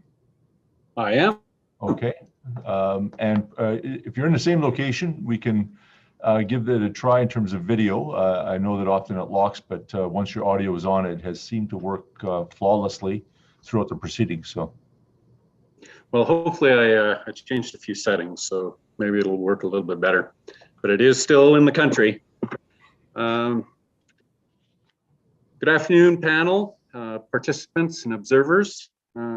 As a successful business owner, my best decisions have always been bottom up. That is, gather the information on alternatives and be informed prior to making a final decision. I always ask for alternatives as well. I never wanted to be left with a single alternative and an answer of yes or no. As noted in the NRCB hearing over the past 2 weeks, the Bow River alternatives being examined appear to be this improved process. However, SR1 has all the makings of a top-down process. SR1 was chosen without prior public study, and now an army of AT employees, consultants are tasked with justifying that decision. I don't envy the AT group. They have a job to do, and obviously have been given marching orders. If only they would have been involved at the beginning to evaluate alternatives. The SR1 process has been totally upside down, and the results are showing. Costs have escalated, budgets are out of date, money is being borrowed from other areas, and corners are being cut on the ultimate solution. The scramble is on. The budget sits at $432 million, which is over double the initial estimate.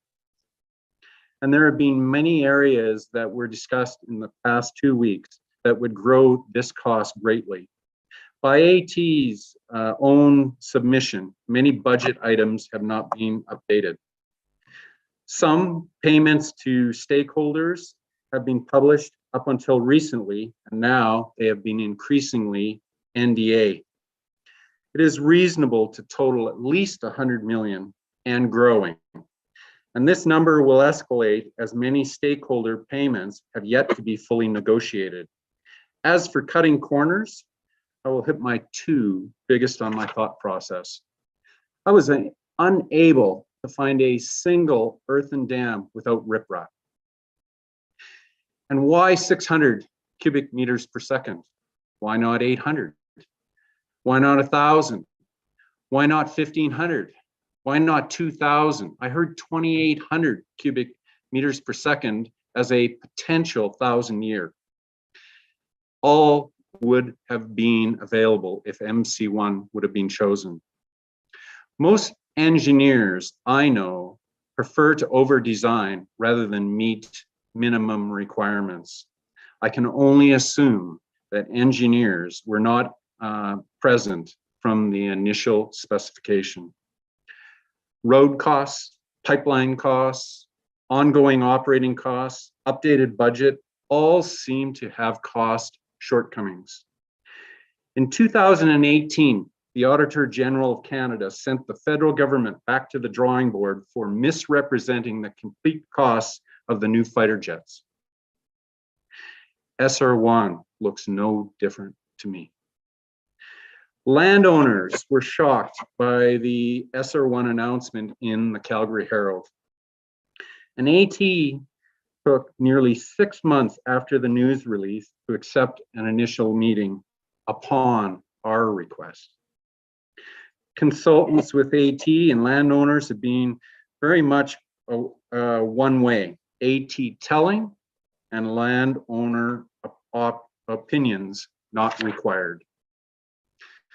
I'm personally struggling with an understanding of how AT is going to keep water, sewer, and swelling clay from destroying my house. After 7 years, we have no engineering solutions.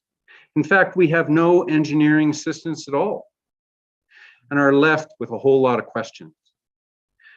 Furthermore, the first archaeological dig, which was in a very odd location, was not well executed. And I am left with questions of whether the GOA is capable of caring. We have been left with the comment that has been burned into my brain that we can have a newer, smaller house. This does not seem like a party that is interested in landowner input.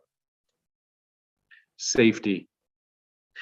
Appears as though the GOA is willing to put my family and any visitor or house or casual weekend walker within the SR1 footprint in the crosshairs of a rifle.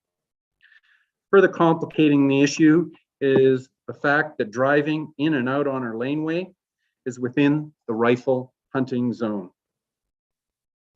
No less concerning will be the high possibility of having a deer or an elk being killed on our lawn, hopefully by an arrow, as a rifle would be technically illegal.